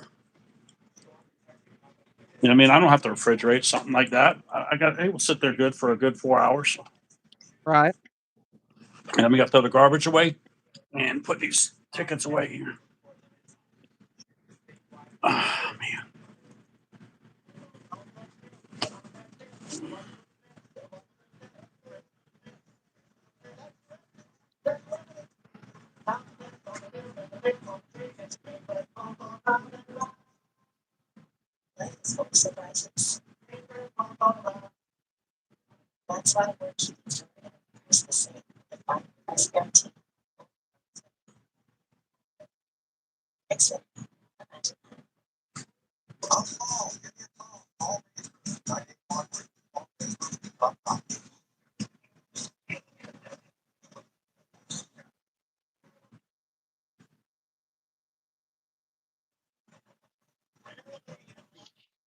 I figured you'd be heading to Taco Bell there, Mud.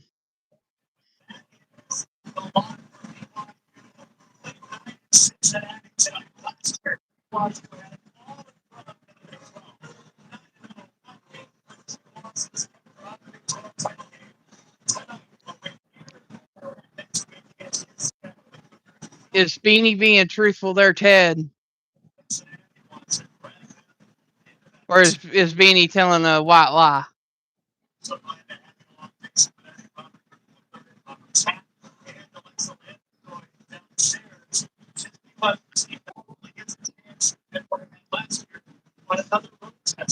You there, Ted?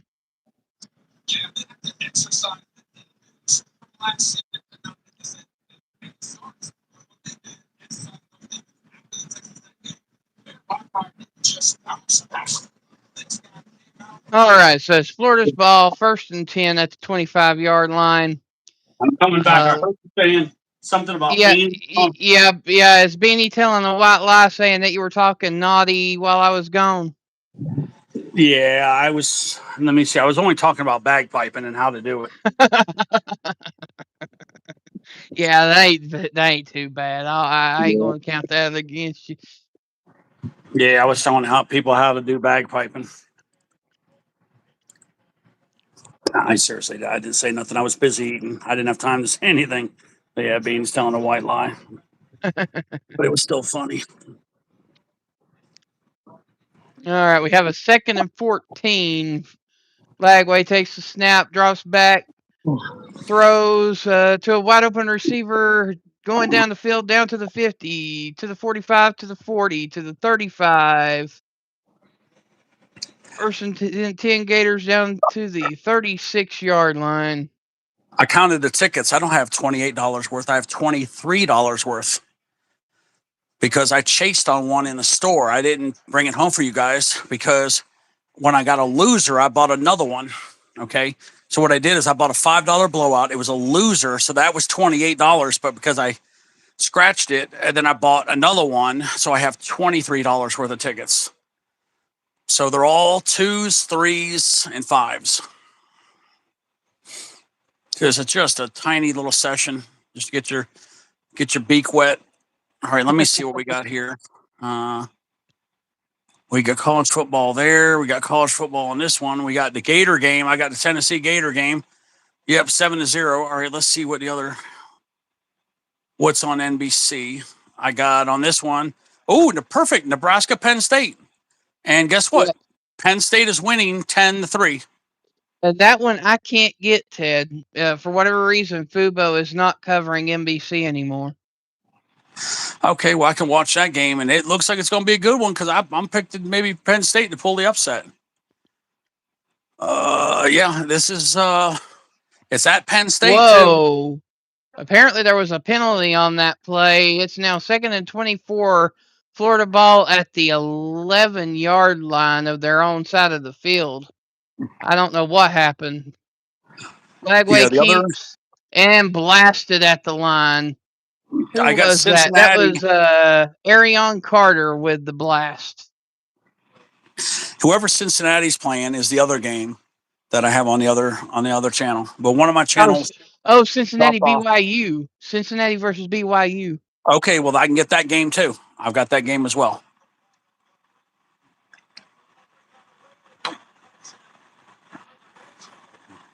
Wow, Western Kentucky takes the early lead on LSU, 3-0.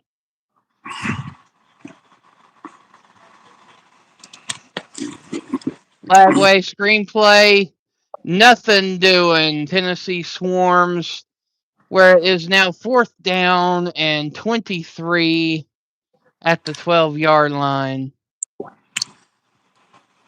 Well, yeah, still 10. It's second quarter, 10-3 on Nebraska. I think Penn State might pull an upset here. Yeah, Beanie, you were throwing Ted under the bus. You sure were. He'll get you back. Trust me, he'll get you back. Mm-hmm. As you know, Ted is the master of throwing under people under the bus. Oh my god, I keep thinking of all the people I've thrown under the bus. I've thrown Roughneck under the bus. I'll never forget when I threw Sarge under the bus when he was down in the chat. I said Sarge had he had two sex organs. I said, you know, he had the male and the female. And I said that, yeah, he didn't even, it didn't even make him flinch, but everybody was laughing.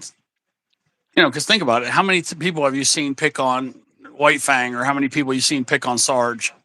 Mm-hmm. Like nobody. So when I threw him under the bus, everybody was laughing so hard because, you know, and then I threw Susan under the bus a few times too. I've even thrown Julia under the bus a few times. But if I do them under the bus, I make sure they're in the chat. This is You know, a that way. rare time that you'll hear a crunch out of me, guys. I'm eating lettuce. Yeah. But that's the only time I usually throw some people under the bus, is if they're in the chat to where they know that I'm kidding around. So, because if not, somebody's going to hear it, go back and stir up a bunch of drama. So, yeah, it's always best to, if you got to throw somebody on the bus that you never normally don't ever do it, you got to make sure that you do it when somebody's there to defend themselves. I've got And you this gotta Penn State game. and you Ooh, gotta kind that's of have. that's targeting right there. Nebraska just targeted the Penn State guy. He led with the crown of the helmet. It was very obvious. Did they Look throw at the that. flag? Yeah, I think they should have. I think that's a penalty. I don't know. No, they didn't call it. They waved it off. He got away with that one.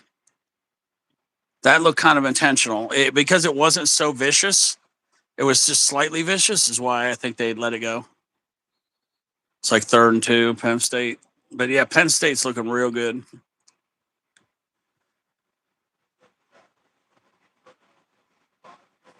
I've never liked Penn State. When you love Miami, we hate Notre Dame and we hate Penn State. You know, that's like two of the biggest rivalries that Miami has, Mm-hmm. besides, you know, besides the ACC rivalry, besides Florida and FSU. By far, the most hated teams are Penn State and Notre Dame.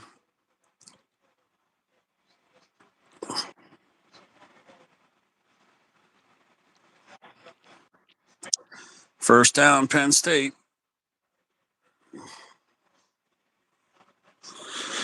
Yeah, I don't see Miami beating Pittsburgh the way they're playing. I don't see any scenario where they win that game. I just don't. They're going to have to play a perfect game. You know, and then that would give Pitt another loss. So then Georgia Tech, I don't think they make the ACC championship because you got SMU with a head-to-head, and you got what is it, Virginia? Yeah, you got Virginia and SMU got to make the playoff. Yeah, I know, D man. Texas beat Arkansas 52-30. Yeah. Yeah, Arkansas's. I'm telling you that team has always been a very scrappy little team. That was always been like a way. I remember Arkansas always giving like the Gators trouble and all kinds of other teams trouble. Like they derail their. Aguilar rolls out, throws to a wide open Brazel on the play. 1st and 10, Tennessee at the Florida 41-yard line.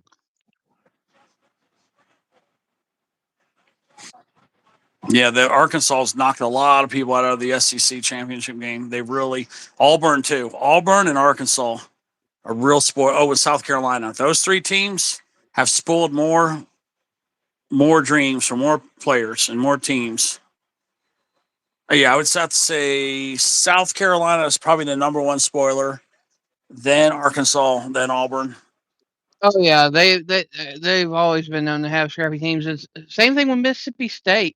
Mississippi State, I can remember times where they'll only have like one win, go out there and play Tennessee, and it be like a 14-point game by the end. Yeah, I just Aguilar remember rolls South out, Carolina. throws to a wide open Brazil, to the 26-yard line, 1st and 10, Tennessee.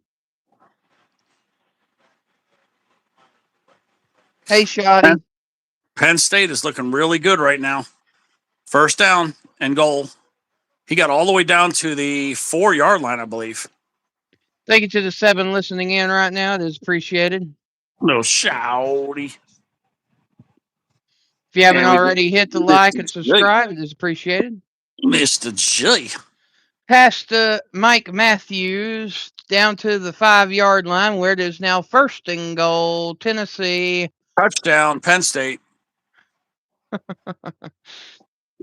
I think I see where both of these games are heading. Oh, and Pitt's up 28-0 now on Georgia Tech.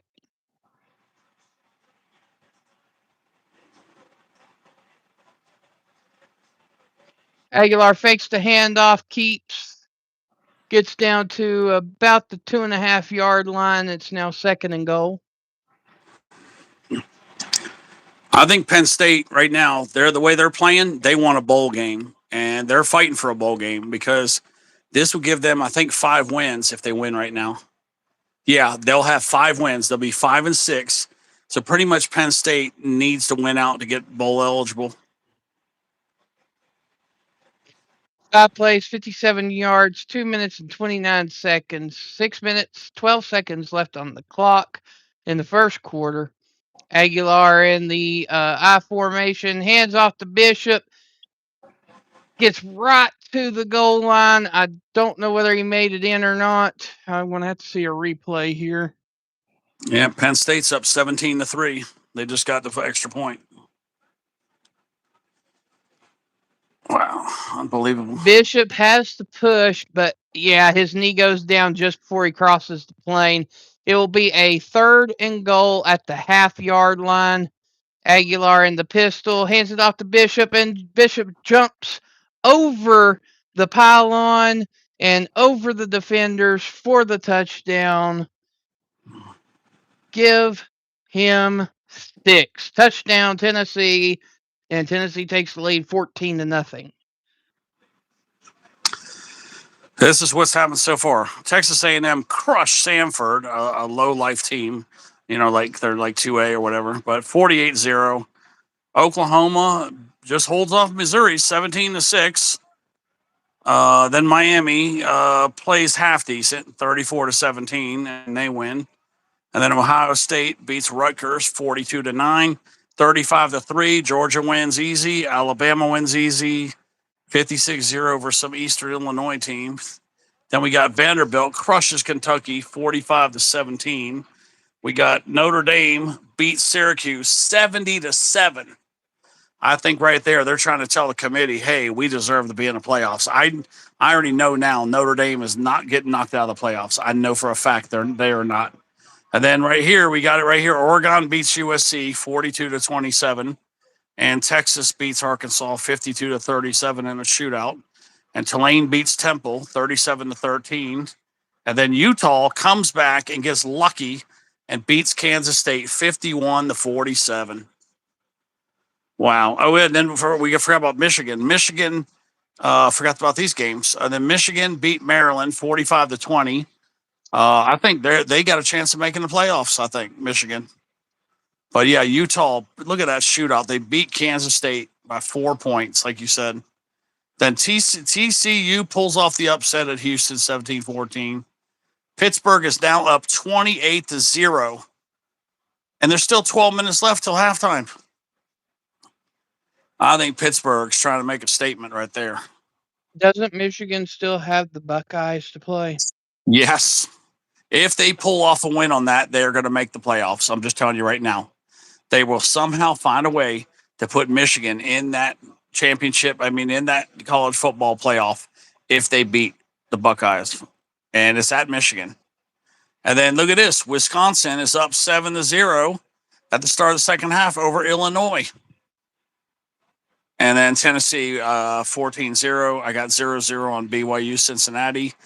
Arizona State 0-0 on Colorado. And that's it. And next week, we got all the weird games. We got the Ole Miss at Mississippi State. We got the Georgia at the Georgia Tech. Which if Georgia Tech loses, I think Georgia's just going to crush them. You got the Texas A&M at Texas, the Indiana at Purdue, Arizona State, Arizona, Michigan, and Ohio State will be the one to watch. Ohio State at Michigan. Look at that.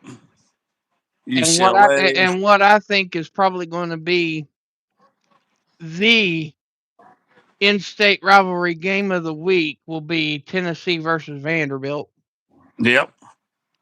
Then you got Oregon and Washington. I think that's going to be a closer game because it's at Washington. That might be a really good game. And then I predict the upset. Miami's going to lose at Pittsburgh. Let me see who else we got here. We got the UCF, BYU. We got Texas Tech there. Missouri at Arkansas. I predicted maybe an upset there. Arkansas might beat Missouri. Let's see here. We got LSU at Oklahoma. And we got Vanderbilt at Tennessee, which looks to be one of the top two games. And then, well, top three, because you got Alabama at Auburn. I think that might be closer than we think. So, yeah, you got 2 or 3 really good games next week. But I think the upset of the upset of next week is going to be when Miami gets their ass kicked at Pittsburgh. Wow. Penn State just leveled this quarterback and almost gave him a safety. Very, very, very close.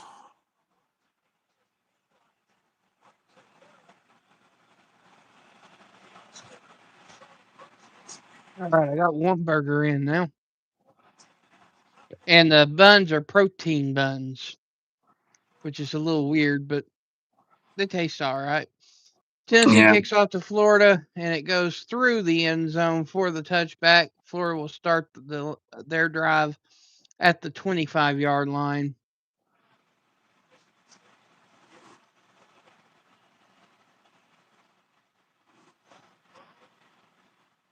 The last 4 coaches: Will Muschamp, 500 win percentage; Jim McElwain, 647 win percentage; Dan Mullen, 694, and then you have the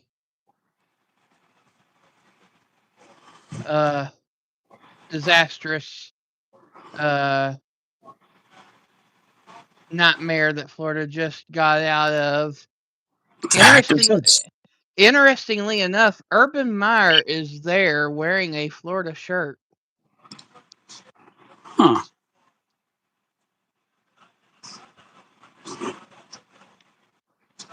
I wonder if that's a scheme by the athletic director to try to get the fans hyped. Yeah, that or misdirection or just teasing people. I don't know. Yeah, I think it's a tease to try to get the team and stuff hyped.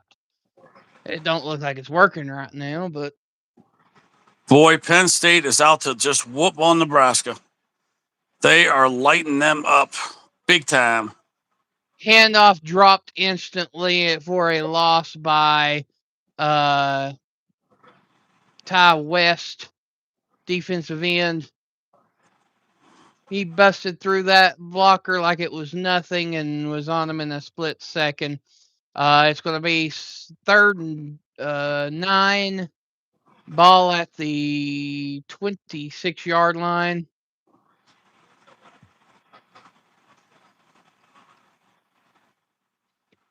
Trips right, Lagway drops back, feeling the pressure, throws, and the pass is way over the head, incomplete, and Florida is now punting back to Tennessee.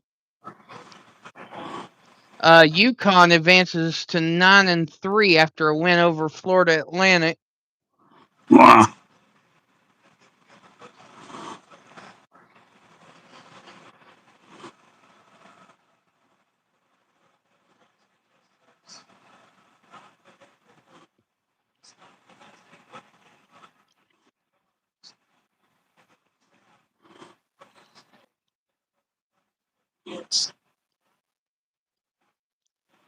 Punt taken by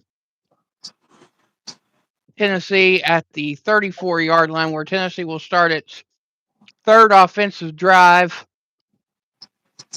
Their previous 2 drives led to touchdowns.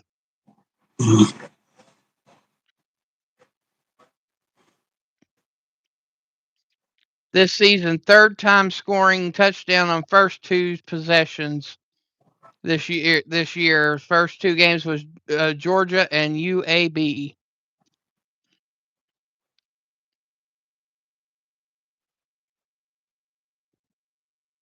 So far, Tennessee has 135 yards to Florida's 1. Florida only has 1 yard so far of offense.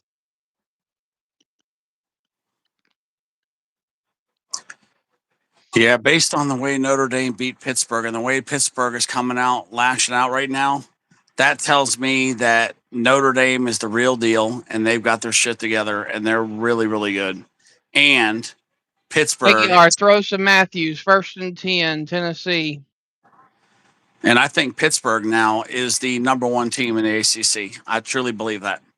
I think Virginia's number 2, maybe Georgia Tech's number 3, Miami's number 4. But I do really think now that Pittsburgh's the best team in the ACC.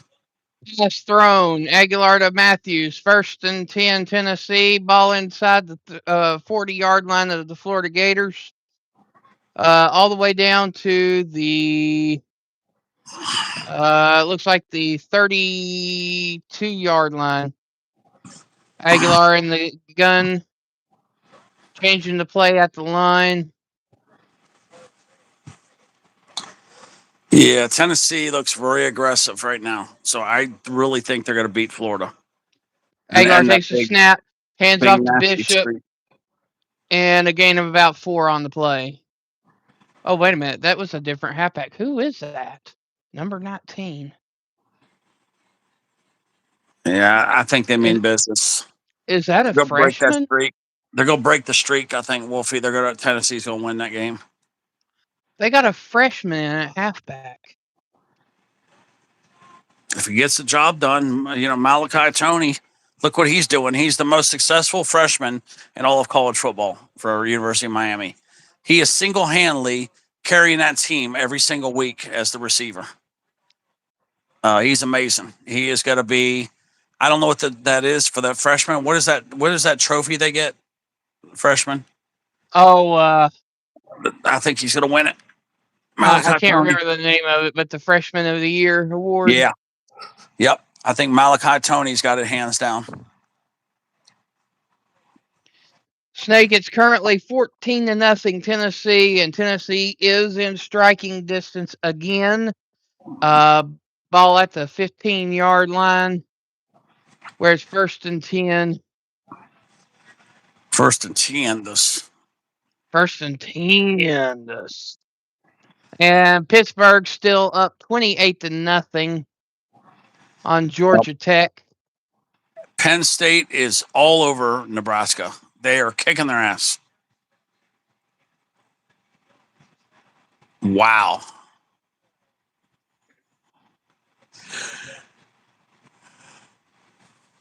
Yep.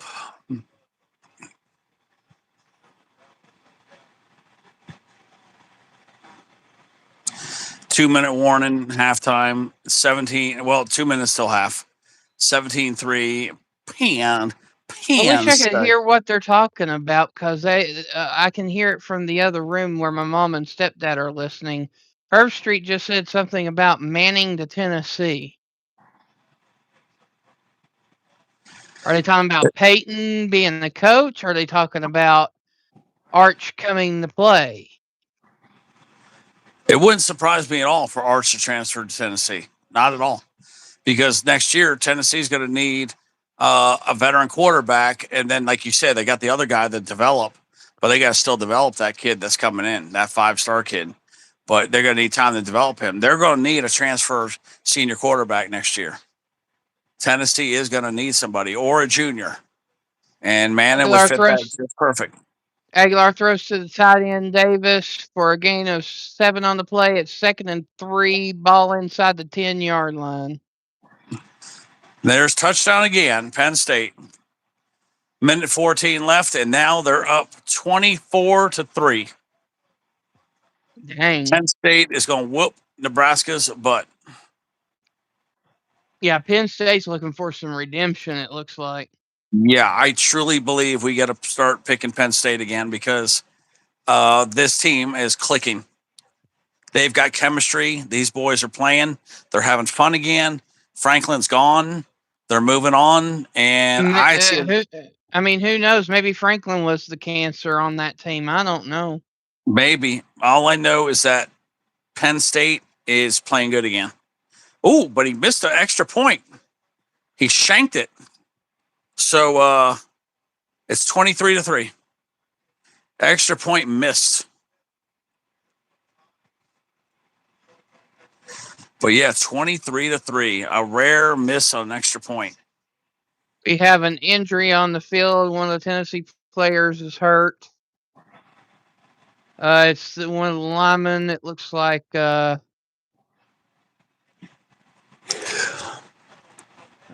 Man, Penn 70. State.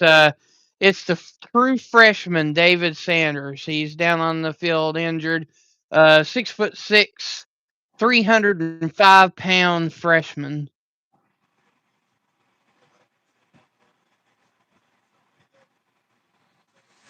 He's got a back stinger. He needs to go and get some ice on his back. He'll be back out there in a few Yeah. plays.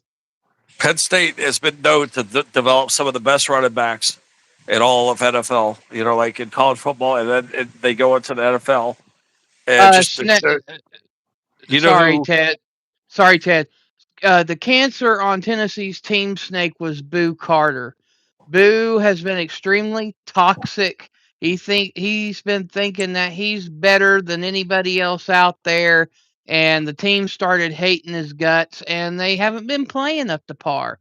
And now that he's off of there, the team seems more lifted, and the coach don't have to stress so much anymore about Boo threatening shit all the time. So the cancer is no longer on Tennessee now. The weight's been lifted.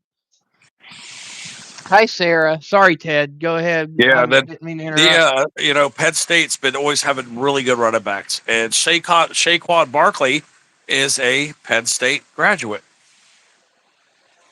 So a lot of people Saquon Barkley is considered the best running back in the NFL right now, playing for the Eagles.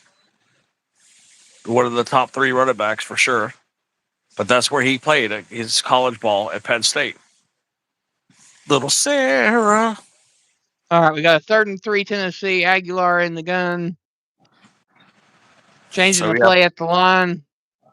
Yeah, Wolfie, we got to watch Penn State. They're playing Aguilar good. hands off to the halfback Bishop. Gets down almost to the line, but still just short. It's 4th and inches. Yeah, Penn State is really looking good. I can't believe how different they look.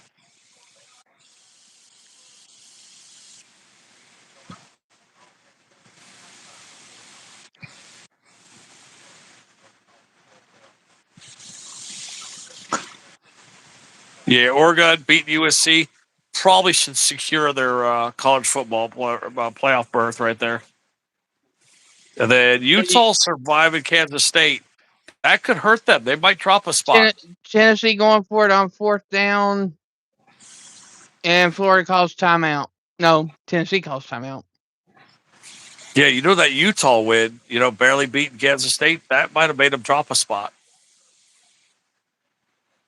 They may bump Miami up a spot. Anthony G.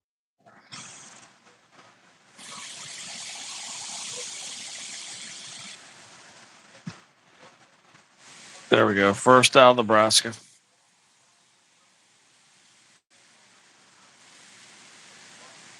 What's going on, Anthony?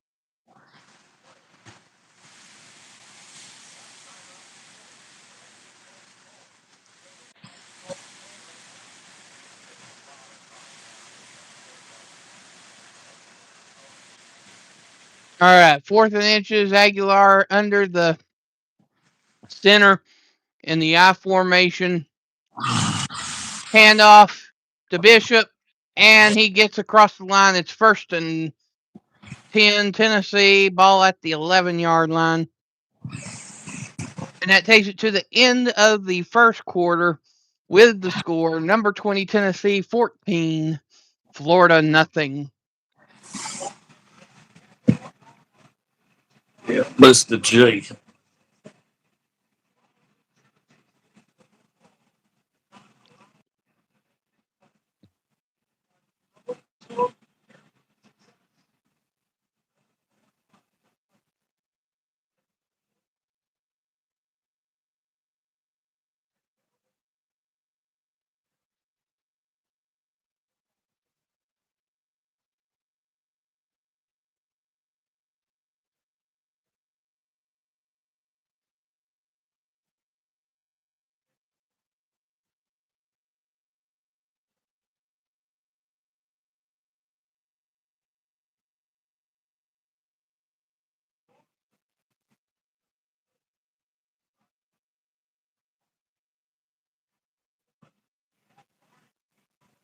For the silence there, I'm finishing up my burger.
Dadgummit, more of my tooth just came out.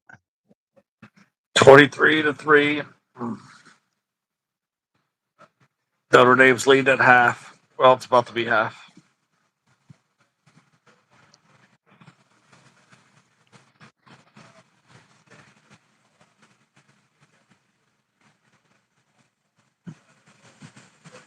Aguilar keeps,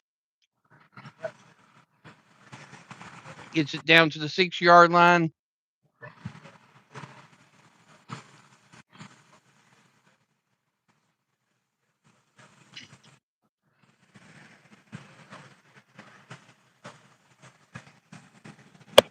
Second and 5.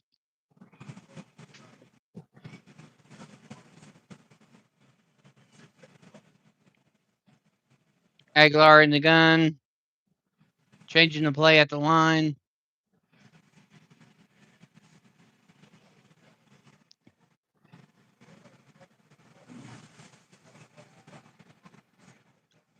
Yeah, halftime 23-3. Penn State's crushing Nebraska.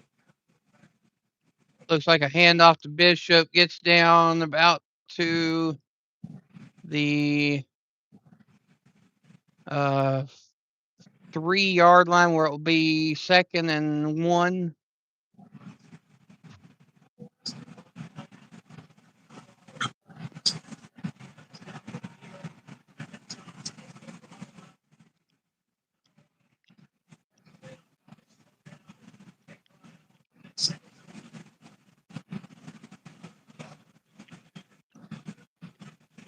Aguilar hands off.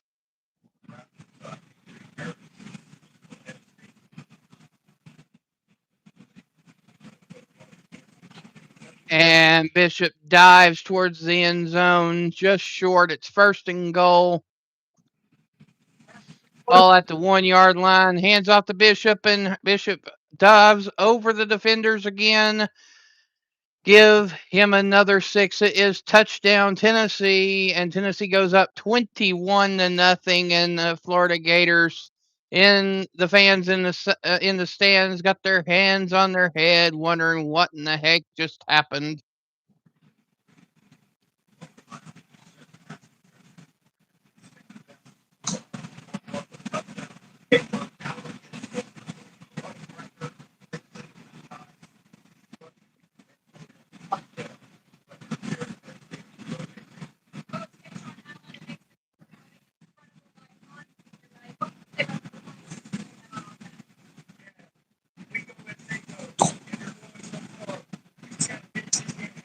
Thanks, Jeff. Appreciate it.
Let's see here.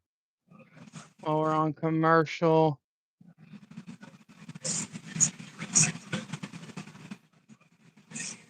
Looks like Cincinnati has the ball.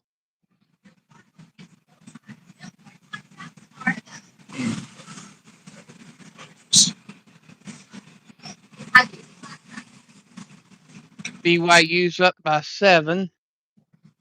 That's cool.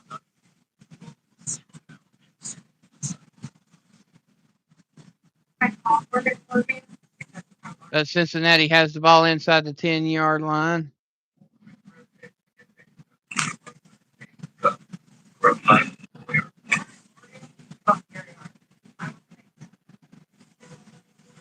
Yeah, you got that game. That one looks like a good game there, Ted.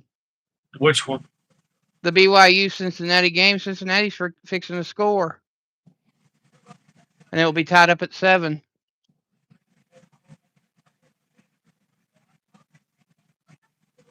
That one's on Fox. So that one you can see. I know you can see that one.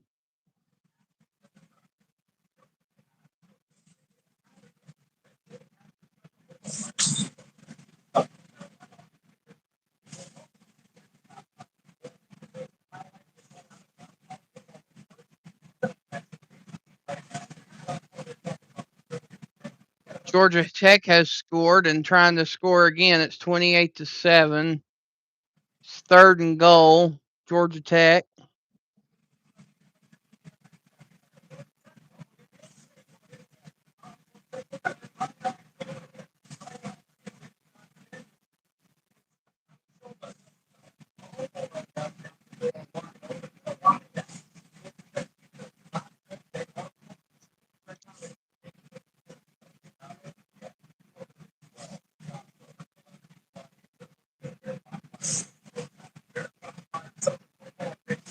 Ball at the 5-yard line.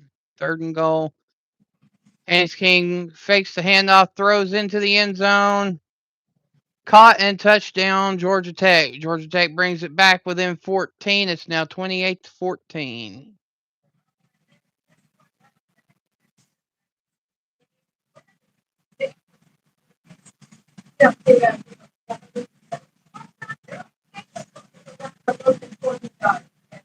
You in the middle of doing something, Ted?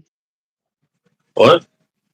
Yeah, you're quiet over there. So I was just Just relaxing and let those tendons settle down in my belly here.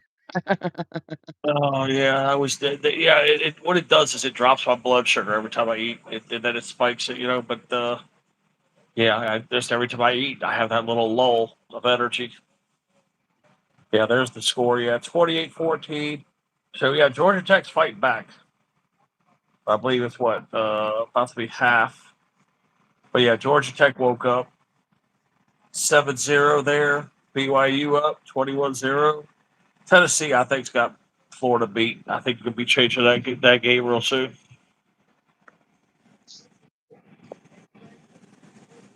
And I don't know whether you heard the NBA news or not there, Ted. Chris Paul has announced that he's retiring at the end of the season. Wow.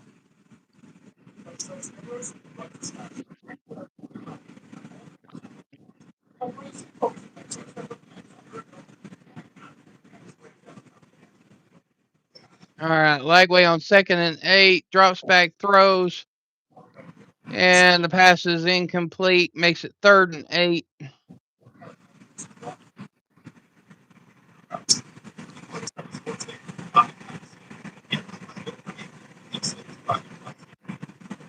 Ball is at the 39-yard line on their side of the field.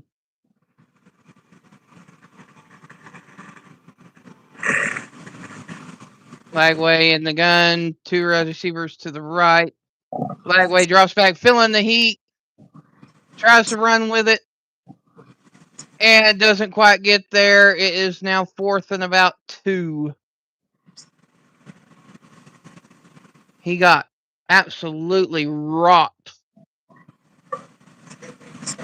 trying to figure out who hit him.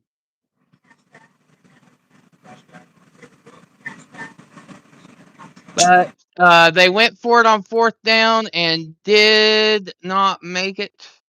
It is Tennessee football at the Florida 46-yard line.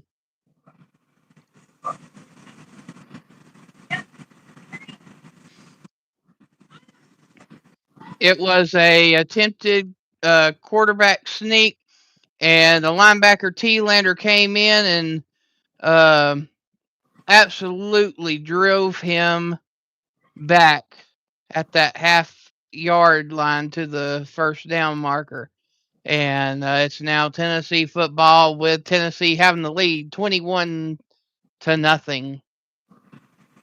11 minutes to go in the 1st half.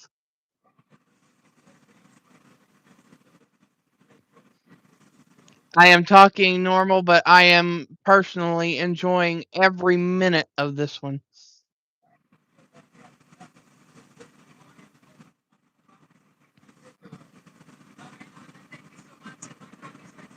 Aguilar hands off to Star Thomas, gain of 2 on the play.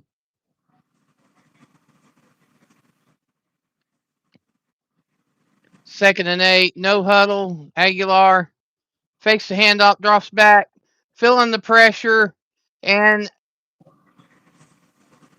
he fumbled the football because he got stripped. And then somehow, with 3 Florida Gators there, Aguilar manages to get back on the ball. So it was a smart move by Aguilar after the mistake. But man, how did Florida not get that sucker? Although, if you look at the replay, he started his forward motion. You would think that would be an incomplete pass, but instead it is a 3rd and 17. Tennessee has the ball at the Tennessee 47-yard line. Aguilar in the gun. Hands it off to Star Thomas. Star Thomas breaks loose, runs to the 30, to the 20, to the 15, to the 10, to the 5. Just short of the end zone at the 1-yard line, where it will be 1st and goal.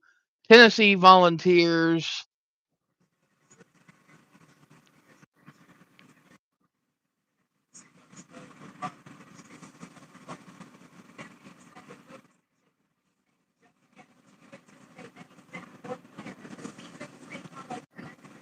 They may take another look at this because I don't know whether his knee was down or not. If his knee wasn't down,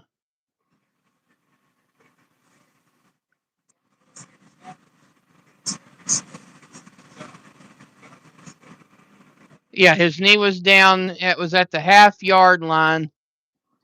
Florida wants to argue that there was a fumble, but the thing is that the ground is what caused the fumble. So it'll be at the half-yard line, 1st and goal, Tennessee.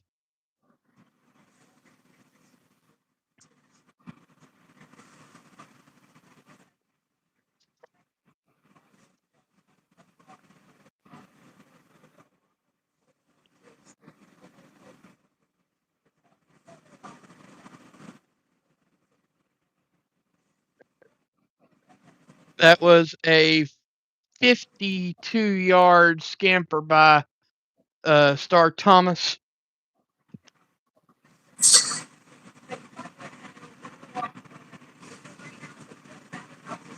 The play still being reviewed by the referees. Final judgment pending.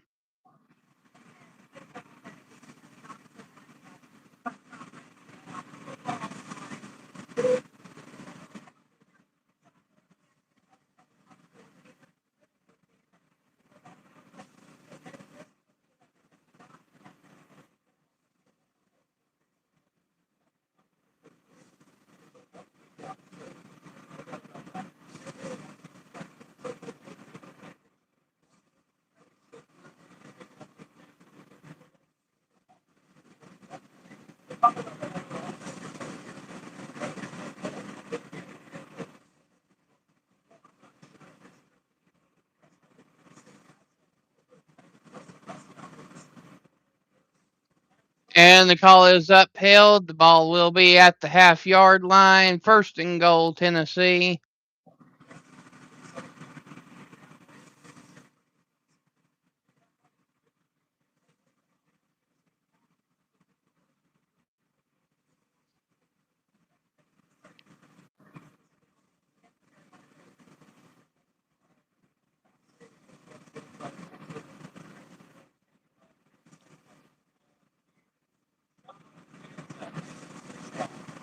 So from the half-yard line, Aguilar in the pistol. Hands off to Star Thomas and just lightly walks into the end zone, not even touched. Touchdown, Tennessee. And Tennessee goes up 28-0.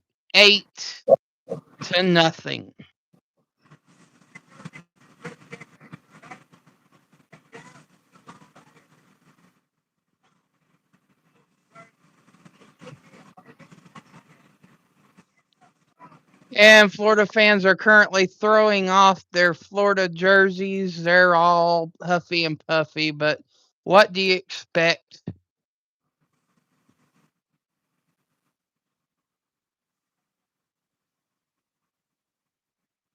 You're 3-7 for the year, 2-5 in conference play. You lost your head coach, you lost your offensive coordinator, you got players in the transfer portal. As a fan, can you really expect to win?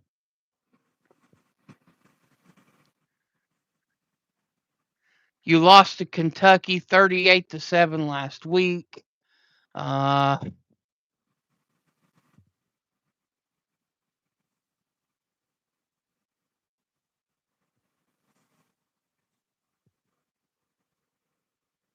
you fall asleep on me there, Ted? Oh, Huh? just relax. Just relaxing. Just relaxing? Yeah, feels good.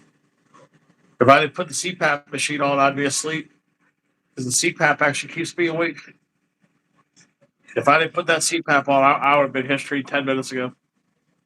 Now, if you need to take a nap, I can always have D-Man come up. Oh, does he want to come up? I can check real quick. Yeah, check with him because I might need a nap, and I'll just sit. I'll sit in the bushes, and I'll sit in the bushes.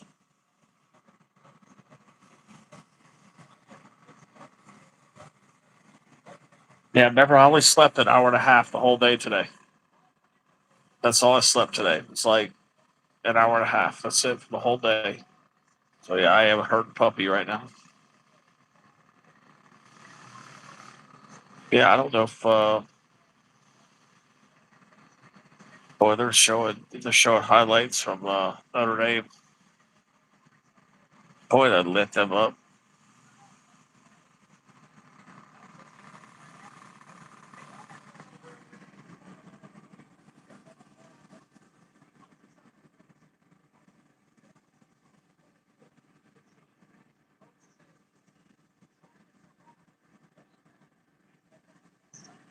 All right, we're just waiting on D-Man to respond here.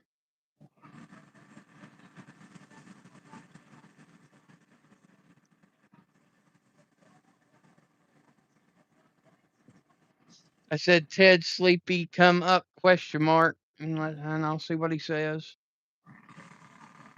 He had said talked about coming up yesterday, but I don't know Yeah, if I he. only slept an hour and a half. Like I said, no panel tonight. Unless I wake up at 3 o'clock in the morning or something.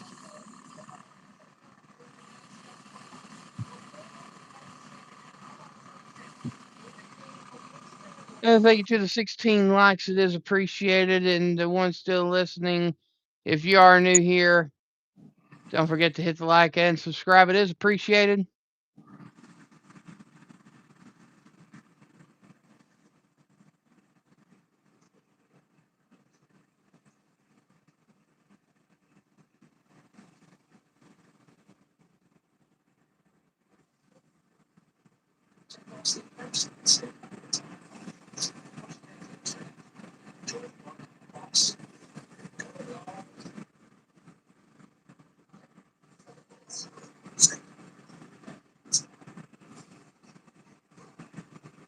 So far, he hasn't responded.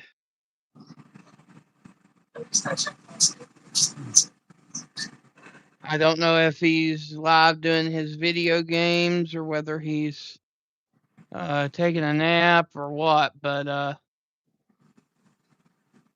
for whatever reason, he's not responding right this second.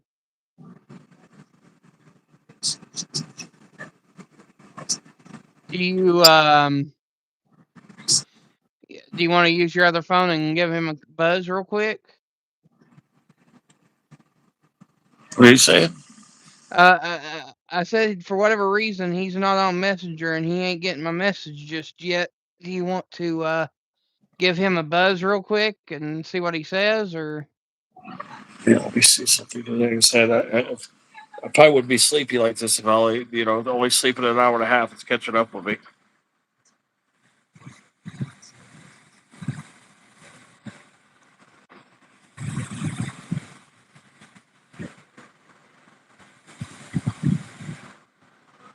Hey, where's this file at?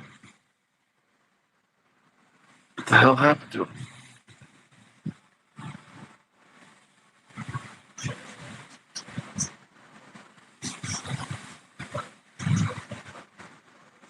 Hey, Taco.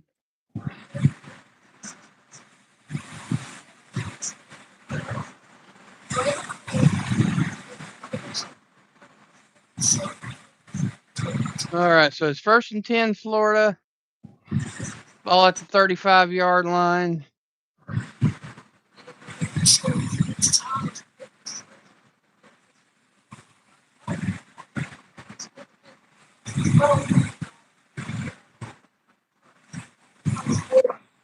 And we have some broken chains, so they're having to bring out some replacement chains. Boy, there's been some weird stuff this weekend. Thank you to the 6 that are listening in. It is appreciated. D-Man, if you're in here, need to know whether you can come up or not.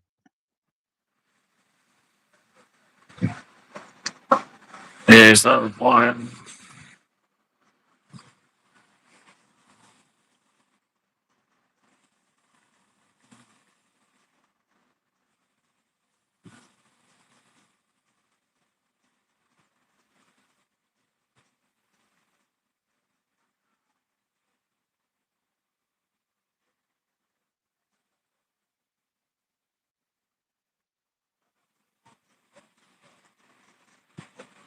Oh. Pass complete from Lagway to the receiver for a game of about 4 to 5 yards, 2nd down. The 2nd and 6, ball at the 39-yard line. Lagway sends wide receiver in motion. Fakes the handoff pass. Incomplete on the sideline, 3rd and 6. Oh, by the way, Utah came back at the end and won 51-47 after Kansas was up by 10. Yep. They might drop a spot in the polls.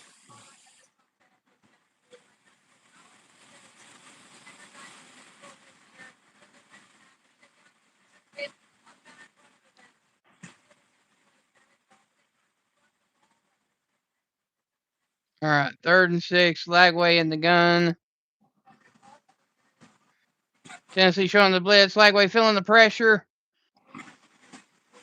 Lagway throws out of desperation, incomplete. Now 4th and 6.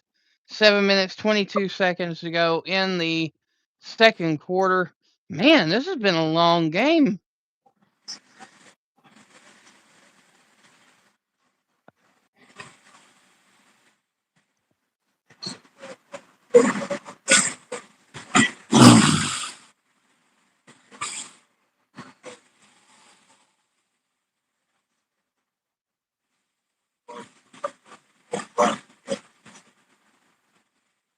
Florida punts it.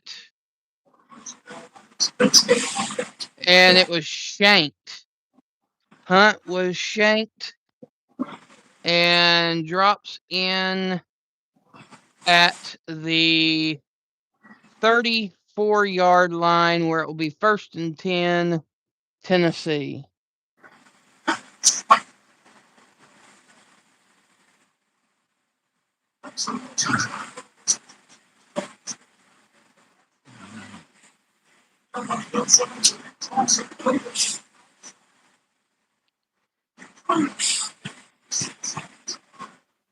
Yeah, I haven't heard nothing from D yet.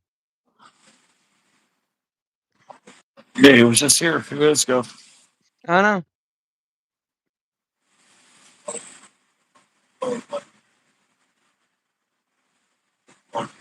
All right, I know Taco's listening in. Hey, Taco, can you look real quick on YouTube to see if D-Man is live with a video game or anything?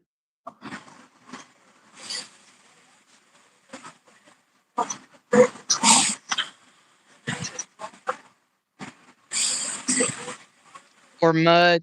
I know that Mud's listening too.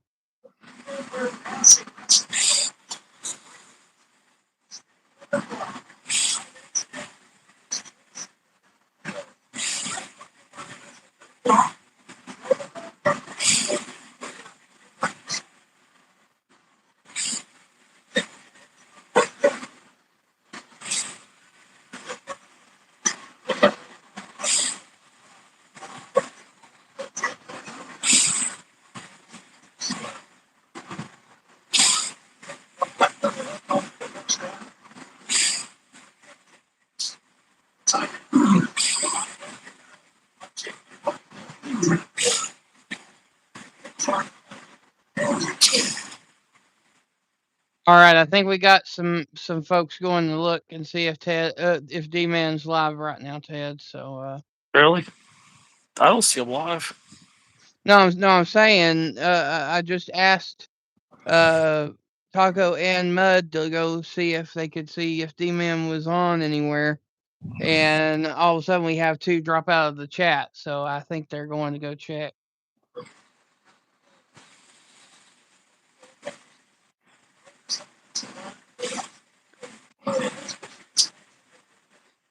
Hi, Wilma. Yeah, I've messaged him too. Oh, he's not on YouTube? Okay.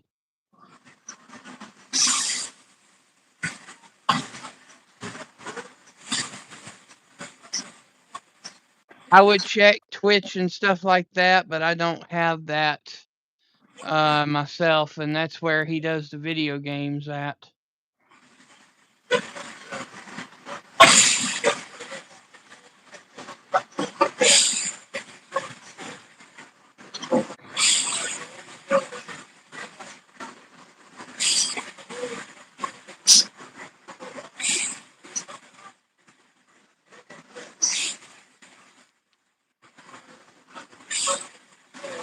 All right, so Aguilar and Tennessee's back on the ball.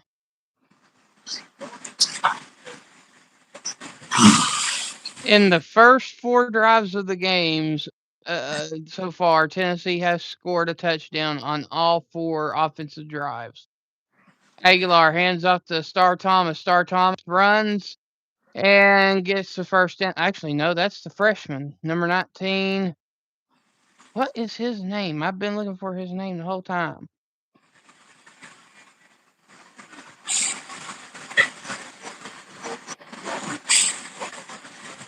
All right, Aguilar fakes the handoff, drops back, feeling the pressure, rolls out, trying to find an open man, throws, but not complete. It is a second down. Currently at halftime, Pitt is up 28-14. Haynes King is 12 for 20 for 72 yards.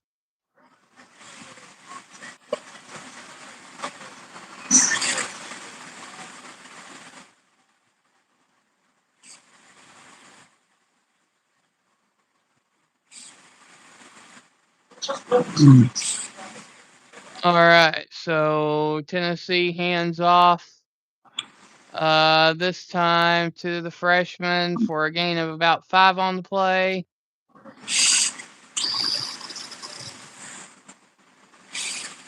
Gets back on the ball. Tennessee in the gun.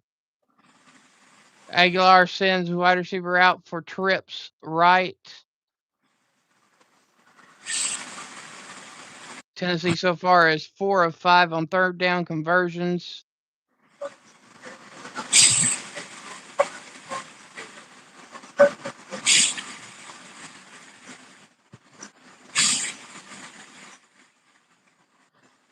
Wilma, we are waiting. Ted is sleepy and falling apart up here.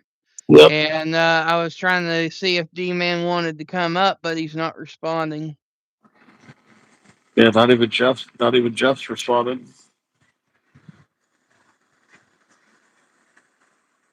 Yeah, I'm just gonna stay in the chat. That's all. But yeah, if I had the CPAP off, I would have been I would have already been asleep. Oh, Jeff's still here. Well, Jeff, do you want to come back up then? for a little bit until we hear from D-Man? Yeah, I just don't know if I'm gonna fall asleep or not. But I'm gonna stay here though. I'm gonna just drop down to the chat. That's all. Yeah. Yeah, I got you. All right. So Jeff says that he'll come back up, Ted. Okay. Yeah. Let me clear the deck here for him.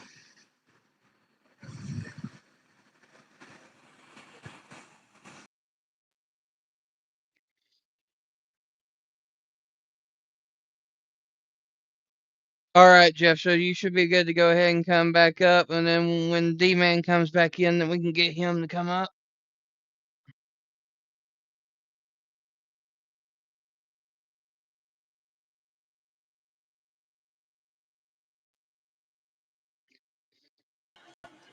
All right, Jeff. Yep, I'm back. All right. So Oh yeah, let me. it looks like Tennessee punted to Florida, and it will be a 1st and 10. Florida at the 6-yard line. Tennessee up 28-0. You must be the happiest guy on earth, huh? Oh, I am tickled pink. Nice, nice, awesome. I'm fair my computer up here. It ain't very often that I get to enjoy a victory in the swamp. Yeah, it's been like 22 years. Since 2003. Yeah, that was a good run by the Gators there. With 4 minutes and 33 seconds to go in the first half, Lagway in the pistol formation at the 6-yard line, fakes the handoff, rolls out, passes to the tight end. Gets a good piece pocket change there down to the 19-yard line where it'll be 1st and 10 Florida. Mm-hmm.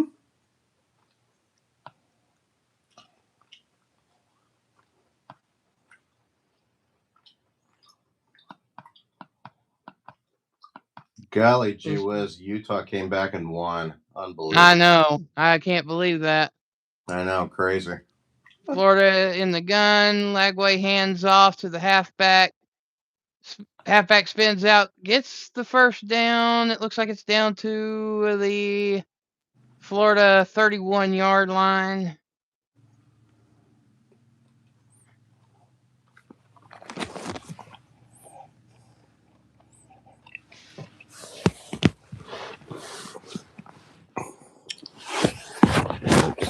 Sorry. You're good.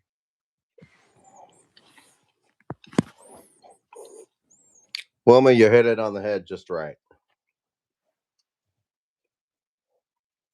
All right, handoff to the halfback for about a 5-yard gain. 2nd and 5, Florida. Ball at the roughly the 35-yard line. Whoops. Sorry. It happens sometimes. Yeah. All right. Lagway in the pistol formation, sends wide receiver in motion, fakes the handoff, rolls out, passes to the tight end where they will get another first down. It looks like Florida finally getting some puzzle pieces together here. Ball down to the Tennessee 49-yard line, it looks like.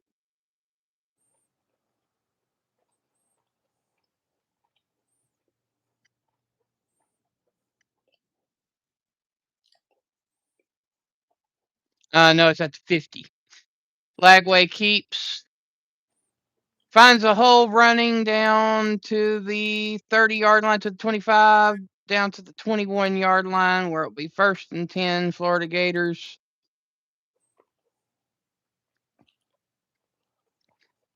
The Gators are trying to show some life here. Mm-hmm. Oh, excuse me, down to the 11-yard line, not the 21. Yeah.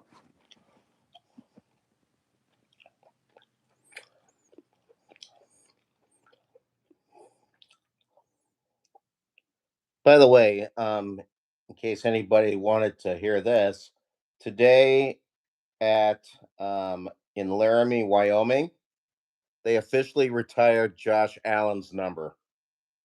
Oh, okay. Yep, Found that on the ticker earlier today. So, yeah.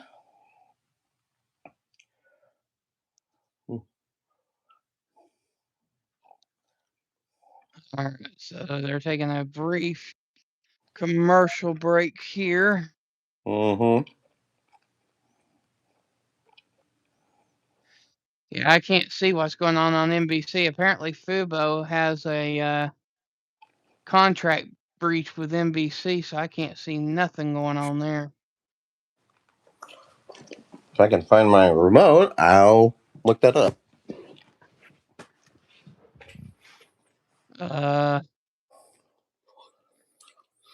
Here on the BYU Cincinnati game, Cincinnati didn't score.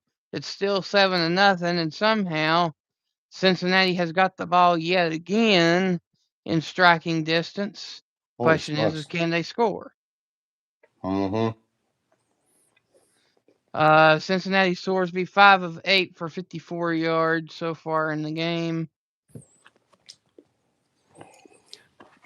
7.5 minutes to go in the third quarter.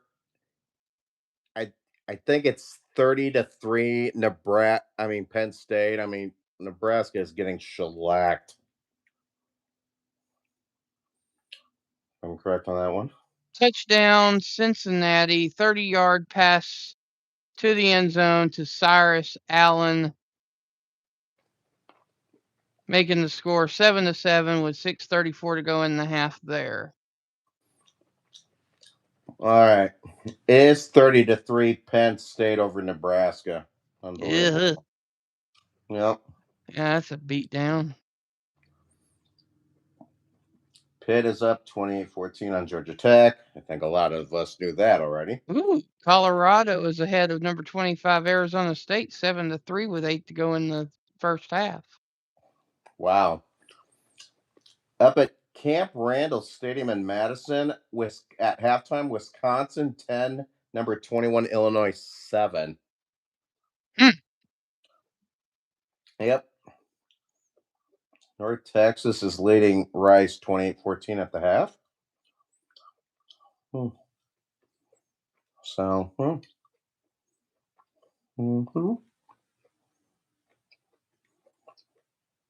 Right back to Tennessee. Yep.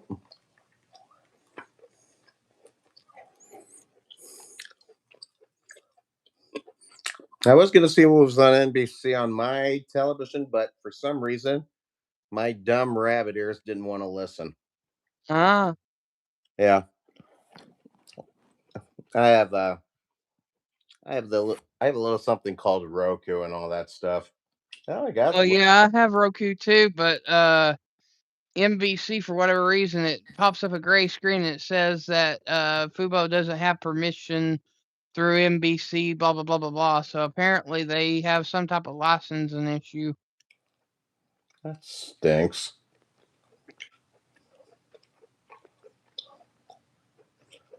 Yeah, that sucks because the Washington game comes on after the Yeah. Penn State game. Mm-hmm. Wow, Western Kentucky's up 3-0 on LSU with 2 minutes to go until half. That's right. All right, Lagway drops back, throws, pass incomplete. It is 3rd and 10. Ball at about 12-yard line. Yeah. Minute 26 to go until halftime. Mm-hmm.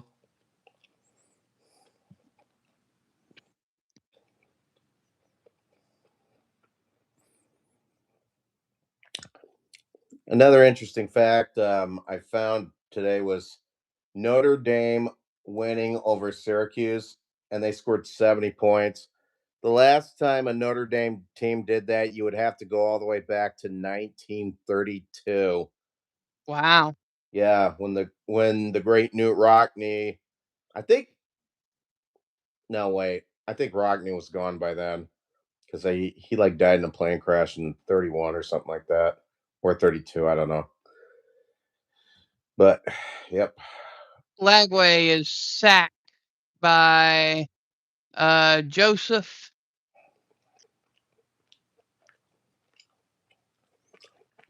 Yeah. Timeout Tennessee, where it is a 4th and 18 for the Florida Gators. Minute 20 to go, letting Florida think about what they're going to do. And considering that Florida, Lagway is on the sideline with the helmet off of his head, that looks like the field goal team is going to be coming out. Trey Smack is inside the 40-yard line, is 28 of 30, 7 of 8 this season from the right hash at the 28-yard line. Kick is up, and it is wide right. The kick is no good. So Yep. Tennessee remains with a 28-0 lead on top of the Florida Gators with a minute 15 to go in the first half. Yep. Incredible, isn't it?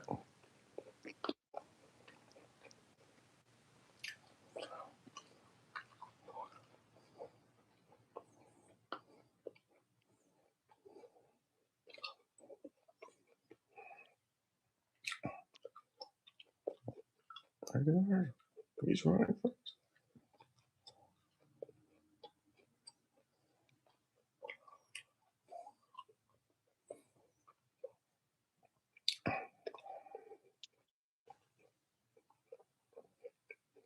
Yeah, we appreciate you, Wilma. Oh, absolutely. No question about that, Wilma. That way Ted Aruski can take his nap. Yep. By the All way, right. Oh, go ahead. Interesting matchup that no one pays attention to. It's Stanford and Cal, and of course, I remember this rivalry for the famous call by Joe Starkey. The band's on the field. Yeah, yeah. California guy like collided with a I think I think it's Stanford band player or something like that, or a Cal player band member, but I think their trombone got bent. Oh yeah, I remember what you're talking about now. Yeah, Cal was returning the kick. Stanford thought that they had it won, and then no, it was the opposite way around. Cal was kicking it off. They thought they had it won. Stanford returned it all the way for the touchdown. I, I, Actually, Eric, you were right the first time. oh, I was right the Stan- first time. Okay. yeah, Stanford kicked off, and Cal ended up with all these multilaterals. Got some way got it in for the touchdown, and Joe Starkey on the call on the Bears network just went absolutely bonkers. It was so hilarious. All right, back to the game. All right. So with 38 seconds to go, Tennessee has already managed to make it all the way up to field goal range. Believe it or not. Yeah. What happened was that there was a second down pass that was completed for like 2 yards, but there was a roughing the passer on the play Mm-hmm. that gave them the extra 15 yards. And then they threw another first down pass to the tight end, Ethan Davis, to get it down to the 39-yard line where it's now 2nd and 10. 32 seconds left on the clock. Tennessee has 292 yards of offense to Florida's 110. Yep. Aguilar in the gun, hands it off to Bishop. Bishop is running, gets the stiff arm, gets to the outside and down inside to the 11-yard line where he steps out of bounds. 26 seconds to go. At this point, if I was Coach Heupel, I would be thinking touchdown instead of field goal. Mm-hmm. Bishop for the day is 17 rushes, 83 yards, 2 touchdowns.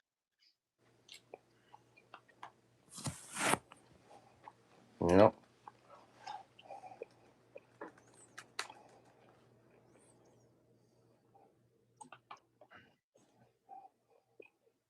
And this has to be the longest first half of football I totally this can. year. Yeah, I totally concur with that. Unbelievable.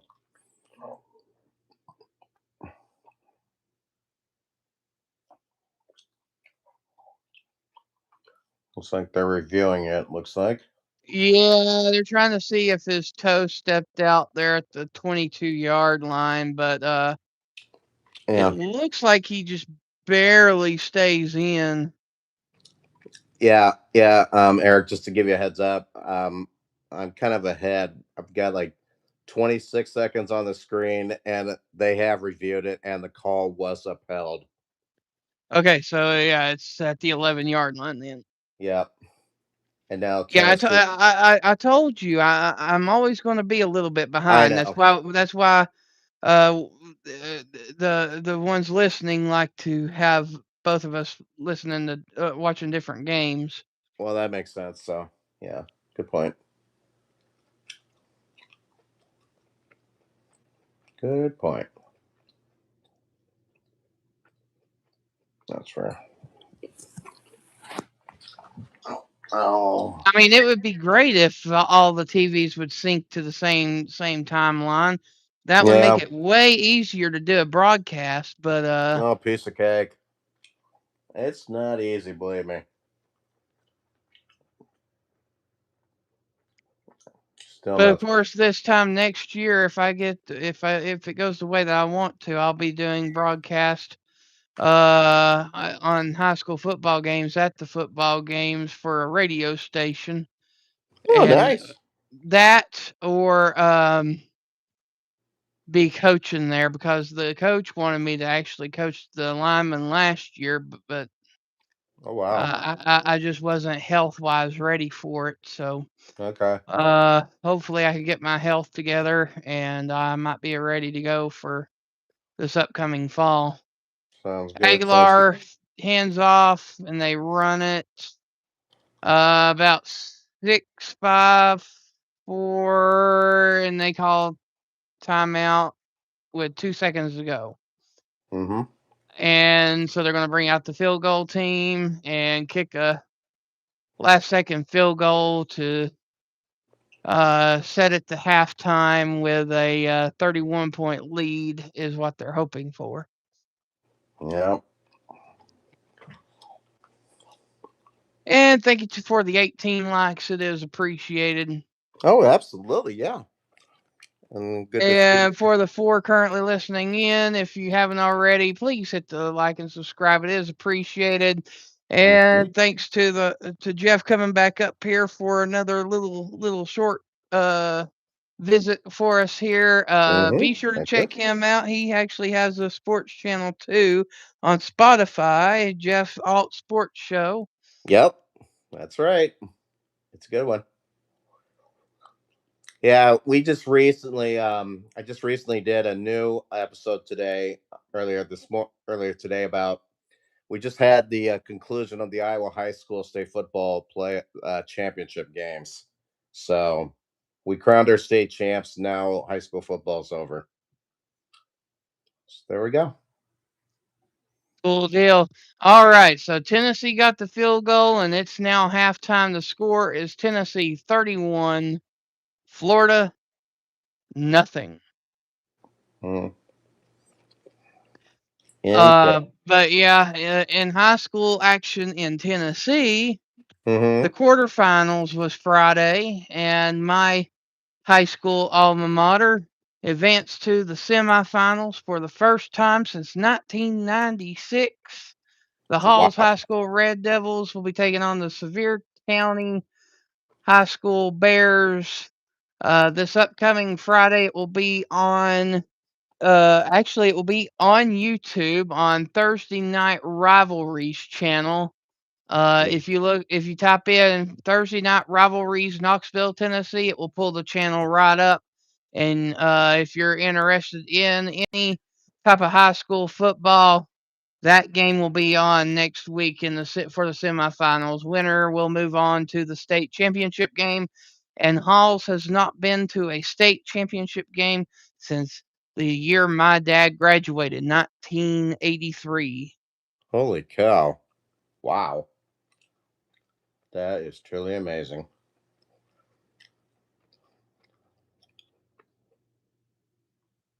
Which coincidentally would be the school that I am going to try to go be the Mm-hmm. play-by-play announcer for with WOKI Radio. Mm-hmm. Um, but that tryout will not be until sometime in July. So I have plenty enough time to get myself down an additional 265 pounds from the 265 that I've already lost. So, Wow. That's cool. Yeah, just this last season, at my alma mater here in Marion, Iowa, being Linmar, first game of the season, I actually I got the chance to go into the press box and observe the duties of the public address announcer. It's a guy named Andy Pantini. He's been doing the job for almost 40 years. He's truly amazing. So I got to see what goes on behind the scene and so forth because someday I might take a crack at it and see what actually, happens. the PA announcer is actually really fun. I've done it Mm-hmm. one time. I was a senior Mm-hmm. in high school, and it was senior night for the basketball. Mm-hmm. And they asked me to do it, and I went in there and I done it. Probably some of the most fun I've ever had in my life. Awesome. Used to be with another student and like make the morning announcements on like a Wednesday or so before I took off for class. I had a blast doing that. Well, I haven't done that. Well, actually, with the exception of elementary school, they had Uh-huh. me go in there and make the morning announcements and do the Pledge of Allegiance Oh, and nice. all that stuff. But Cool. Yeah. By the way, intriguing in some very interesting information for anybody who's listening. Um, there were actually games played in not one but two baseball stadiums today. I found out oh one. yeah, Yeah, one was of course Minnesota and Northwestern. That game was played at Wrigley, but the other game featured Georgetown and Holy Cross. The game was at Fenway Park in Boston. wow, okay. Yeah, and Holy Cross beat Georgetown 42-7. So Holy Cross and Georgetown. That's an old rivalry, ain't it? seems like it. I want to say that it is, but I can't remember. Georgetown's more of a basketball school, to be honest. I know, but in Ivy League or whatever league that they're in, I think it's Wow, a rivalry. probably a Patriot League or something. I don't know. Yeah. Well, Now talking about some Division Two games that can be fun. Dartmouth versus Harvard, that's a fun one. And yeah, um Harvard Yale, Yale versus Princeton. yeah. Um That's more. They actually call that FCS. That was used. They called it one double A back then. yeah. Yep.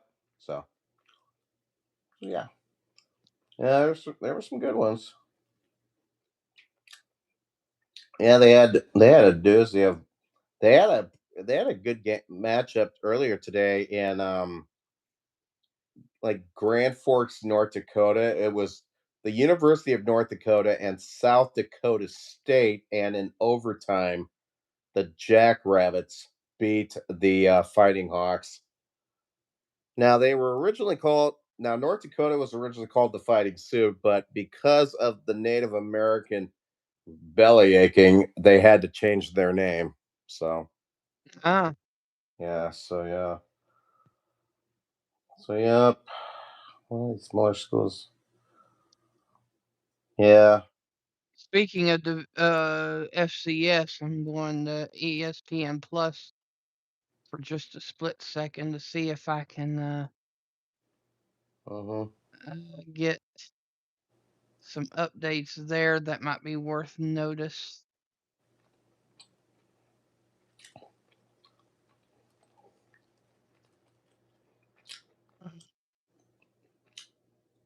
Well, one interesting rivalry that happened today in Missoula, Montana. Montana State and Montana faced each other today, and I think going into this game, Montana was like undefeated. Well, Montana State handed them their first loss of the season, 31-28. And that game was played in Missoula, so unbelievable.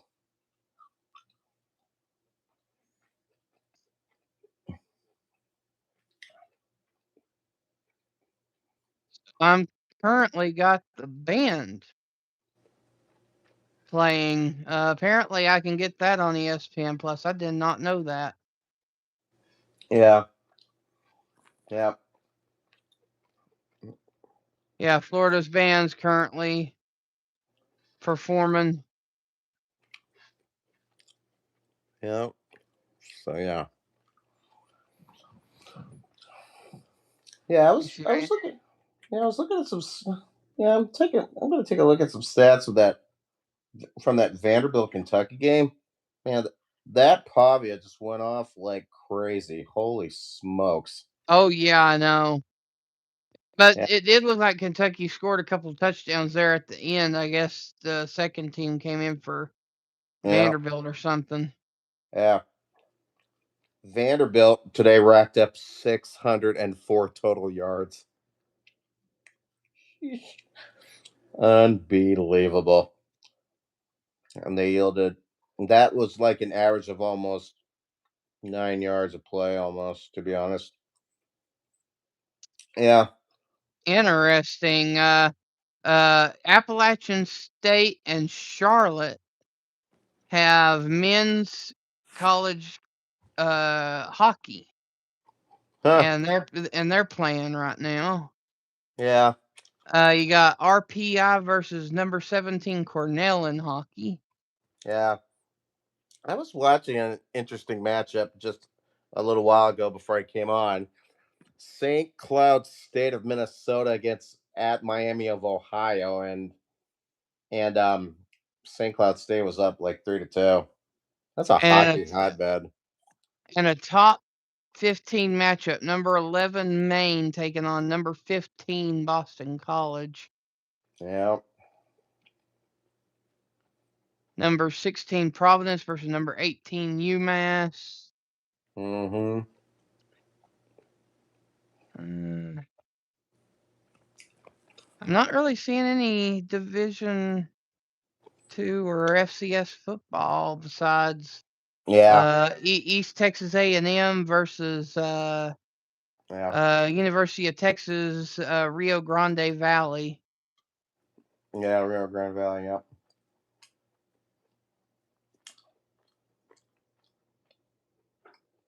Right now, I've got Fox on my TV, and right now Cincinnati has the ball. It's 4th down and 2 with about a minute and 2 seconds left. BYU still leads 10-7. So, and Cincinnati is wearing all black tonight. Incredible. So, And then women's basketball, number 19 Iowa Hawkeyes taking on Miami. yeah. Iowa's up 40-30 right now at the Worldwide Sports at Disney World. Yeah. Yeah. Ironically, one of the basketball players for the women's basketball team for Iowa. I know her folks. Strangely.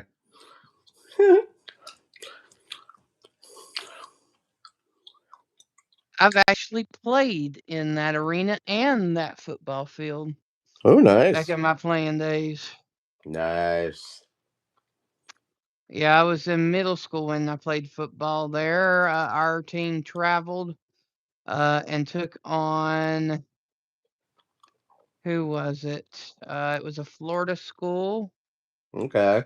Uh,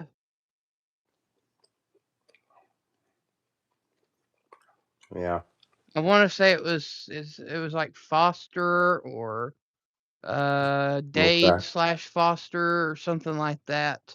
Middle Probably, school. probably one of them Dade County schools, I'm guessing. Yeah, we actually won with a last second touchdown. We were down by 4 points. Mm-hmm. And I normally played defense, but they sent me in on offense because they needed some extra size on the line. And Okay. it was a goal line stand. They put me at guard next to the center, Yeah. and literally the halfback rode my tail all the way into the end zone, and we won it. Nice. Awesome. Hmm. Well, we've got A- a- 5. a- Yeah. And all Go I ahead. said, all I now this may make you laugh now. Okay. All I said was, I'm glad we won, but man, don't ride my ass again. I couldn't agree more with that one. Goodness me. Well, let's see what we got going on here. I thought it was good to hear from my little brother tonight. Um, yeah, Yeah, I know that he's busy with his friends and whatnot. friends and everything, so Yeah, he's got friends in high places up there in Waterloo. I'll tell you that for sure. friends in high places. Yeah, and I always love it when he comes on the Pick'em show and he's belting them out. It's like that's my yeah. I sometimes kid him a lot, but other than that, I just say like, I, whenever I hear something he does, I put a quote down like Academy Award winning. Uh-huh. well, well, it looks like they came to the end of the third quarter in University Park, Pennsylvania, and it's Penn State 30, Nebraska 10. So it looks like Nebraska scored there. yeah, Nebraska Okay. scored a touchdown. So it's still and right now it's like 39.2 degrees over there right now. Hope they're bundled up. Yeesh. Yeah, Tech Sky, I just noticed that. Thank you. Yeah, Georgia Tech scored another touchdown. It's 35 to 14. Yeah. Pittsburgh over Georgia Tech. Bobby Dodd Stadium at Hyundai Field in the ATL.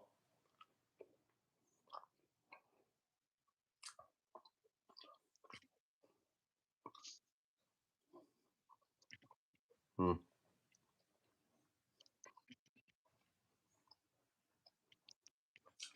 Third quarter from Camp Randall Stadium with 9 minutes and 31 seconds left. Wisconsin 17, and according to my MSN friends, number 21 Illinois 7. Wow. Yeah, wow is right. Yeah, I see that LSU right at halftime scored at 7-3 at halftime. LSU over Western Kentucky. Yeah, That game's still way closer than what I thought it was going to be. I thought so too. Well, Arizona State is actually up 10-7 on Colorado right now in the second. So yeah, Holy crap! That ain't what I expected out of that game. Texas San Antonio beat Eastern Carolina 54-28. yeah, and that was played in the friendly confines of the Alamo Dome. That's a gorgeous place. Yeah, I think no matter how you toss it, there ain't no close games besides BYU Cincinnati. No kidding. Oop. And Cincinnati just went for a 40-yard attempt, and the guy pulled it to the right. So BYU is going to have a 3-point lead at the half. Let's see how it looks.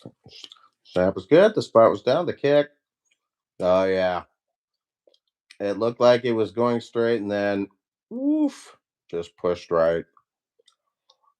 Wow.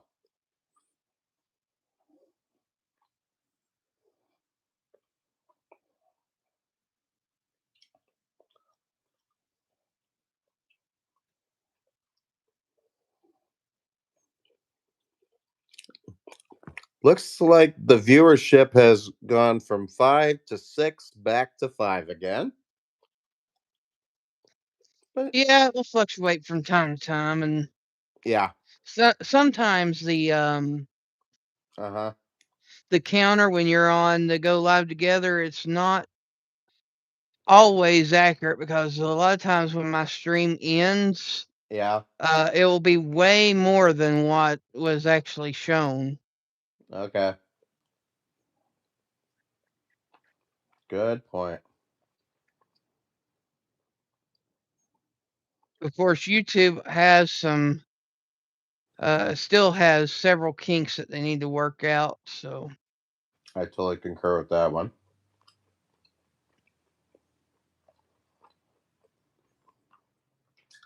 Right now, down there at Ben Hill Griffith Stadium in Gainesville, the temperature is 69.8 degrees.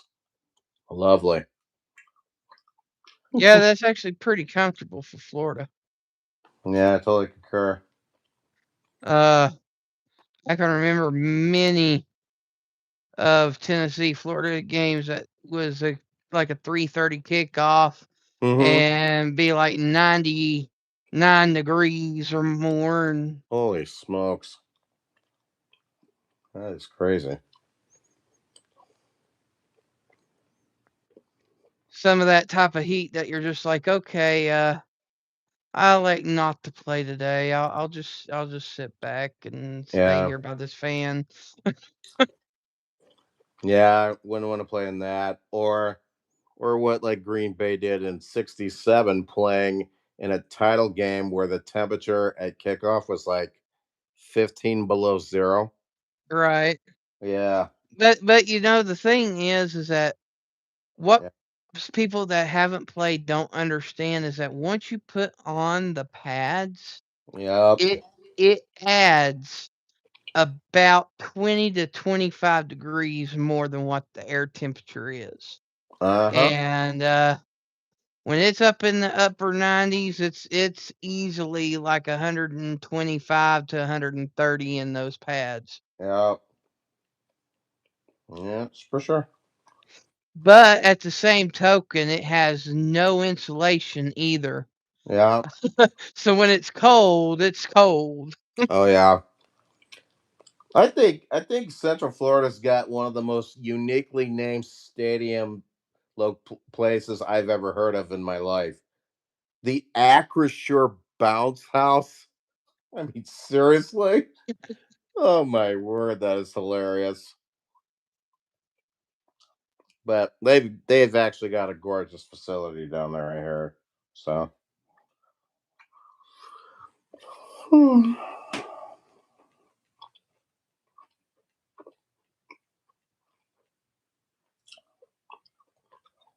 Well, let's see.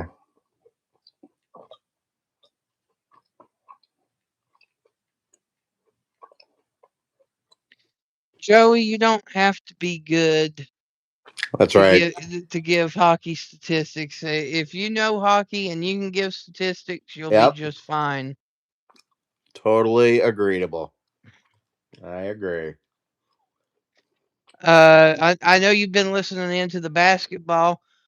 Yep. I'll be doing the play by play, and then Brett just gives out just starts listing off the stats. It don't take much. No, it doesn't. Pretty easy stuff.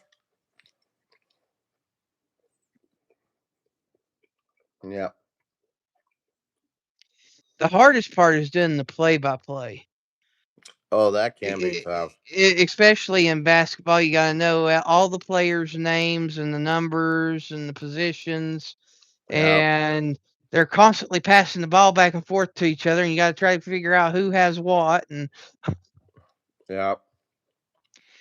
but once you get into the rhythm, I found that it's actually a little easier because Absolutely. like once you know the players' names, you can drop it down to just their first name or their last name, and you can just spat it off fairly quick. Exactly.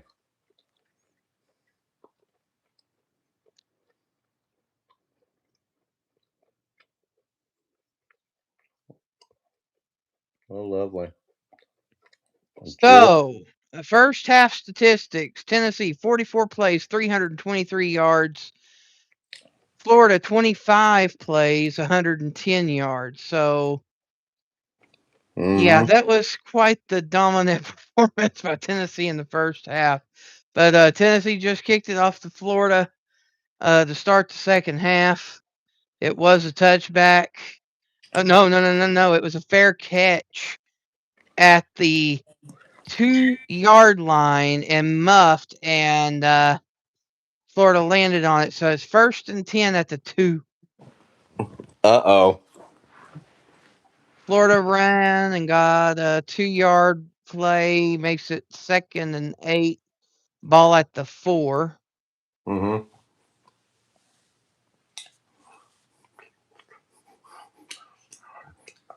Dear Lord, I don't think there's a single Gators fan in the stands that has a shirt on at this point. Oh, boy.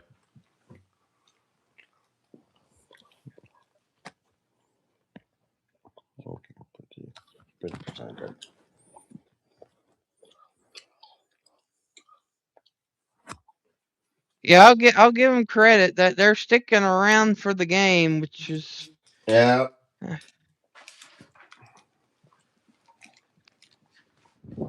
but it doesn't necessarily helping the team out all that much. Right. Lagway in the gun keeps it and blasted at the 8-yard line. It will be now 3rd and 3.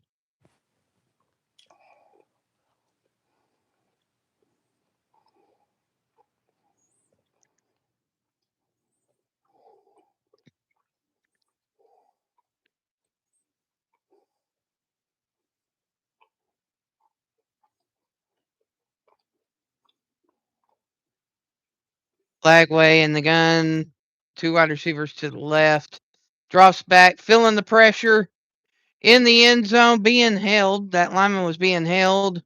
Please throw the flag. Thank you. Holding on the offense.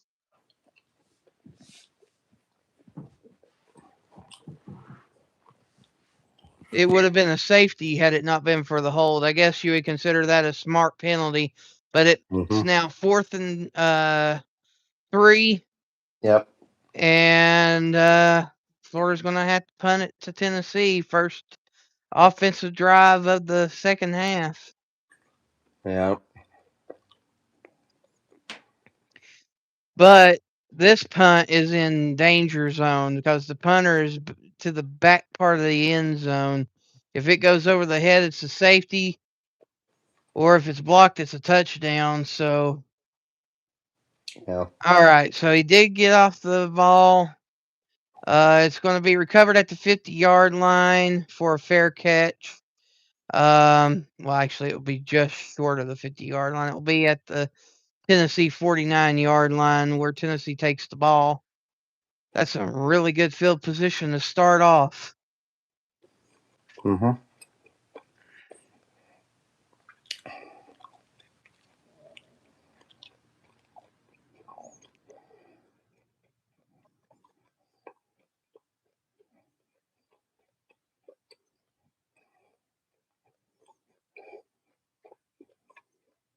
In ACC action, Stanford is up on California 14-10. Yep. All right, Aguilar hands off to Bishop. Bishop running. First down at the 40, keeping on trucking down to the 35-yard line.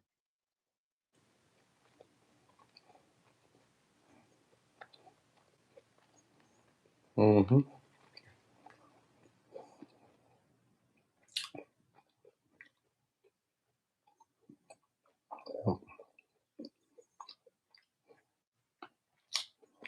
By the way, they're in the fourth quarter at University Park, and Penn State is now up 37-10. So yeah. Okay, still up. Yeah, see where Michigan wind up beating Maryland 45-20. Mm-hmm. Wisconsin's up 17-7. That's right. Dang. Yeah. Surprise, surprise.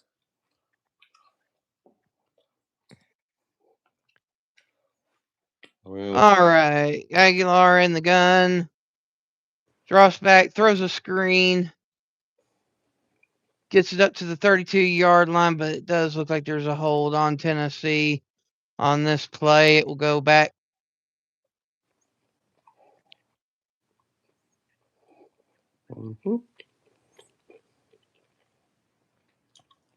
So it'll be a second and 20 ball at the. Oh, that's interesting. Both teams have 2 penalties apiece, but Tennessee only has 2 penalties for 15 yards. Florida has 2 penalties for 25 yards. Yeah.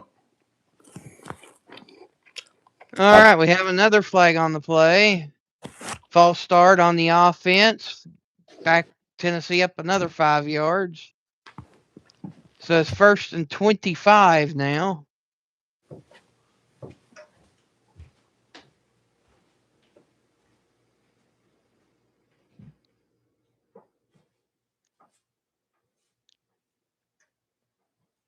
I know you're up 31-0, but you don't need to start making mental state mistakes now.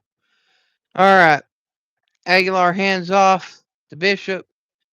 Gain of about 4 on the play down to the 47-yard line.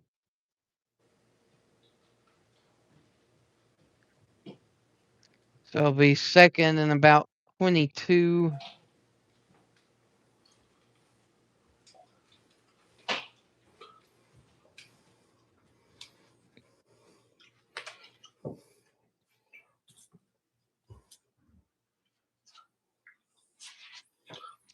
Aguilar hands off to Bishop again.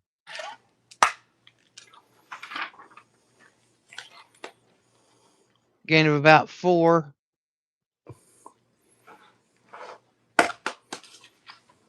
Yeah.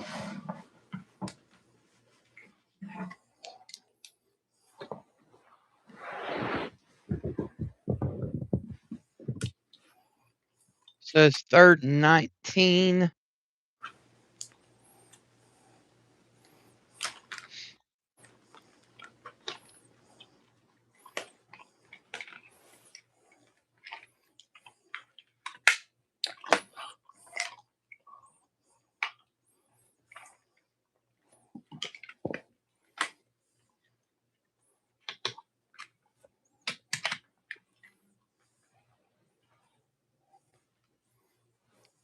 And right now we have an injured Tennessee Vol on the field. Deshaun Bishop, they're checking his upper ankle. Looks like an upper ankle sprain towards the shin. They're just making sure that everything's intact before they get him up off the field. Mm-hmm.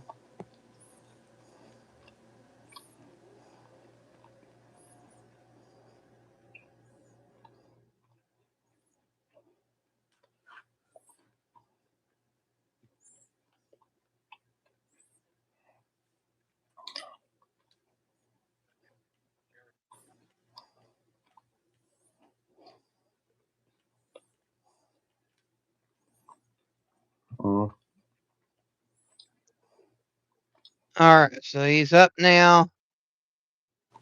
They're having him stomp up and down, trying to test the pain levels, and it looks like he's okay. Mm-hmm. Give him a couple of plays, and he'll be back out there. Yep.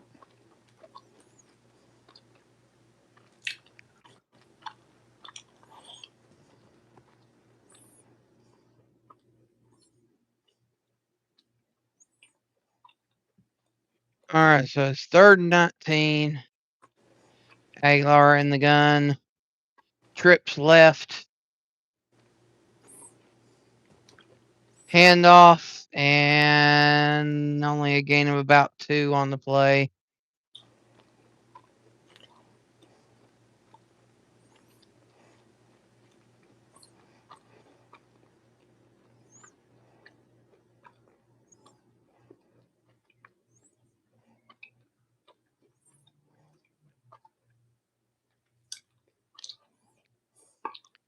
So it's 4th and 17. Field goal range is about 8 yards, 8 to 9 yards out. So it should bring out the punt team. Mm-hmm.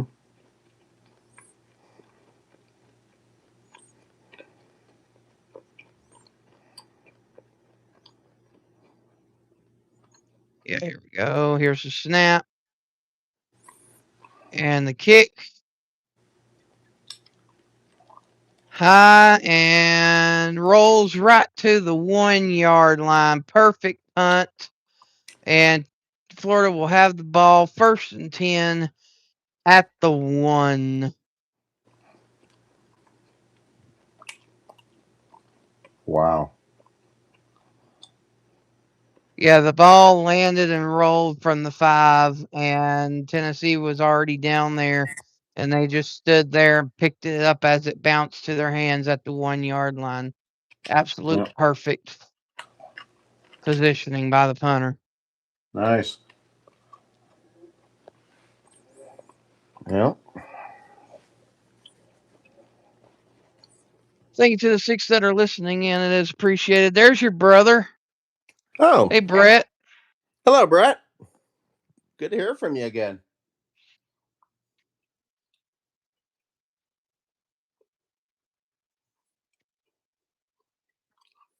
Now, for those who probably know this already, but my little brother is a regular on this program, so rest assured. Yeah, he'll be back by Tuesday for the Pick'em show at 2 p.m.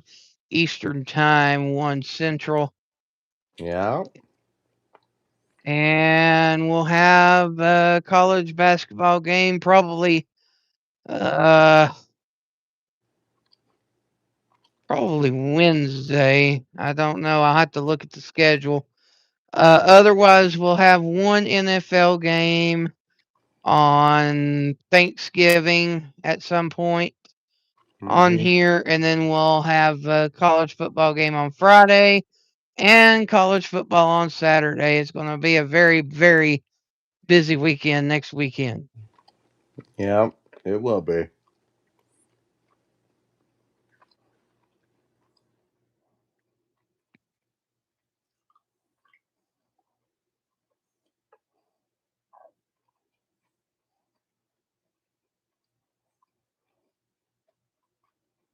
You got to be kidding me. Pittsburgh has the ball again. Yeah, I know. Tell me about it.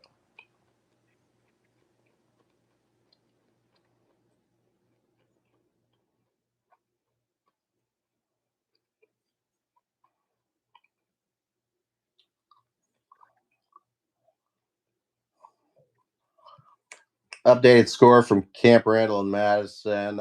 They with at the end of the third quarter, Wisconsin's now leading 17-10. So Illinois just booted a field goal, I think. So yep.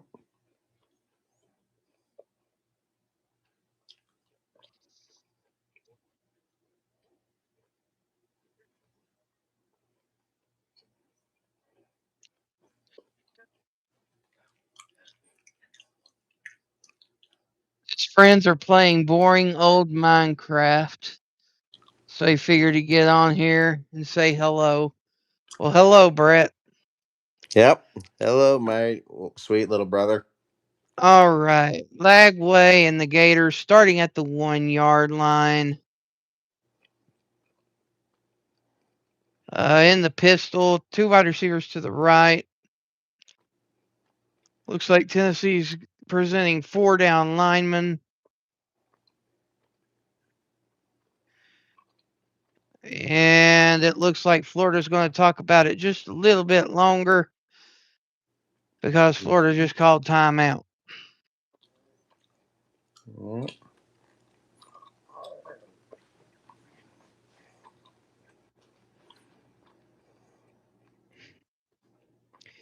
Will Muschamp was 28-21. McElwain was 22-12. Dan Mullen was 34-15, and Napier was 22 of 23. So it looks like the Florida coaches have been consistently going down Uh huh. with each coaching change. Yeah.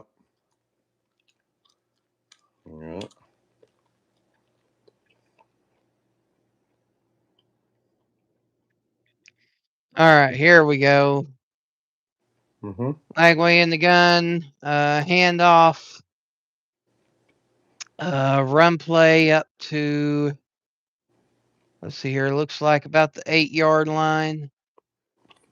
So it'll be 2nd and 3. Yep.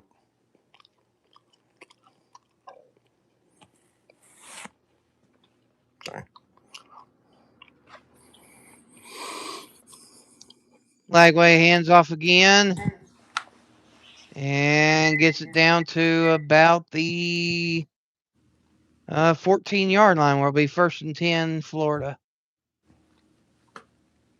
Nice.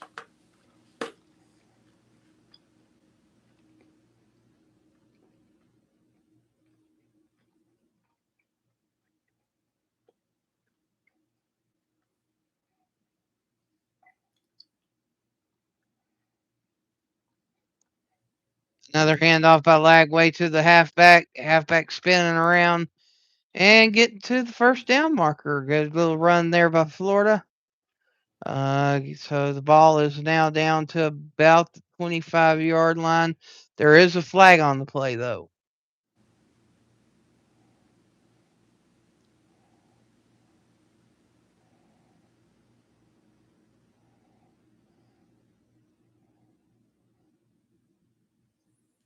Okay, so result of the play is 1st down.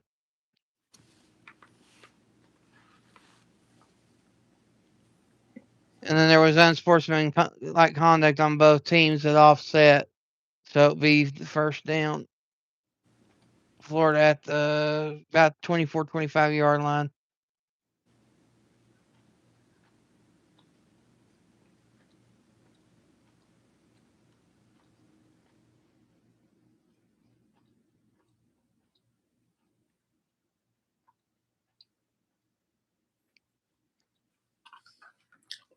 Lagway hands off and drop for a 2-yard gain, making it 2nd and 8. Yeah.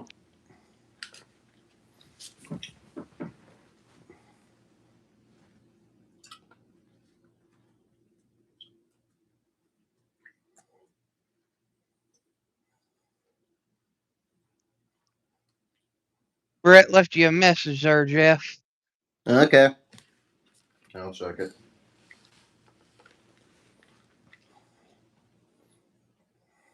Lagway in the pistol, hands off again. And you would think that Tennessee would learn that they're handing off the football. Ran another 8-yard play where it's 1st and 10, Florida.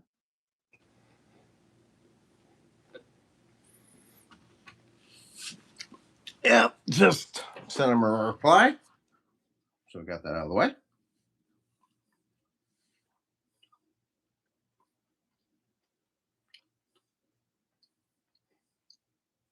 All right. Lagway in the pistol. Shifts the play, sends wide receiver in motion. And hands the ball off yet again. Gain for about 2 yards, 2nd down 8.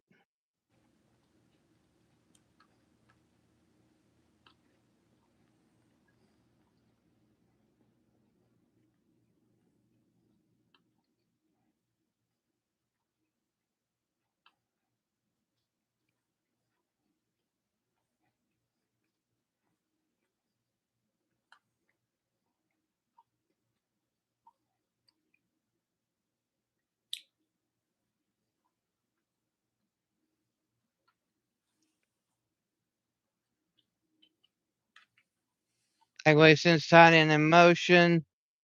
But flags is thrown, false start on the offense. It will be a 5-yard penalty, and they'll replay the down.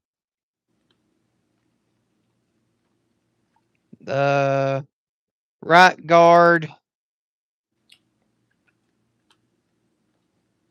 jumped just slightly before the snap, triggering the penalty. It's 2nd and 13.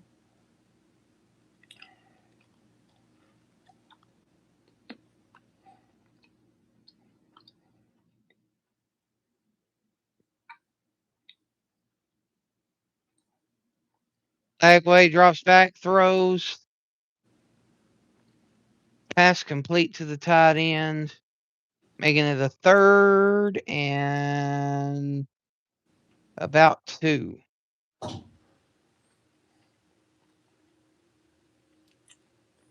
Mm-hmm.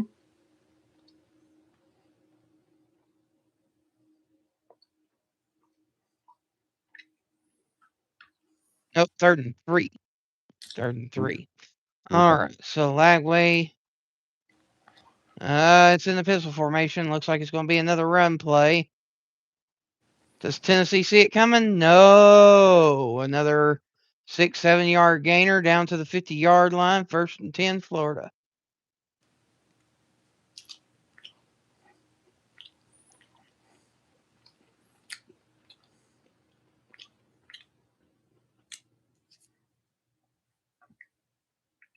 Just to give you a heads up, Georgia Tech has got the ball 2nd and goal on the Pittsburgh 1-yard line. They're threatening to score, down by 20. Yep. It's about time that they started getting something going. Yep. Wow, pass complete down to about the 28-yard line. We'll be 1st and 10, Gators. Yep. And in the Wisconsin-Illinois game, Illinois is starting their next drive, believe it or not, from their own 1-yard line. Mm. Yeah. So.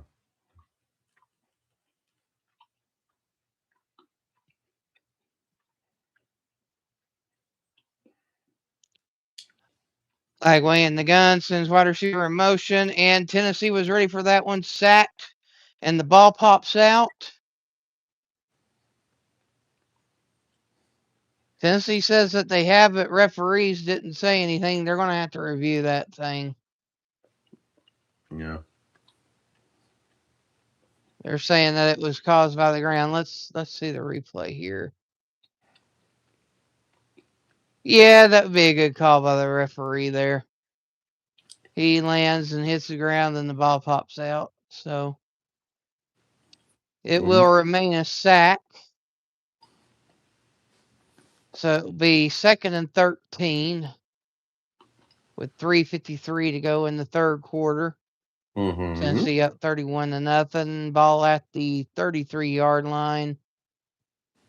Lagway sends wide receiver in motion. Hands off. And nothing doing this time. Only about a half-yard gain. Making it 3rd and basically 13. Mm-hmm. They're going to say 3rd and 12 just to give Right. them the benefit. All right. Update from Atlanta.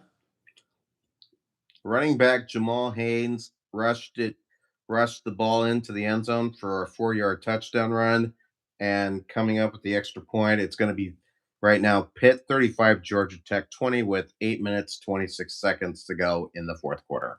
Oh. Yep. So it ain't over yet, to be honest.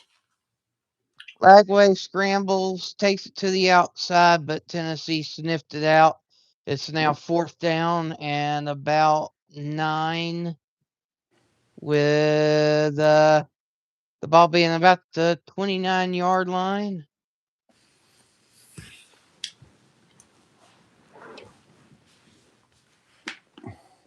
Yep. They're going to give him the extra yard, say it's 4th and 8. Florida is going for it. I guess they're thinking, why not? They're down by 31. And we have a false start. Unless they call timeout.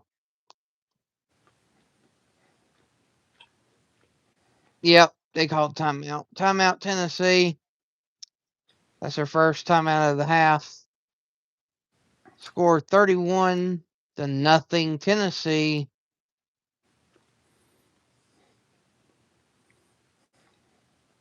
And let's see. I think the BYU game's at halftime, is it not?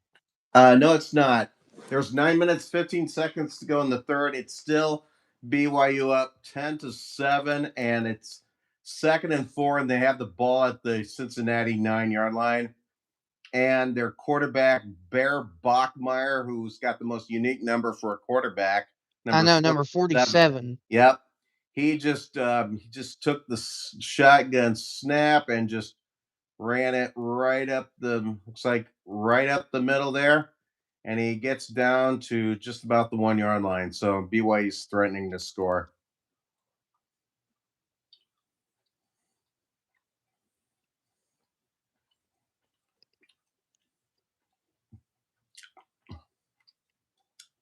Ooh. They had a big lineman in the backfield. Interesting.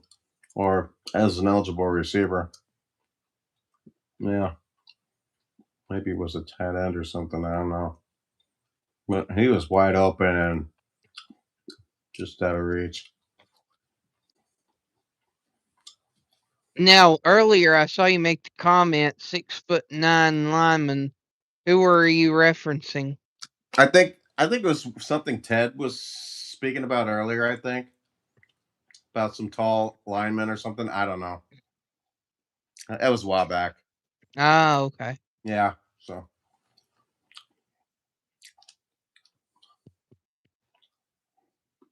The thing with the SEC linemen, a lot of them are about 6'7", yeah. to 6'10", ranging anywhere between 280 to about 350. Yeah. And Yep. heck, one of Florida's defensive linemen is 6'6", 435 pounds. Yikes. Yeah. You think that's big? You should see their basketball team. They got a freshman from Canada. How's 7'9", 300 some pounds or something like that. Yeah. I mean, he's 7'9". Played at IMG Academy up in Canada, and he's actually gotten some playing time. And the other night scored his first point, and the arena just absolutely, and the bench just went bonkers. So yeah.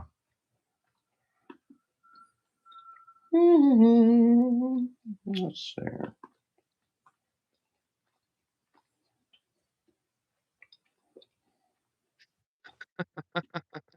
At halftime, Kirk Herbstreit and Brad Nessler got treated to almost a 5-star restaurant style dinner up there to You press mean play. Chris Fowler and Yeah, Chris Fowler. Yeah, that's it. yeah Nestler's on CBS, of course. So I wonder why they switched him out like that.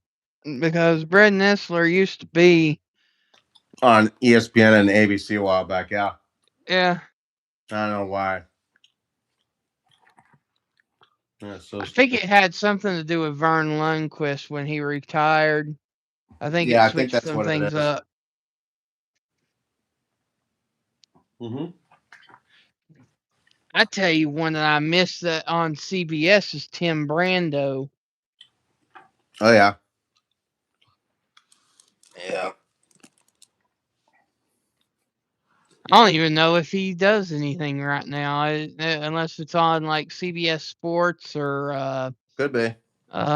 maybe on SEC Network somewhere. But I think it's Dave Neal that does the games on SEC Network.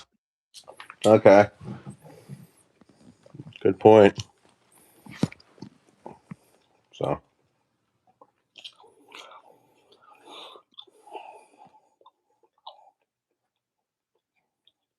okay. Let's see.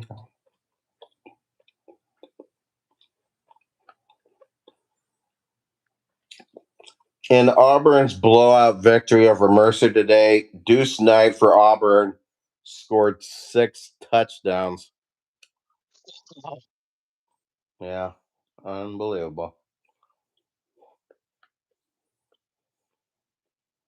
I tell you what, that's somebody that somebody would pick up in a heartbeat if he was to enter the transfer portal. Oh, easily. Easily.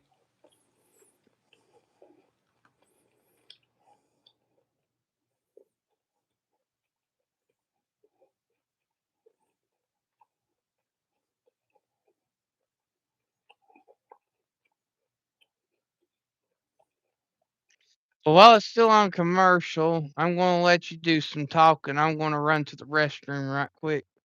All right, sounds good. All right, be right back. All right, awesome.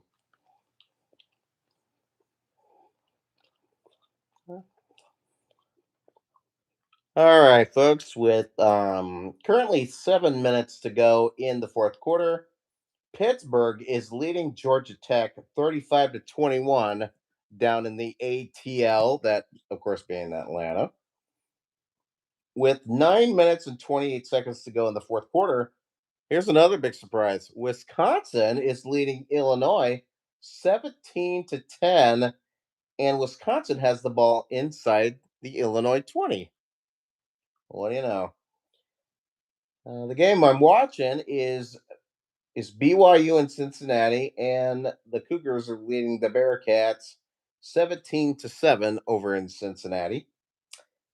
With 12:02 to go in the third quarter, Colorado just tied Arizona State at 13 apiece. So a lot of exciting stuff going on already, and so forth. So yeah. So so while we're at it, while I'm waiting for Wolf to come back from a restroom break. Um, of course, as many of you probably may or may not know, my name is Jeff. I'm Brett Alt's big brother. So, and of course, and I always say that Brett does a great job, and I mean that he does a great job. So, so yeah, thanks to him, that's actually how I came on board with this. So yeah, it works great. So anyway, getting back to things again. The last play at Tennessee and Florida was Aguilar's pass was incomplete. It was intended for Brazil, the second, I think. Yep. And over at Camp Randall Stadium in Madison, Dupree, the running back for Wisconsin, just out of a shotgun formation, ran right 4 yards into the end zone for a touchdown, thus making it Wisconsin 23, Illinois 10. So that's with 8 minutes and 16 seconds to go. Dupree tonight has 11 carries for 121 yards and 2 touchdowns. So he's been doing pretty darn good. So yeah. So that's the story there. Looks like we have a false start on Cincinnati. Yep. Cincinnati got backed up 5 yards. So Oh, and Wolf's back. sorry about that. I couldn't hold it no more. Hey, I don't blame you. So, for those that was waiting for Florida to score, they finally got a field goal. It's 31-3. Oh wow. Finally, the goose egg's off the board. Hmm. This will But be. Tennessee now has the ball at the Tennessee 42-yard line. First and 10. Aguilar hands off to Bishop. Bishop runs. Excuse me. It is Star Thomas. They got the Mm-hmm. handoff and got about 5 yards. Will be second and 5. Yep.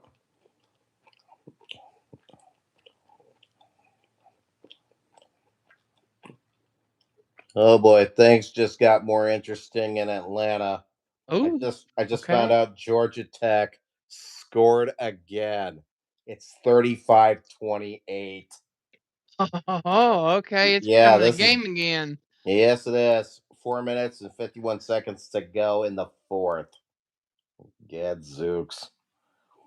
Star Thomas gets the handoff, trying to charge. Oh, they blew it dead, but he broke free. Okay. I kind of disagree with that one, but it's a 3rd and about 1 when we come back to start the fourth quarter. Yep. Um, last check with 8 minutes and 16 seconds to go in the fourth quarter. Wisconsin is now leading Illinois 24-10. 24-10. Yeah, I'm not kidding. Shall we say upset alert? I would say so. Yeah. For And Brett, we'll say it. yeah, Upset alert. Upset alert. totally. Here's a big surprise. 10:35 to go in the third quarter. Arizona State has rallied back and leads Colorado 19-14. That's a good little game going on right there too. Yep. Cincinnati just went for a field goal, and apparently the kicker missed it again, I guess. Let's see. Let's see. Did he miss it? Yeah, it was wide left. For a moment there, I thought he was going to clunk the uprights or something. But that Arizona State score is now 21-14. They went for two and converted. So there we go. I see that the Washington UCLA game started. Yep. At the famous Rose Bowl in Pasadena.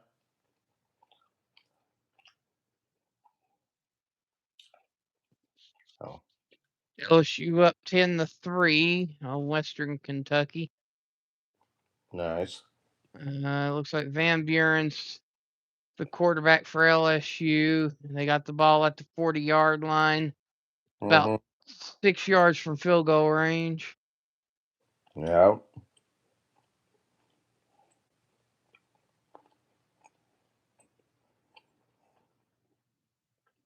I'm sorry, but it would have been funny to see the 8-2 Hilltoppers beat LSU. That would just been hysterical. Yep, sure would be. Whoa, what happened? TV just turned off on me. Oh, darn it. That thing's a stinker, isn't it? Is it a refresh? What are we doing here, TV? If only it could talk to you. I know, right? Yeah, I know that feeling. Wait a minute. Oh, we just had. Let me check game pass on this game here.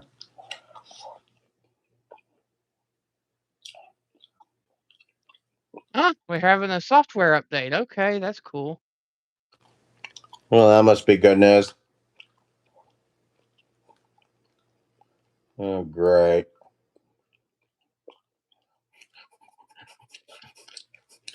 I'm already seeing a holiday commercial for Pizza Hut, triple treat box on my thing, and it's a reindeer going absolutely bonkers. Yeah, Crazy. that triple feature does look good. If I was not on a diet, I'd be all over that sucker. I know that feeling. Yeah. Friend from my church. I tell you what, there is Yeah. nothing better for football than pizza, in my opinion. Pizza and wings, but I can't have neither one of them right now. I don't blame you. I'm trying to do the same too. I'm actually monitoring my calorie intake now, so which is fine. I don't mind doing it. I bet mine's a little bit stricter than yours. How many calories are you doing? Well, I'm definitely trying to stay under 1,000. That's for sure. So I am doing 650 calories right now. okay.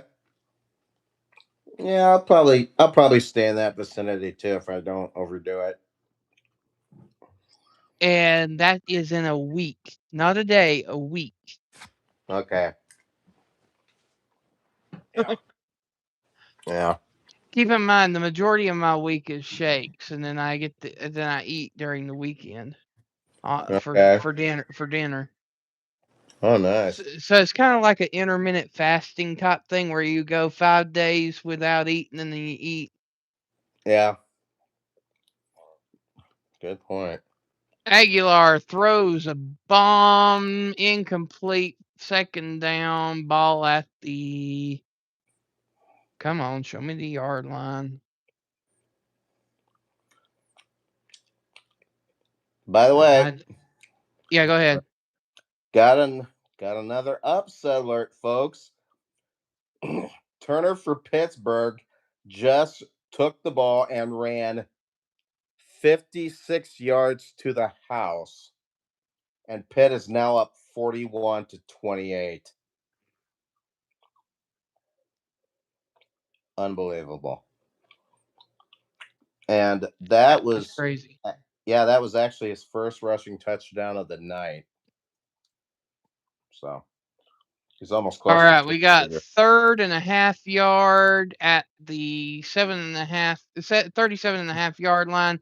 Handoff to Star Thomas right down the middle for a 6 yard gain. 1st and 10 Tennessee. Ball at the 31 yard line.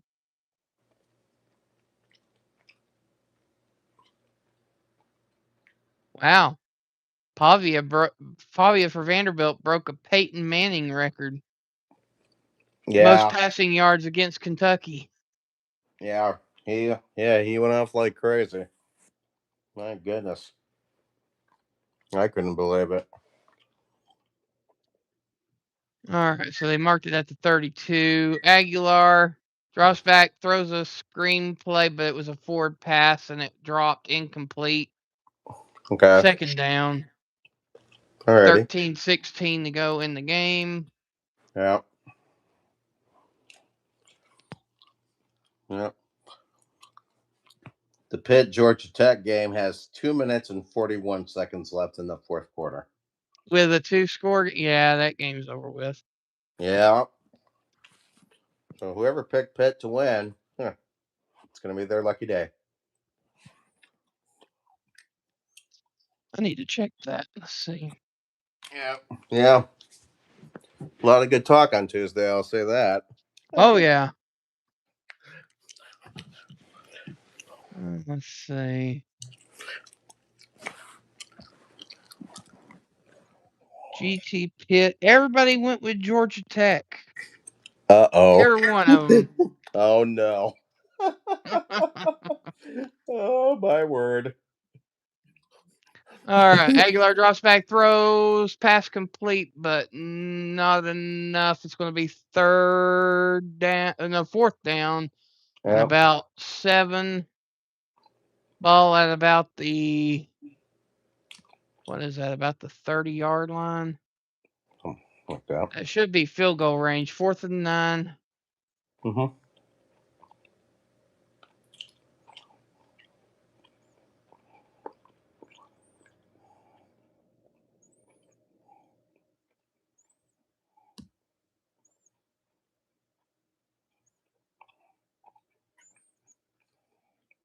There's a field goal from the 40-yard line from the left hash. Kick is up and no.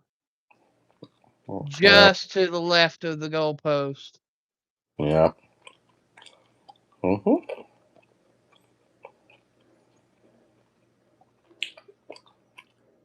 Currently, with 4 minutes 40 seconds to go in the fourth quarter, Wisconsin is still leading 24-10, and believe it or not, they are on Illinois' side of the field right now. Dang. Yep. And Illinois just called a timeout with 4 minutes and 40 seconds left.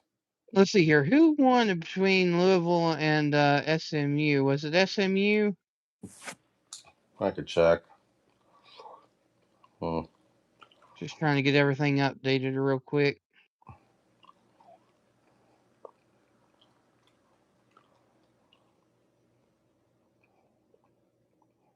Yeah.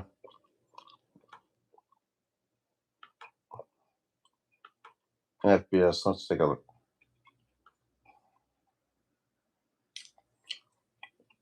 Really, Beanie, you've been in here this entire time and only just now hitting the like button. What were you thinking, Beanie? I don't know. What were they thinking? Got it. Got it, Wolf. It was SMU 38, Louisville 6. 38-6. Holy crap. Yeah, exactly. So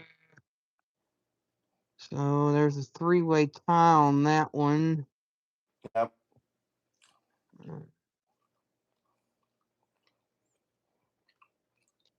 The Southern Florida versus wait a minute.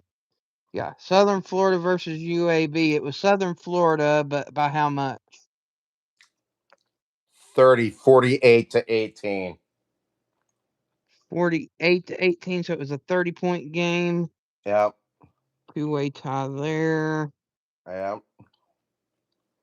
Your brother's looking pretty dang good right now. Let's see here. All right. The Syracuse game was 70 to 7. 70 to 7, Notre Dame. Three-way tie there. Uh-huh. Oh, no, it's not. Oh, no. Okay. Brett got that one solo. What a brat.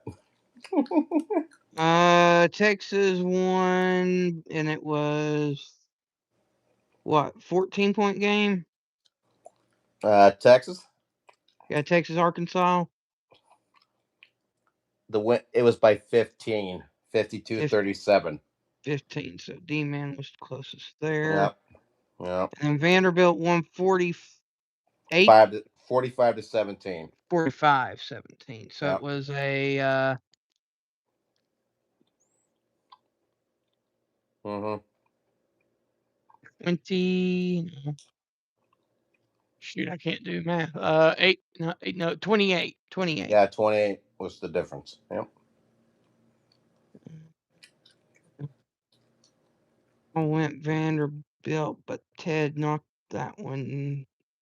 Let's see here. Michigan State, Iowa lost, 20 to right? 7. Iowa won 20 to 17. Oh yeah. Last second field goal. That's right. Yep. I was watching it. Yep. Then Oregon beat USC. That was what, a 17-point game? Let me check here. Oregon, let's see. Oregon won by 15 points, 42-27. Oregon by 15. So three-way tie there. Okay, so we're good there. All right. Michigan beat Maryland. It was 45 to 28. Let me see. Okay, I got it here. Let me get back to this deal again. I'm checking.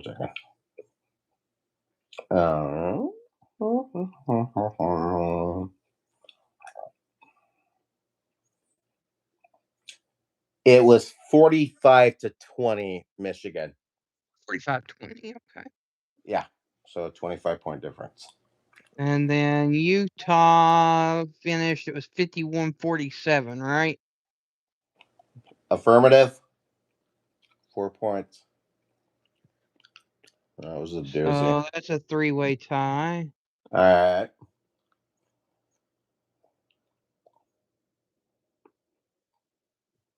And Georgia Tech still going. Cincinnati still going. And Tennessee, Florida still going, even though we kind of have an idea where these are heading. Yeah.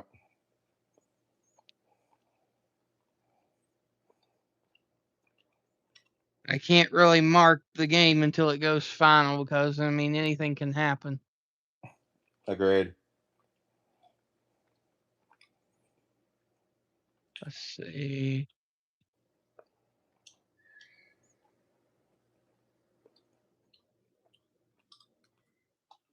Pitt's got the ball with 1:28 to go. First and 10 at their own 33. And they're still at 42-28. With how much time to go? 1 minute, 28 seconds left. Okay, yeah. So if they pick up a few first downs, it's all over.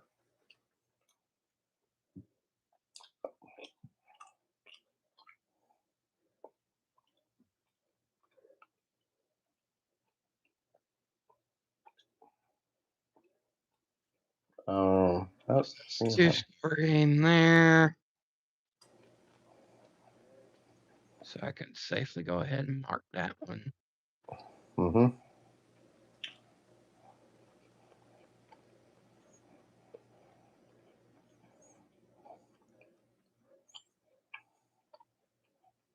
Everybody gets an X on that one. X, X, X, X, and X. Yep. Next. So now we're just waiting the BYU Cincinnati and the Tennessee Florida game. We'll have our results for college this week. Yep. And right now they just started the fourth quarter, and BYU is up 17-7. Ball control in the first three quarters. BYU 59 plays, 294 yards. Time of possession was 30 minutes and 32 seconds, compared to just like 41 plays, 232 yards, and only 14 minutes and 28 seconds for the Bearcats. Good heavens. So, yep. Who you calling squalling dog? You drooling dog. You squalling cat. Oh my goodness! Wow. Don't know what to say to that, but okay. Well, Beanie said right here, read chat, punky drooling dog. I did read the chat, you squalling cat. All right. Looks like BYU is going for a 32-yard field goal attempt here. Looks be easy pickings for him. There's D-Man. Oh, hello. Hey, D-Man, how's it going? I'm taking you were busy playing a game. I'd rather be a bold cat than a hair dog. Okay, gotcha. Mm-hmm. So, yep.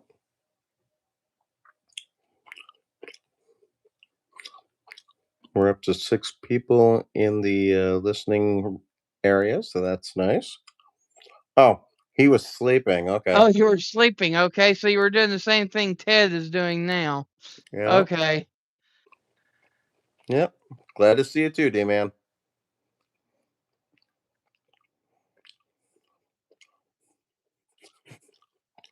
Oh.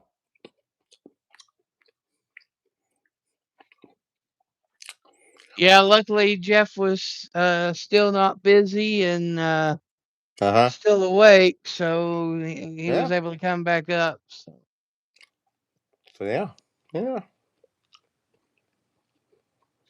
But currently Tennessee is up 31-3.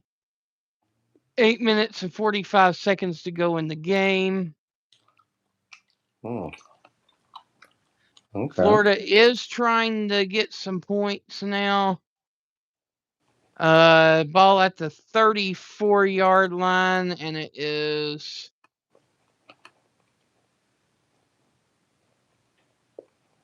second and 9. Lagway drops back, finds a wide open receiver, touchdown Florida. 39-yard pass play for the score, and that's going to make it 31-10. Yep. Mm-hmm.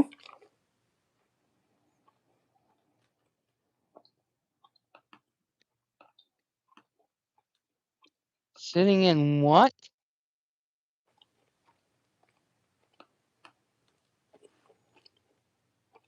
Wolfie and Jeff sitting in their what? I don't think I'm going to comment on that one. I think I'll just let it be. I'm wearing boxer briefs. Thank you very much there, Beanie. Yep, and I'm wearing nice long black pants and just chilling. Thank you so kindly.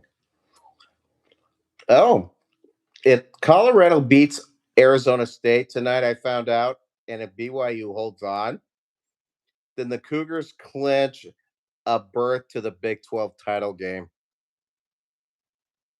How about Wow, that? okay. Yeah, that'd be Oh, big. okay. I was way off. Florida went for the 2-point conversion. It's 31 to 11 now. Oh, wow. Bowser.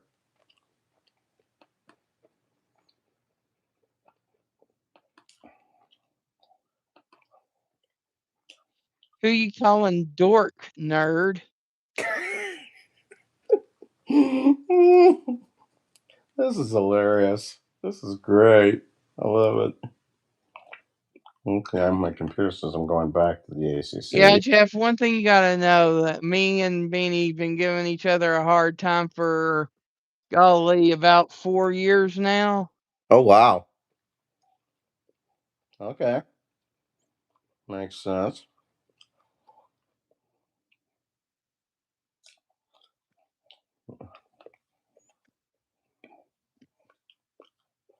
I know. Well, we all Now, have. Beanie, just remember that you're in the sports chat. You got to keep it clean now.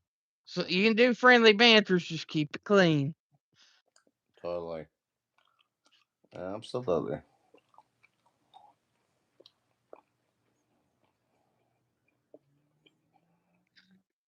Princess nerd to me. Okay. Uh-huh. Yeah.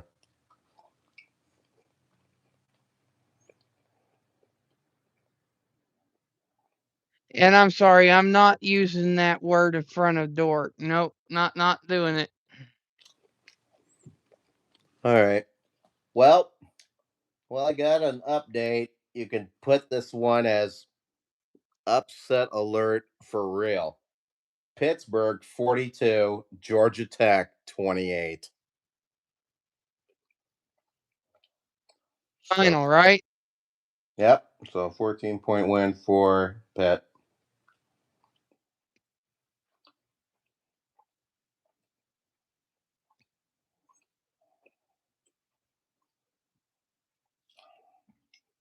So like I was saying, all that we're waiting is for this Florida game and the BYU game to Yep. have the final of the picks for this week.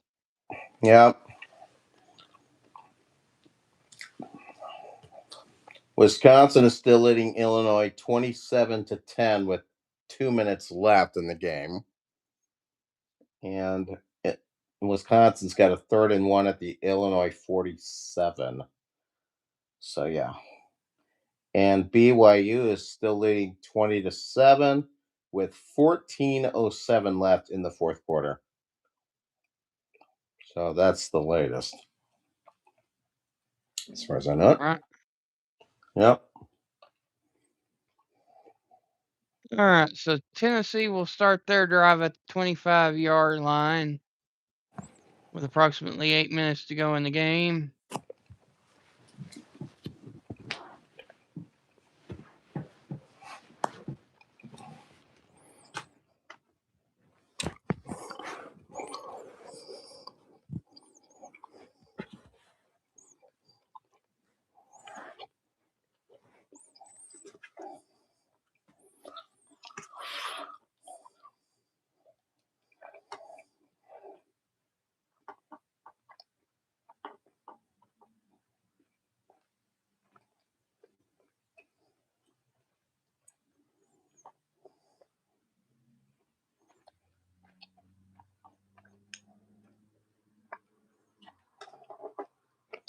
Joey, honestly, I think would be perfectly fine to do NHL now. I really do. Yeah, sure. Why not?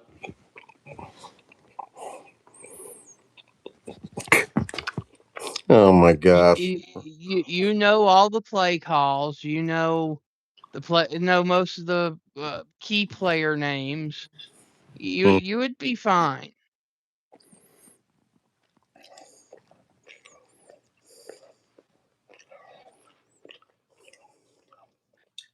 But I tell you what, Joey, we'll give it one more week and then we'll do one, okay? We'll wait until after Thanksgiving and everything, and then we'll do one next week. I think that's a good idea.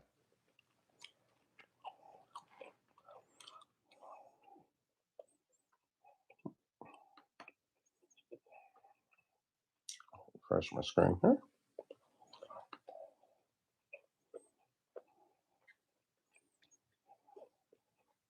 Oh, now Beanie's trying to joke around with you now, Jeff.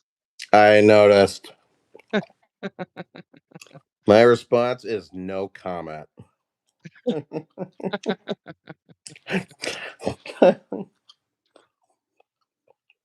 Even my own brother-in-law gives me a little grief sometimes too, and I'm just looking at him like, really?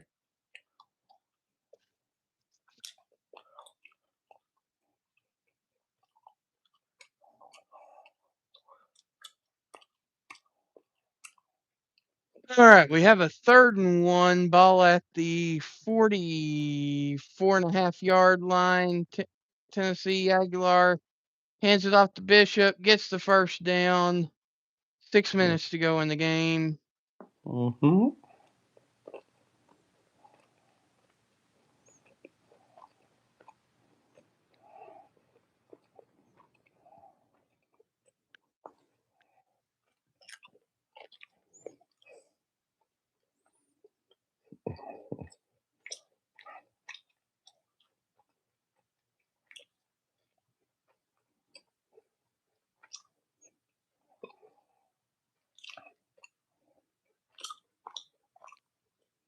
Aguilar hands it off again. Mm-hmm.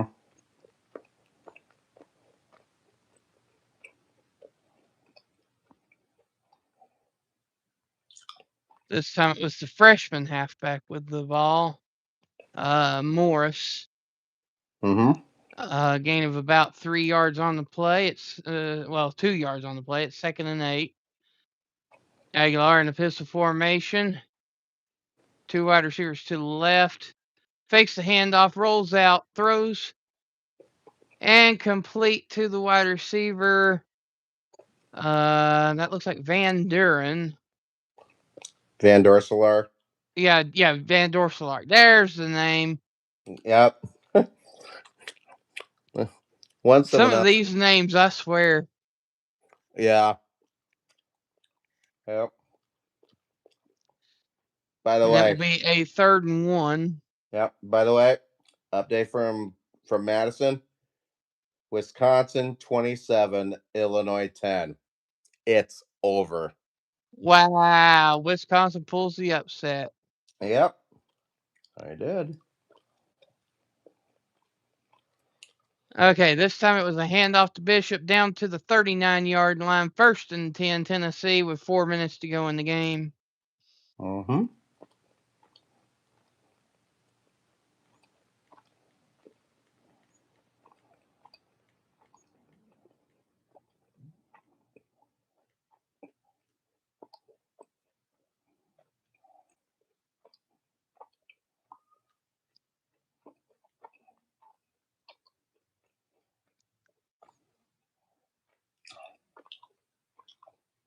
Another handoff to Bishop down to the 34-yard line. Mm-hmm. 2nd down. All right.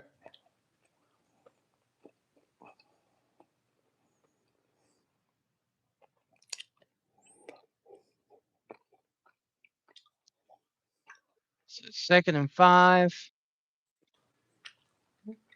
And if you hear a swishing noise, I'm opening up a 0 sugar Mountain Dew. Mm. Yum yum.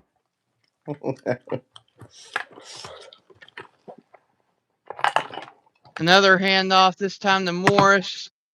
Breaks through and gets down inside the 25-yard line, where it's a 1st and 10 Tennessee.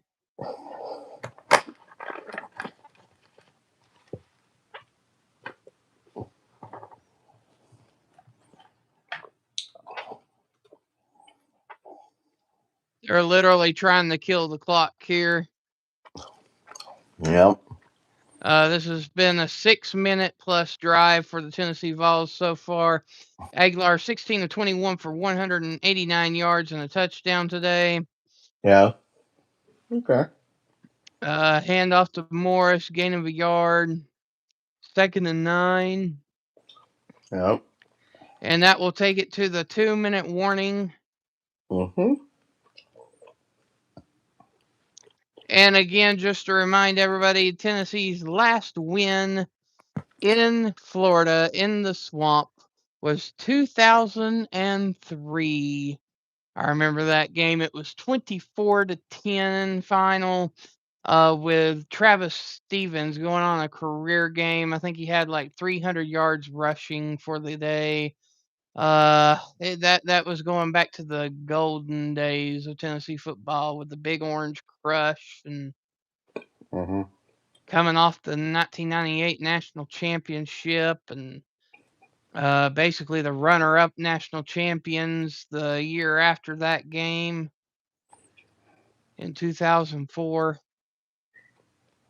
No, that was 2002 that they were basically runner-up because they lost against LSU in the SEC championship and wound up being 3rd in the rankings, and LSU went on to Yep. be in the national championship. Mm-hmm. Yeah.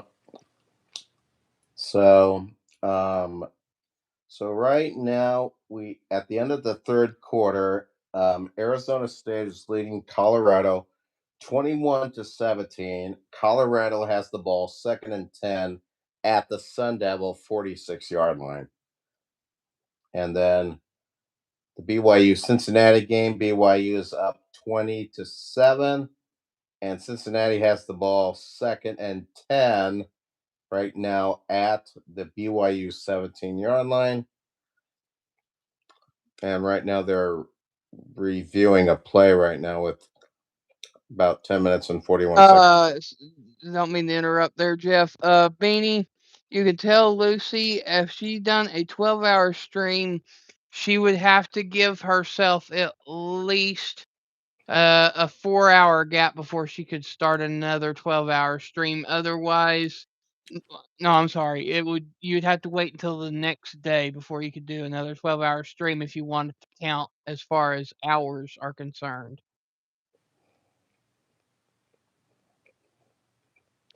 When did she do a 12-hour stream, if you don't mind me by asking? Was it the one that I was in yesterday? If that's the case, she should be able to do one tonight, if that's what you're asking.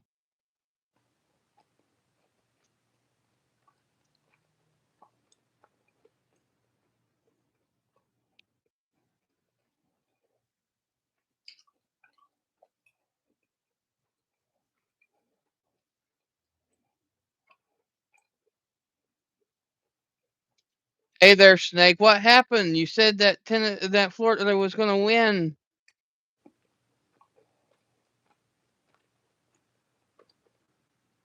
Yep. Well, they reviewed about the runner being down. The call officially got overturned. Cincinnati coughed up the ball, and BYU's got it.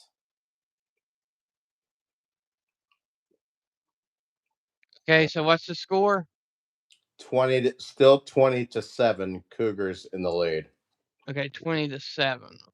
Yep, with 10 minutes and about 40 seconds or so left. So it sounds like BYU's starting to pull things together there. Uh-huh. All right, we got a little screen pass to the tight end. 1st and 10, Tennessee. Ran out of bounds at the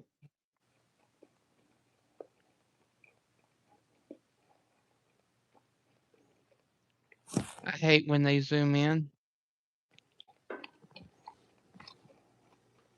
At the 11-yard line. Yep. Tennessee Morris gets the ball and gets about 3 yards on the play, second and about 7. Aguilar 17 of 22 for 204 yards and a touchdown, no interceptions. Lagway 11 of 17 for 116 yards and a touchdown. Mm-hmm. Really, both of those stats aren't nothing to joke around at. They both had a good game as far as themselves individually. Mm-hmm. All right, Aguilar hands it off, and there was absolutely zero blocking there. And they get driven back for about a 4 to 5 yard loss. Makes it third and about 12 or 13. Yeah. 59 seconds to go in the game. I'm starting to think that they're just going to run the clock off. I agree. Which, I mean, would be the respectable thing to do, but it is your rival and it is at your rival's home. You want to knock it in at least one more time. At least that's Right. me personally. If this Yeah. was Spurrier in Tennessee, you better best believe they would be getting some points. They would. Yeah. Good point.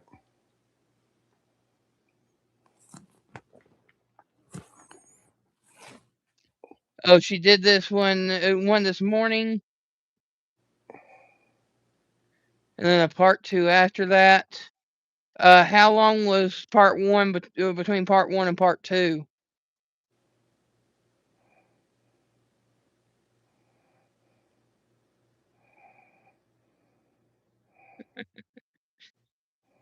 Now, Beanie, we're not going to nitpick now.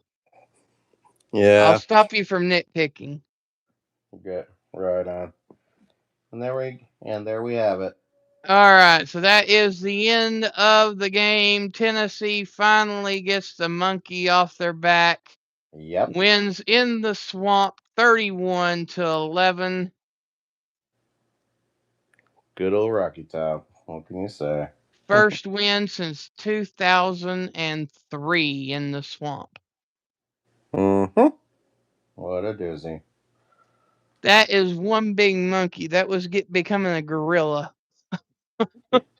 Sure was. So, yeah. Yay.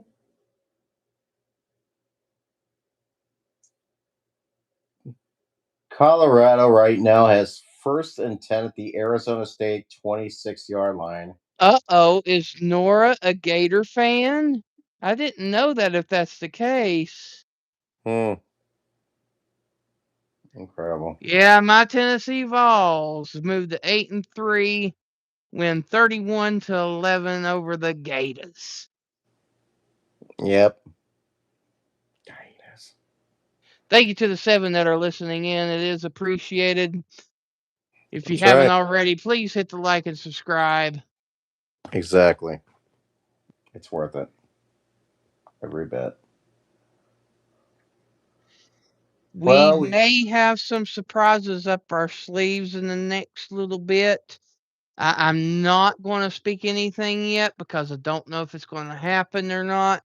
Jeff knows, Brett knows, Angel knows, D-Man knows, and Ted knows, but that's it right yep. now. Yep.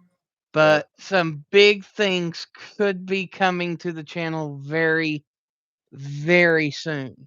Right. Update from Arizona State and Colorado. Colorado fumbled the football, recovered by Arizona State, and on the first play from scrimmage, Brown for Arizona State just took the ball and just chugged 88 yards to the house. 27-17 Arizona State. So yeah, there we go. So that's about, and then nothing much change going on with BYU and Cincinnati at the moment. It's still 20-7. As now we are currently under 9 minutes left in the fourth. Yeah, and I see where Stanford has pulled away from Colorado, not Colorado, California, Yeah. 31-10 Oh in the wow. fourth quarter. Incredible.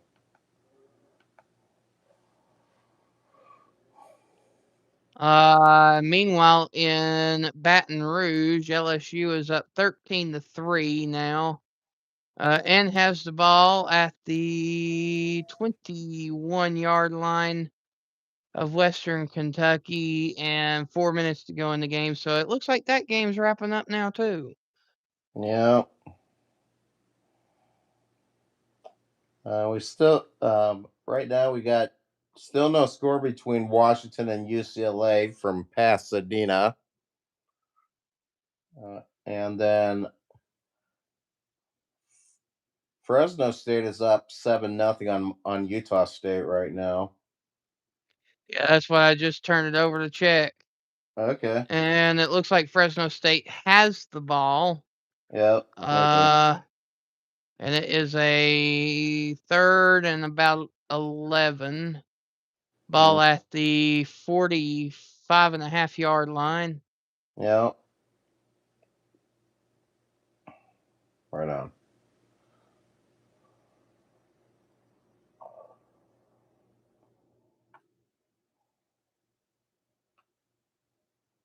Oh, no, I am wrong. It's Utah State that has the ball. Okay. It confused me because Fresno State's at home, but they're wearing the snow trooper uniforms. Oh wowie. Nice. And instead of having the bulldog on the helmet, they have a green V. I didn't know that. For Fresno Valley, I guess. That's probably true. I'm not sure what the V stands for. I know that they've always had a V that they have implemented through the years, but I don't know what it means. Yeah. Yeah. In today's Iowa State Kansas matchup, Iowa State had wore white helmets today with kind of an updated version of an old logo that they had from like the 99 2000s or something like that, which shows a cardinal in the up top a tornado. They call it a synado. And so they put that on the helmets of the Iowa State players today. And it worked out that and then Iowa State went out and whooped Kansas 38-14 today. So congratulations, Coach Campbell. Yeah, so there we go. Yeah, Nora, appreciate you being here. Yep. Me too, Hey, Nora. Mud. Mud, aka Snow Racer. Yep. A good snow racer indeed. Tennessee won by 20. Yep.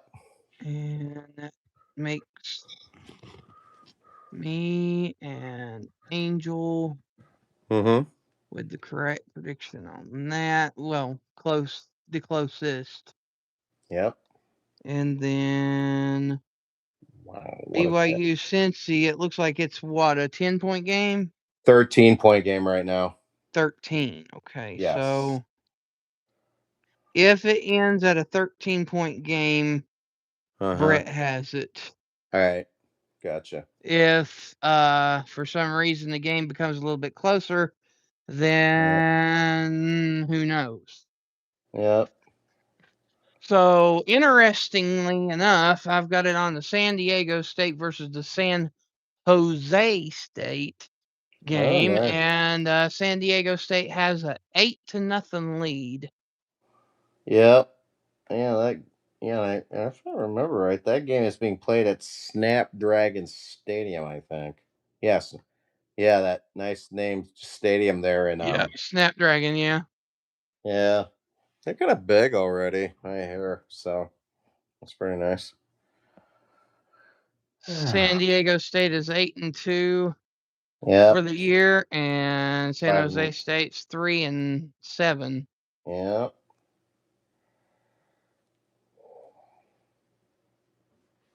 And it looks like San Diego State's getting the ball back. Yeah. Oh, So that game is pretty well under control. Let's see what's going on in the Arizona State Colorado. yeah. Yeah, we can check that. Look that up too. Ooh, not. I don't want. They're contemplating something. The referees are all gathered up talking. Yeah. But what is it over? Is it for Colorado? Is it for Arizona State? Well. All right, so Arizona State's up 28-17, 13 minutes to go. Colorado has got the ball, but Yep. they're not looking so hot right now. Yep. Update from Pasadena. Gross, the kicker for Washington, just kicked a 36-yard field goal. So Washington leads 3-0 with a minute and 10 seconds to go in the first quarter. So there we go. Okay. Yep.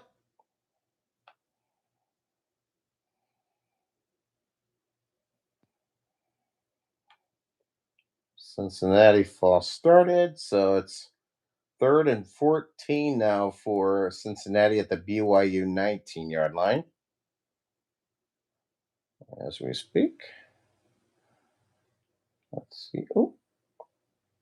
And just now, Sorsby just completed a pass to Caldwell. That would be Jeff Caldwell.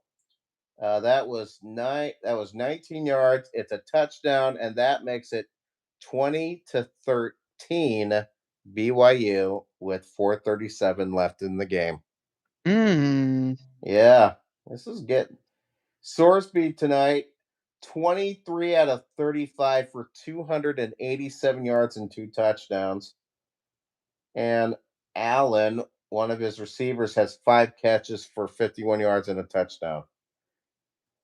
And Rusnak's kick is good. It's 20-14. So Cincinnati still has life in them already. This is quite a doozy.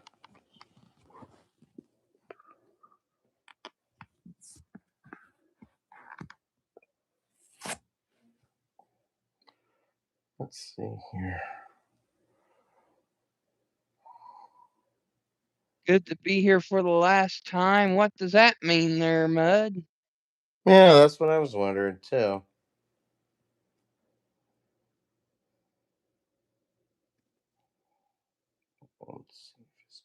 Thanks for being here, Tex Guy and Road Hog. Appreciate it. Yeah. Thank you both, gentlemen.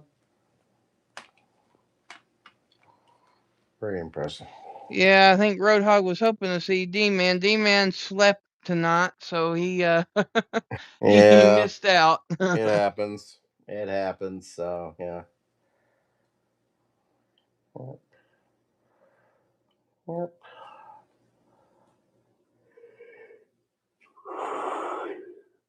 Sweet. But yeah, Mud, are you talking about last time tonight or last time? And if it's last time, I need some feedback. I want to know what's going on. Yeah, a little feedback never hurts, to be honest.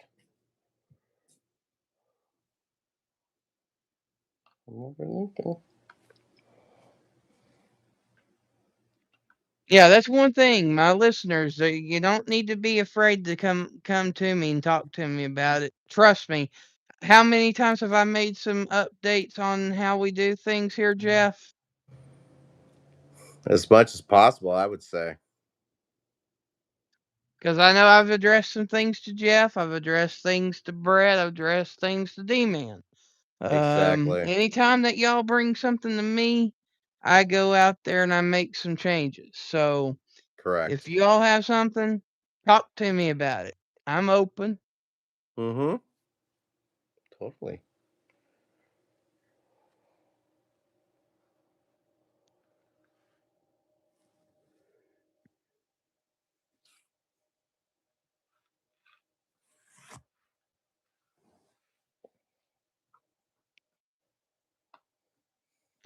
right. So the reason why I was telling you that it could change because there is a subtle difference between Brett and a three-way tie for me, Angel, and D-Man for the BYU game. Mm-hmm. Brett has BYU by 14. Mm-hmm. Ted has BYU by 11. Okay. And then myself, Angel, and D-Man have BYU by 10. Okay. So literally anything in that realm could make a big difference. It can. It can. Yes, indeed. It can. Let's see.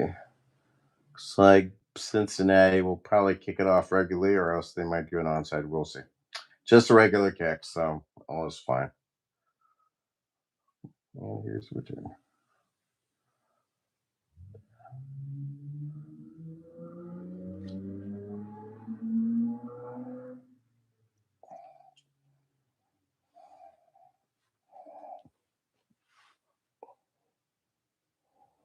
Well, it looks like Cincinnati definitely has the momentum. The sidelines rocking. Yep, they sure do.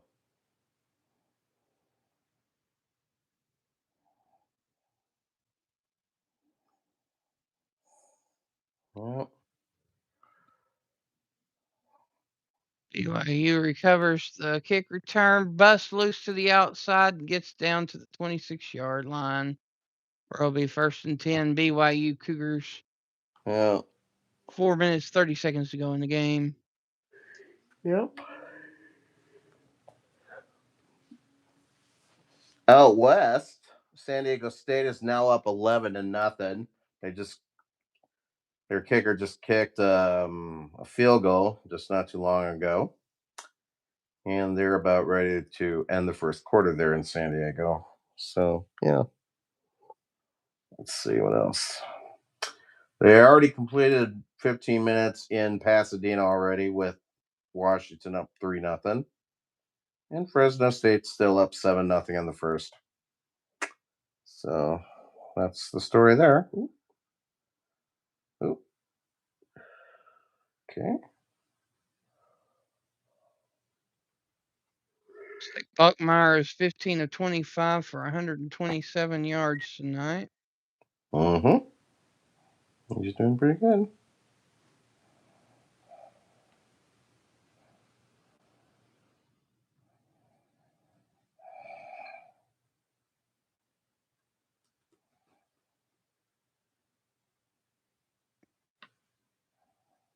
Hands off to the halfback, and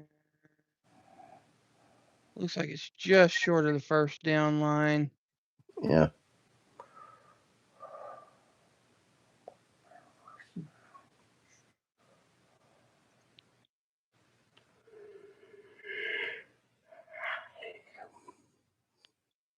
BYU's halfback Martin is just coming up limping a little bit. Yeah. Martin has 27 rushes for 166 yards and a touchdown. Mm-hmm. Yeah. 3rd and 1, 3 minutes to go in the game. And it looks like a quarterback keeper and gets past the first down marker for the 1st and 10 for the Cougars. Mm-hmm. Yep.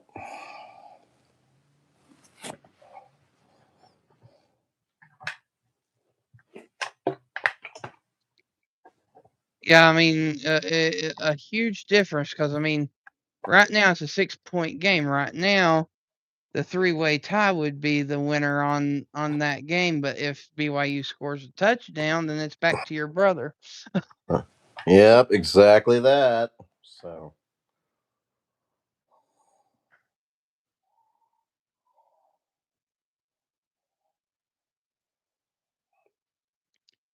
Gain of 6 on the play. It's now 2nd and 4. And more than likely we'll take it to the 2-minute warning. No, they called timeout. Wow, okay. Timeout, yep. Cincinnati. Yep. Excuse me. So here's yeah.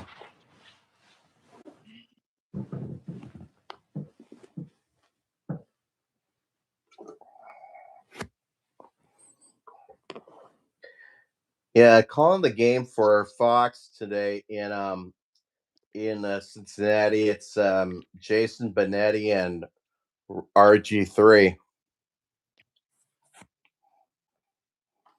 So that's Oh just yeah. yep. That's just calling the game.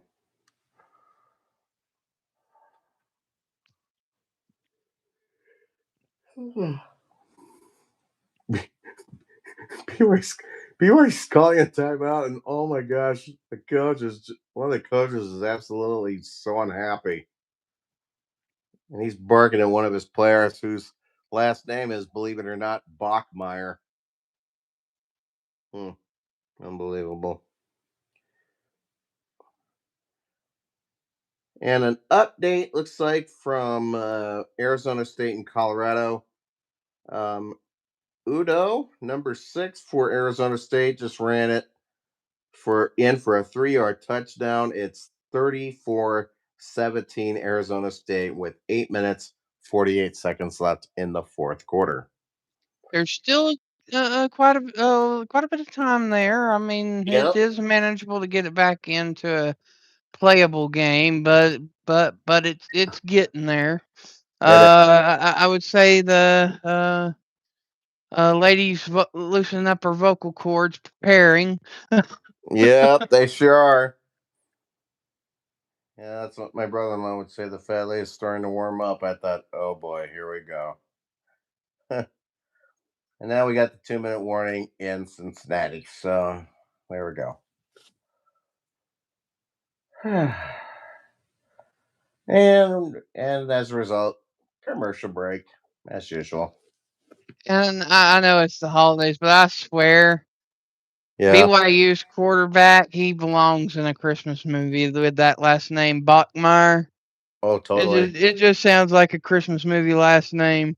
Oh yeah, totally does. It's perfect.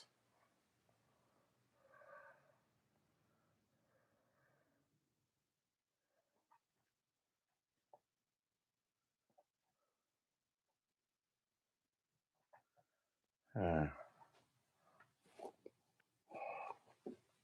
so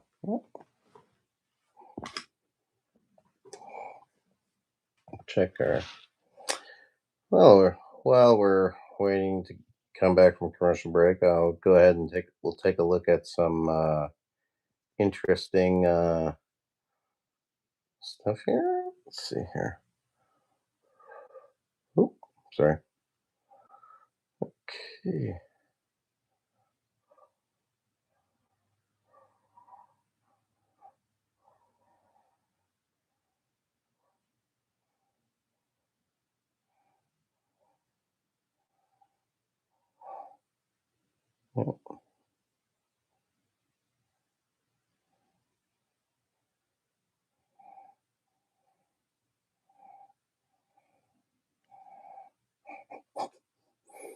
Yeah, I was just reading some of these quotes. Some of these are so funny, but it's all good.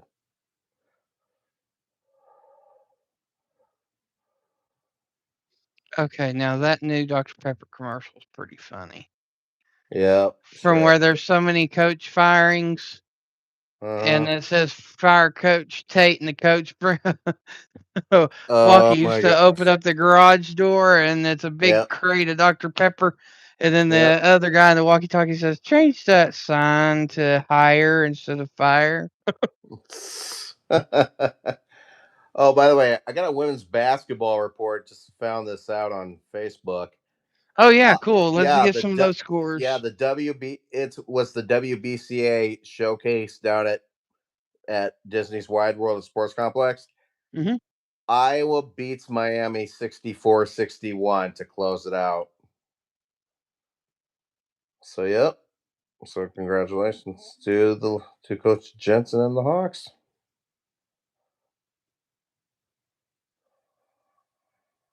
Did we have any other women's basketball to talk about? Ah, let's see here. Hmm. Not that I can think of at the moment. The only Because one I know that there was a top 25 matchup okay, somewhere down the line, either on men's or women's, one of the two. okay, I was trying to think of who it was. okay. All right. Bachmeyer fakes the handoff, keeps it, runs, gets about Let's, 8 on the play at 2nd and 2. yeah, let's see. Um, we had one men's basketball game today. It looks like number 8 Illinois defeated LIU. I think that's either LIU. Um, Illinois wins that one 98-58. I could check the women and see what's going on here. What's the list? Oop, I'm not interested in that one. Is cool stuff. Okay. Number 20. Number 20, Kentucky beat number 21 Louisville in women's hoops 72-62. In overtime, number 7 Baylor 74, Davidson 72, and of course Wow. number 19 Iowa 64, Miami 61. So those are the only scores I found for today. Yeah, that was the top 25 game I was thinking of, was Kentucky Louisville. Yep.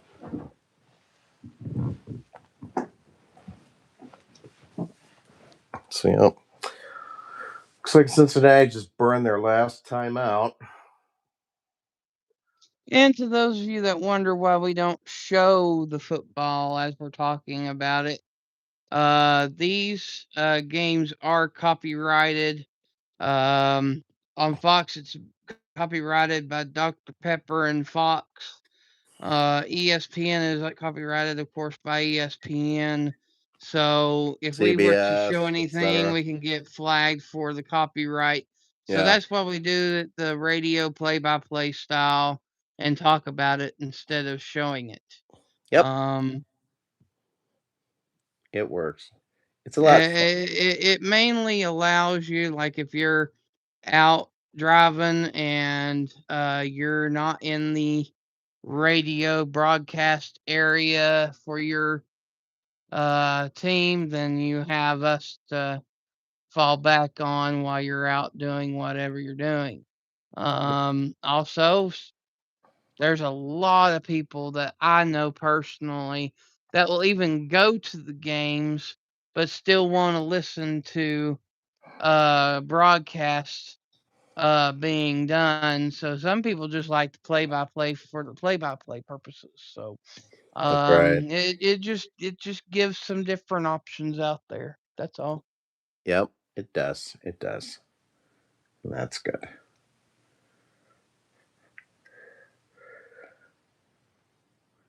Total Buckmeyer yard. hands off to Martin for about a 6 yard gain, 2nd and 4. Uh Minute 39 seconds. It looks like they're just ticking off the clock, to be honest with you, Jeff. huh. And just as you say that, Martin just took the football and ran it in for a touchdown. Hell, if Cincinnati ain't going to stop them, might as well take it on in. Exactly that. So yeah. Wow, Western Kentucky scored then. Okay.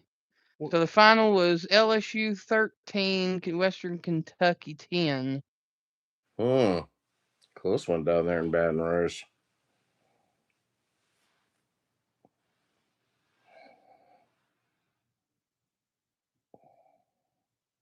So with 56 seconds to go, BYU has a 12-point lead, 26-14 with an extra point pending.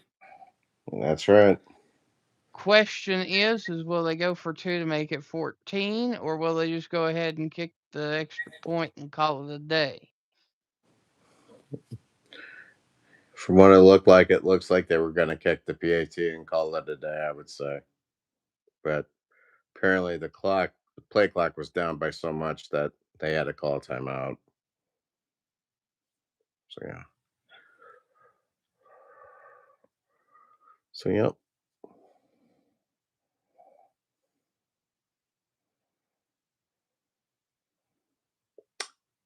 LJ All right, Martin. so I Yeah. think I can safely go ahead and put the start under Brett for that one All right.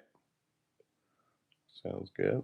because the only way that would go to Ted is if they were to go for a two and missed, or they missed the extra point.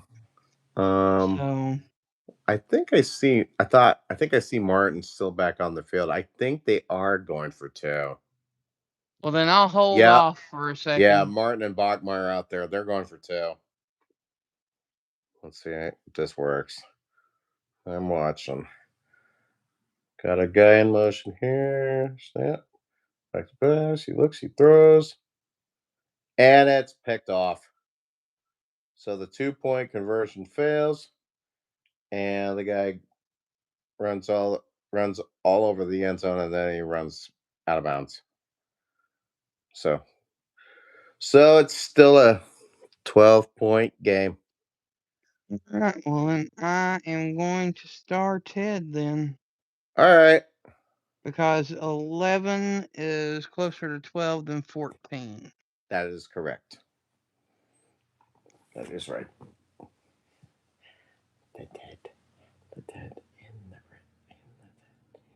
red. Dead in the red. The land. Well, on this commercial break, after I go to church tomorrow, going to be spending the day with my brother-in-law and sister, and we're actually invited to a friend of ours from church. His family's invited my brother-in-law, my sister, and I over to their place, and we're watching together while having some yummy stuff and probably play some board games or something. We're going to be watching the Packers and the Vikings tomorrow. And stuff. Yep, it sure is. Yeah, Meanwhile, it's up to Ted, but me and Ted may go live all for right. the Colts and Kansas City game. Sounds good. Sounds good. Uh-oh. Oh boy. Now after play was over, there's some pushing and shoving going on by both teams. Come on, guys, settle down, please. Thank you.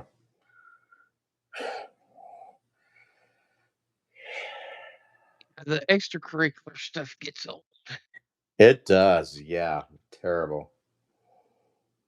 So they're talking it over. So It's like you've been beat, just take it and leave it. yep, exactly. Okay, we had a hold.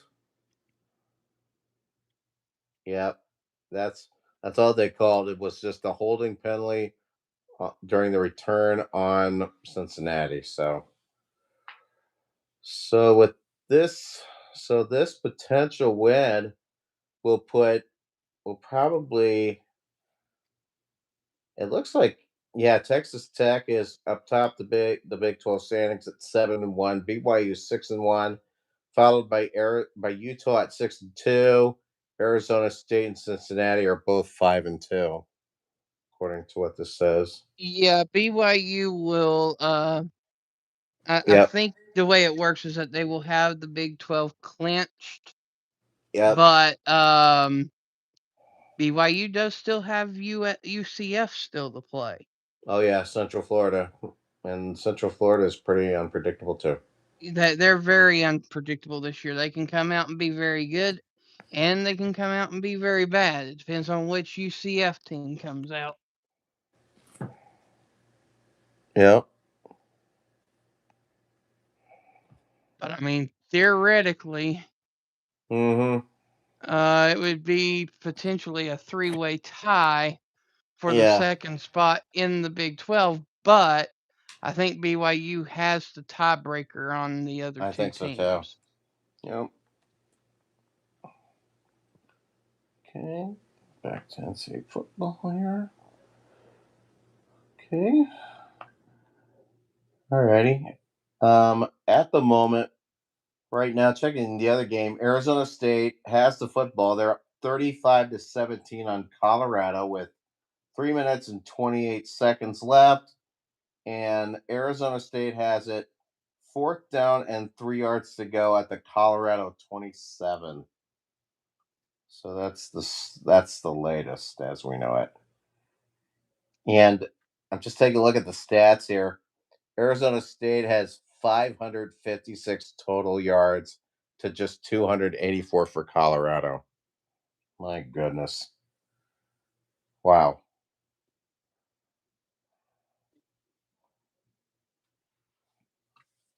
And the clock runs down, and it looks like that is going to be.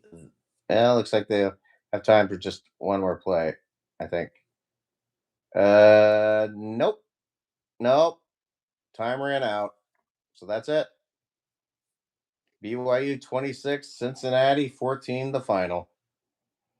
That concludes the college football portion of our pick'em games. Mm-hmm. Now, just a brief reminder on the NFL, who won between Buffalo and Texans? I can't remember. Buffalo and Texas. I I can look think that up. Texans won. Yeah, I think so too. Let me check. Yeah, Houston won 23-19. Okay, so X, X, X, Mm-hmm. X, and X. Nobody got that one right. Okay. Let's see. Cast of And of course, in the morning, you got the Jets and the Ravens. Uh-huh.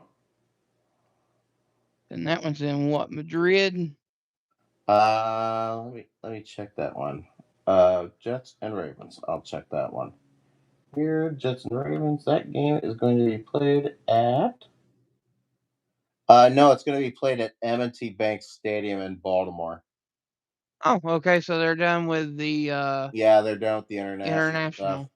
Yeah, so there's no morning games. All the noon kickoffs. Yeah, and Minnesota and Green Bay is going to be at Lambeau, so that'll be a boost. So yeah, In Lambeau, and it's supposed to snow tomorrow, is it not? I think so. Let me check They're the in Green Bay. conditions for tomorrow. I'll take a look. It's about time for that cold front to go through. I don't know. I know, that's what I thought too.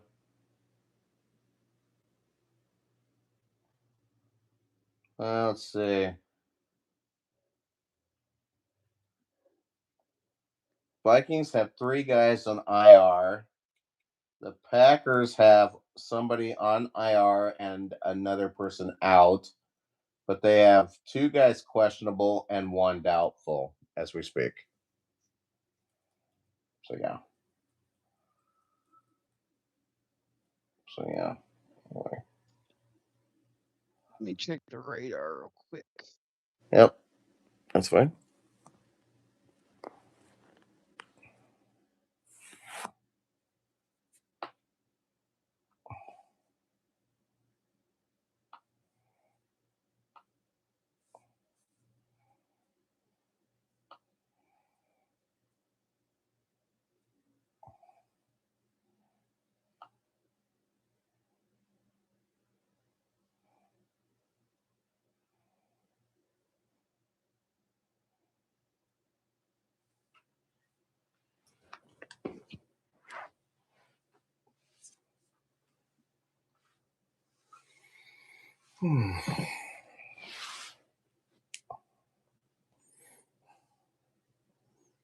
Check the chat line here while we got time.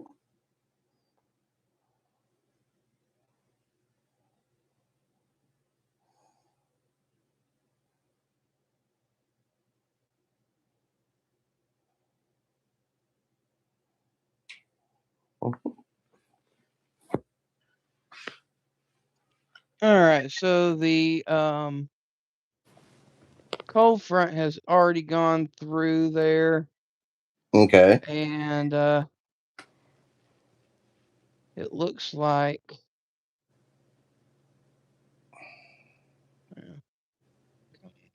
phone charge.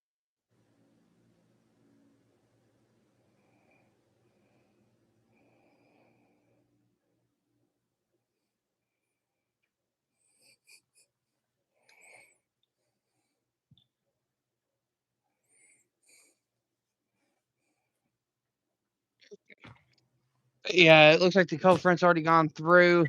The snow and stuff will be near Buffalo tomorrow, which Buffalo's already played their game for the week. Yep, they did. So yeah.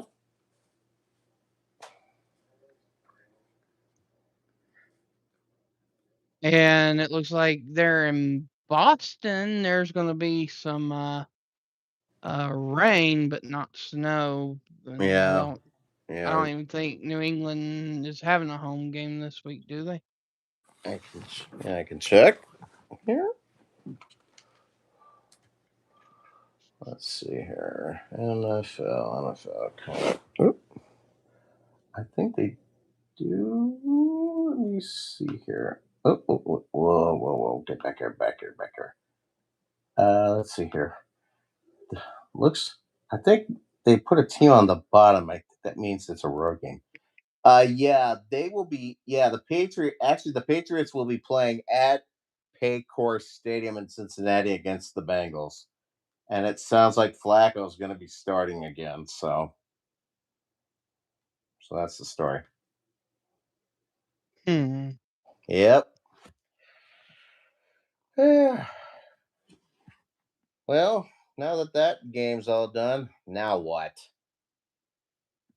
Well, I think we're pretty much wrapping this up here. I There think ain't so really too. that much more to talk about. Yeah, that's true. All of us can go get a good night's sleep. I'll say that. Huh,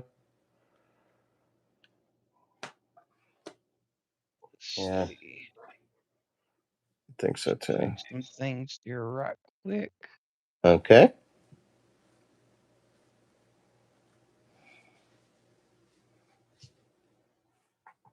Uh,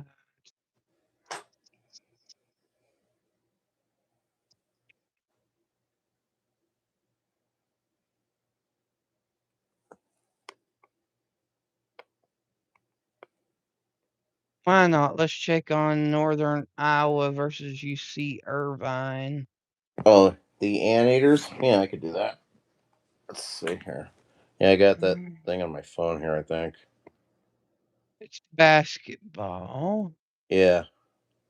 It looks like Northern Iowa's up 38-33. 16 minutes and 45 seconds to go in the second Yeah. half. Yeah. And then, of course, Northern Iowa is starting the year 4-0.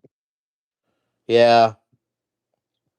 Same coach. Some kind of newer guys too, and so forth. But other than that, it's not too bad, to be honest.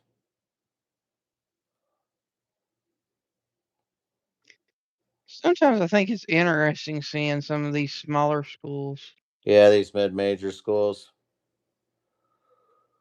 Yeah, I've been taking a look at these stats here. The UC Irvine, they've even though they trail by three, they've made 14 out of 29 shots from the field for actually make that 14 of 30 from the field for 46.7%. They are 2 out of 3 from 3 point range at 66.7%.